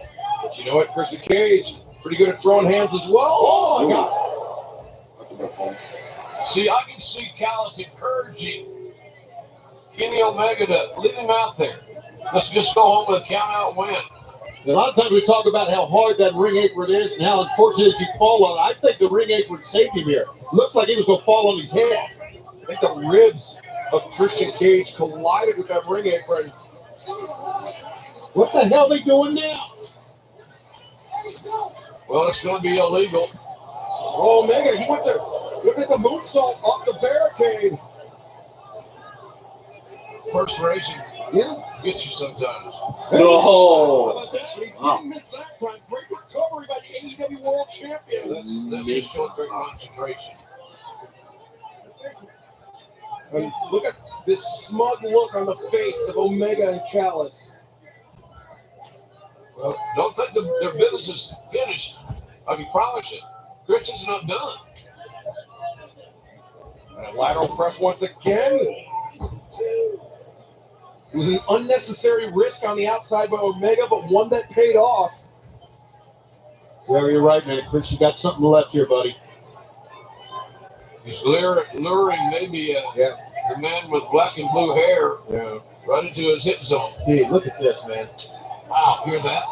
But for as proficient of a striker Christian Cage is, there may be none better with those knees in AEW, maybe in the world, than Kenny Omega. Well, that's the first thing he tried tonight, was to get the knees. He tried a big trigger in the corner. Those right hands by the challenger and the reigning Impact champion. Whoa. Sternum first. Speaking of Impact. Reminiscent of the great Bret Hart.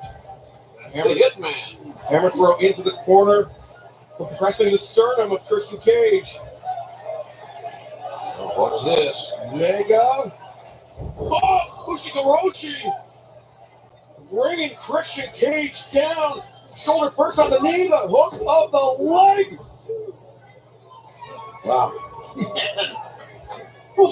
Hard fought, very physical matchup. Yeah, take a look at this, man. Oh, right there, that's Impact. You're not getting it. Look at it any way you want. And that exact offensive move could have certainly beaten Christian Cage on many other nights. I mean, that move has broken the clavicle, broken the shoulder of other competitors. Christian is lucky to have survived it, but Kenny feeling good good right chance. now. Oh, he was. In a bad part of town, anything can happen. Omega took just too long to collect his balance on the top. It's Christian Cage. Good job. Shot right under the chin. Uppercut from Christian as he now sends the Hurricanrana. So smoothly done, so well executed. Yeah, but he can't make a cover here, Jim. Well, he bought himself some time, Tony. That's all I can say. The good that came out of that is that Christian's got a chance to maybe regroup a little bit. Sure. Alternate, doing a 10 count to both men. Both champion and challenger alike struggling to get to their feet.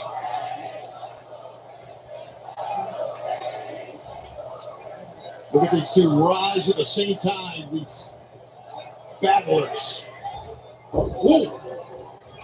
Right hand, but a digging uppercut by Christian Cage. Nice counter. And then Omega comes over the top with the right hand.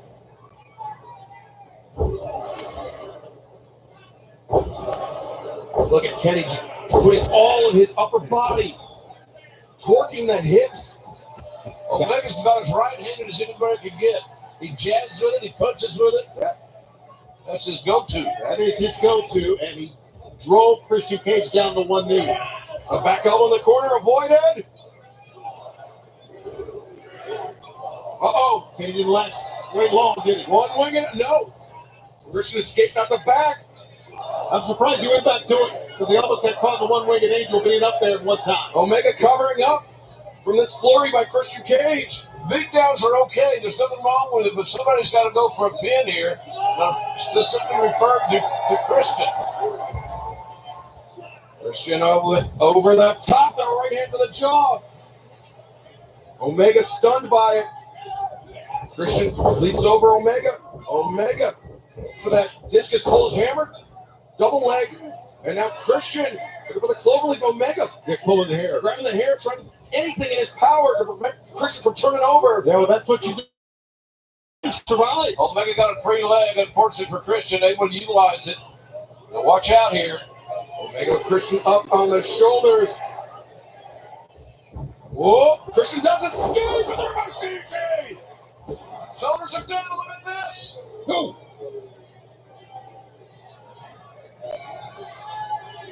And what a near fall.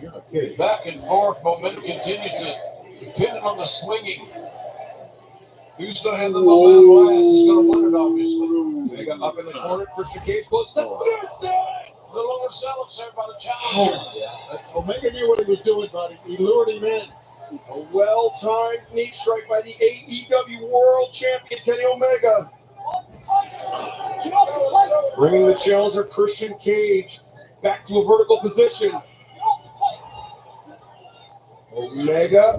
Oh, Christian escapes. Right hands. But gets back into the corner. Now he's got it. Now it's where he needs to lay it in. And this, look at this. Right now, no defense. Well, Christian fighting back. That's the key thing right now. Christian's got to fight back sooner than later.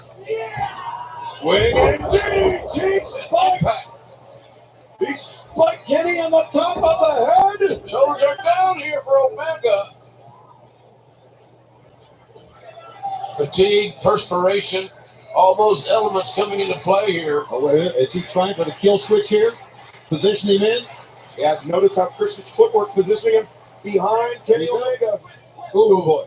Omega felt it coming. Two well-placed elbow strikes the leg lariat to the back, the upper shoulder area. Christian eating some barbecue sauce less. Second turnbuckle. And it could get worse from there. Look at the eyes of it. Yeah, man. Bang with a V-trigger. I've heard of lion eyes. Those are evil eyes. Those are evil eyes. You're right. The V-trigger he wanted to start the match with. He got it now. Snapdragon. Man, that's pretty damn awesome. That is. Pretty Man. damn painful, but it's a beautiful maneuver. And Kenny Omega on that Snapdragon, he has such a low fulcrum. When he snaps the opponent over, they are forced onto the back of their neck before their shoulders strike. Christian famously with neck issues. Go do it again. Man, look at that. Man, that's a shot to look at sometimes. Play that one back for you, folks. And Omega, confidence on the face of the champion. And look at the impact. And not when you're watching this again, and I know you will be. The chamber is loaded. Yes. That's what he thinks of that chamber. Now we're going to go for the finish. Oh! That's the third one. How many you got to do to kill him? Good Lord. Ah, what the hell? Uh-oh. Oh, here we go. Okay, now, that white now we're getting to the exciting part of The each bottom here. rope where his ass has been on the floor right now. Christian. Go ahead, Rick. Jump in there. Christian's instincts are kicking in right here. He knows he couldn't kick out of that V-trigger, so he clutched onto that bottom rope. And I like the judgment of the official, not disqualifying either man, quite frankly, because nobody wants to see that. No, they don't, Jim. We want to see a pinfall or a submission. Especially between these two of the greatest technical wrestlers, which have been content with slugging it out here a lot tonight. Omega's evil mind is spinning. Thinking, what can I do next to lead to putting this man away, getting him out of my hair? No. This should Chekhov's table has come into play. Kenny Omega looking for the German suplex off the apron. Christian, with all of his might, clinging to that top rope. Hard shot. Right across the back of Christian. Omega going to try it again. He wants to drive Christian through that table. Wait a minute. Not a snapdragon on the table. And Christian breaks the grip. And that adrenaline rush Excalibur was all that saved Christian's ass. Oh no! Kill switch. Oh. The ribs of Christian sent into the turnbuckle.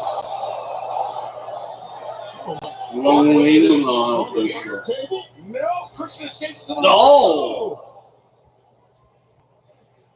Christian with urgency. Christian scampering there. Got someone. Beautiful the table from the apron. Oh my Boy, God. the spear, look how the leg of the table went cranky through.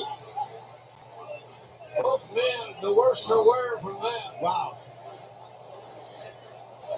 That leg of the table went crashing through, I think, put him on the back. Yeah, I think there may be a gash developing on the right rib of Christian Cage. Yeah.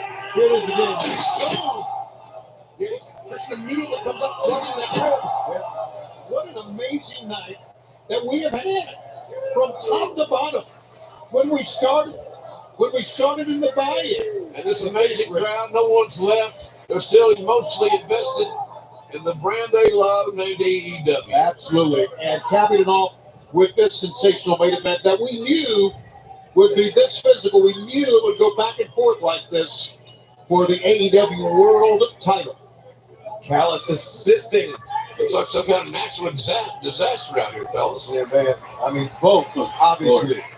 And they're applauding. The fans are then just crawling back in the ring, pulling up. Oh, nice spear from behind. That was a great move. That was a great move after what happened. That is beautiful. Wow, that's cool. Right to the chest. He folded The him in nut half. before He's got Lee the took out. Whoa, man. Kenny was folded up like an accordion. But Christian couldn't quite find that 3 count. Boy, man, and then Christian just sat right down. He got blood in his mouth, as you can see, and it looks like that he was really frustrated after those 2 spears that he thought would end it after the table shot. Imagine just sitting there tasting your own blood in the biggest match of your life. That's what we're seeing here with Christian. That's the result of a great scouting report.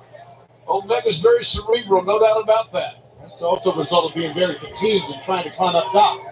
And Christian Cage, when we saw him go through that table, we saw the injury to the ribs, and now even more damage being done. Omega's looking for the Dr. Wiley bomb, but he can't even hoist up Christian Cage. That gut wrench didn't work. We knew what he was trying to do. He being Kenny Omega. Getting some instructions there from Don Callis. Right, I'm digging this one through here. This is a clash. This is really an old school with some elements added. Oh, yes, it's the best of old school and what we are seeing today. We saw an unbelievable tag title match. Wow, Christian tried to block that. Too much power from Omega. Omega was such driving force in those legs. They've been doing some good shots, but we're around the verge Right hands, getting right the balls hands, over here. Oh man, Christian did a spear on the outside to the table from the apron. Did anybody get anybody with somebody here? That should do it. Well, maybe he had some good shots to the BT trigger before having to go on the outside to do that on the Kenny table. Omega making it rain here in Chicago. And Bishop did a spear from behind and in front of Kenny Omega. Omega goes over that top sunset flip. Just minutes ago. Christian, he's been looking for this cloverleaf the entire night. Kenny turned the corner. Shades the great Dean Malenko there with a tip at the cloverleaf. Oh, but Christian drags Omega to the center. And now look at the high angle. Oh, yeah, look, Callis. He may wet himself. No, don't do this. Don't do this. Gallows and Anderson don't do this. But Christian, this is so cheap. Are you kidding me? It's all Don Callis. Oh, look at Omega. This could backfire here. Oh, and it does. The big lug goes down with the V-trigger. Christian with his kill switch. No. Oh, the only angel. No, and now the kill switch. There it is. Oh. Okay. Roll, but he's got to kick out 1, 2. Whoa! Boy, how close is that? Holy hell. Christian bleeding from the mouth, spitting out blood. Fatigue setting in on both these men for this enormously physical matchup. This demonstrates some of the best catch-head wrestling that we've seen in years.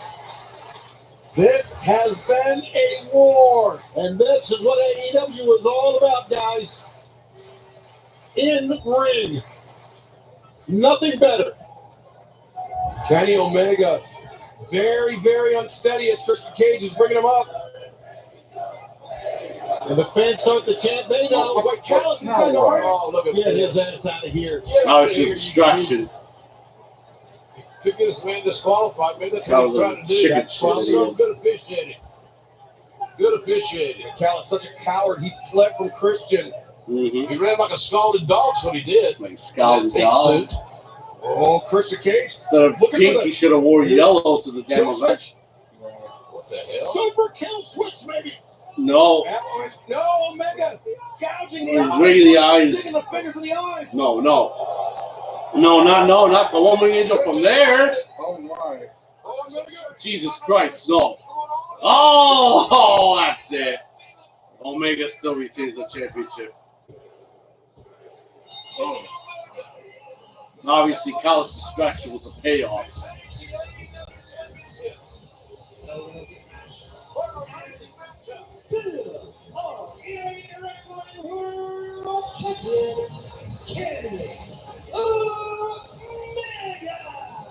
I guess we could say Kenny finally avenged that Rampage loss. To hand Christian Cage his first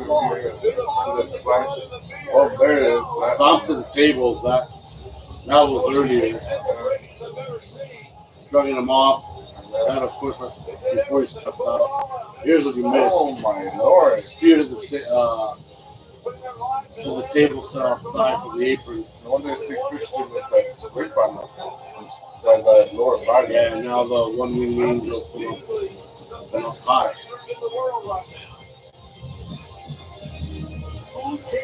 All right.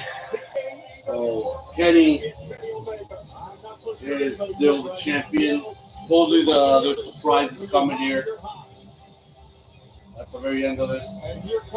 Bucks no longer the champions. They're still gonna walk out there as support of Kenny. Yeah, as being and as wasted as they are, they're making their way down. Saying our leader's still the champion. Our elite champion is still champion. Now the celebration goes on with the elite. Oh, I just see the big lug. Dr. Gallows in. Oh, and I think they're going to do what they're going to do best. Let's pick up the pieces. No, what do normally Anderson and Gallows say? Beat up Christian Cage. Yeah. And they're all getting a piece of him. Yes. Wait a minute. Jurassic Express. They're coming in to defend Christian Cage, but they're on number. There's only 3 of them. But Omega just brings Luchasaurus for the world championship. We're all going to get dismantled here. Are they ever? God almighty, obviously, it's not a. won the damn match. You retain the title. Why this? Not good anymore. Christian's down and out. Jurassic Express about to suffer the same fate. Are you finally starting to understand, Chicago?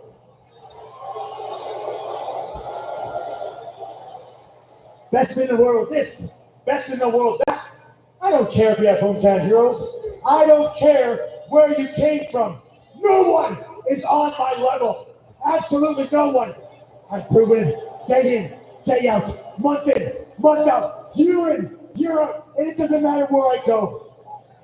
But one thing's for sure, when it comes to this AEW belt, the only people that would ever have a chance to beat me, ever, are either not here, they're already tired, or they are already dead. Oh, I'm nervous.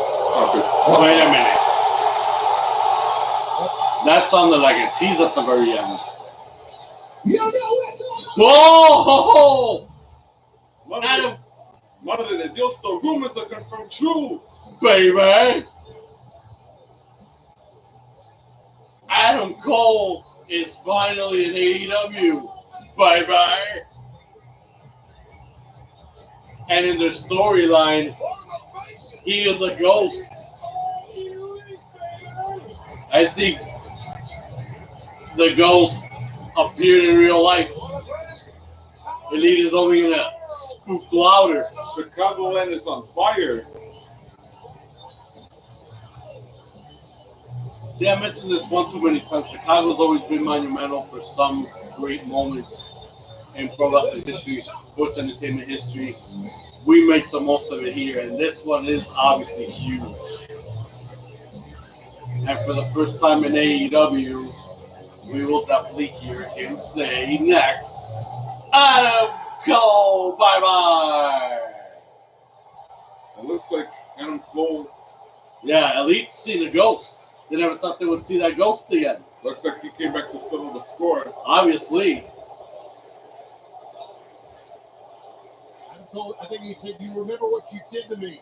Or is it? Oh! He struck the Jungle Boy.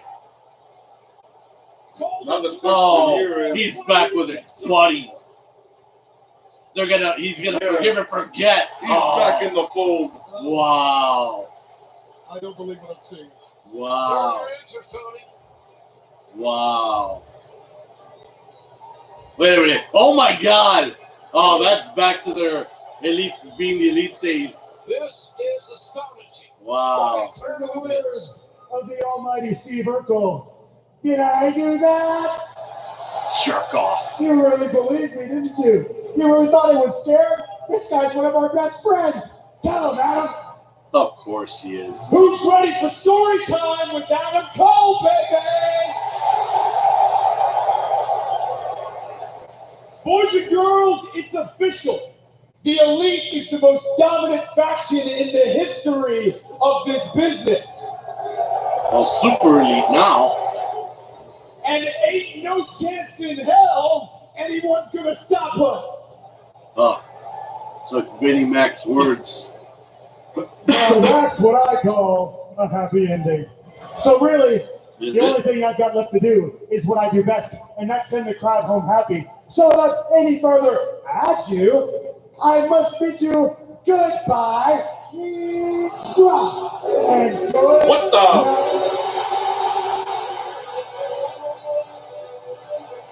No! Oh no! Don't tell me! Oh my God! Oh yes! Oh yes! He's in the house. Bryan Danielson. Wow. That is like a how do you call it, that's like a 1-2 knockout punch already in one package. This is killer, man. This is a 1-2 knockout punch. Seriously. They just, oh my God, they just compressed this into one big, huge thing here. 1-2 knockout punch. We know who he's fighting with. Of course. On the side of Christian, Jurassic Express. Are we gonna get it started here? He's running away like a coward, but the rest. And here we go. And we've got Bedlam. Danielson on Nick Jackson. With those yes kicks. And Chicago is in unison. Oh, German suplex. Roundhouse kick from Luchasaurus and the big lug goes down. Bryan Danielson is already. Wow.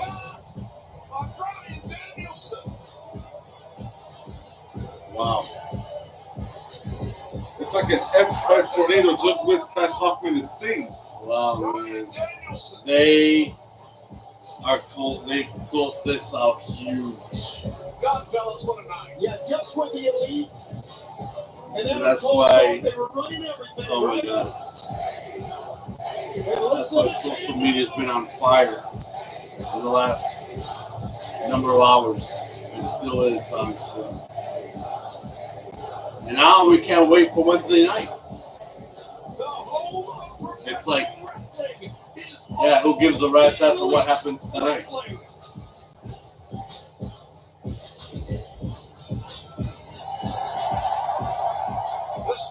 Yes, this is what pro wrestling, what all elite wrestling is all about. And we're all lucky enough to be here to go along for the ride. Can't wait for Cincinnati, baby. Ladies and gentlemen, what an epic night. Historic night. With my great colleagues, Tony Schiavone, Excalibur. We'll be live this Wednesday night. Cincinnati. Wednesday night will be epic. It'll be a story. All these new faces, all these new rivalries. We'll see you Wednesday night in Cincinnati, everybody. And thank you so much for being with us.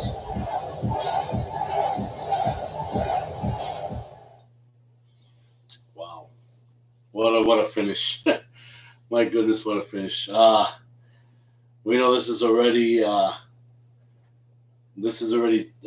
Tuesday. Everybody's asleep. Everybody's obviously their 3-day weekend is over, but mine is not. But anyway, we're gonna close this out already right away. We want to thank again our bro main Doc for joining us for a little bit, even though he didn't stay to finish out the rest of this pay-per-view. But man, this was something. This was really something. AEW All Out. I knew this was going to be huge. I mean, I knew this was going to be killer. I knew it all along, even before the ticket sales. And like I said, I'm not even gonna get into that because I already did it for months. Yes. But this is finally done. The only thing now we're looking forward to is what the heck is gonna happen on Wednesday and Rampage. On Rampage, of course, they took the card of Andrade and the Bastard Pac, so we're gonna get to see that on Rampage this Friday. But until then, I think we're gonna leave this weekend's recap episode with none. We're just gonna wait until next Saturday and just catch up with what happened this past weekend. I think that would be the first thing to do because we're overspent and a lot of things get changed around. But hopefully, if we decide to do a second season, that way we can get our priorities straight for sure. So until then, this has been the one and only Jade, and I'm Aceman. And once again, we'd like to thank Doc for joining us earlier on to join us for the beginning portion of the show. We really do appreciate it. We want to thank you guys for tuning in. To get to see this on the archives as well, we appreciate it and support it, especially from you guys that have been subscribing as of late. Could have done it without you. We appreciate it. We thank you very much. And until then, stay safe, mask up, peace and love worldwide. You guys have a good night. We'll see you next time.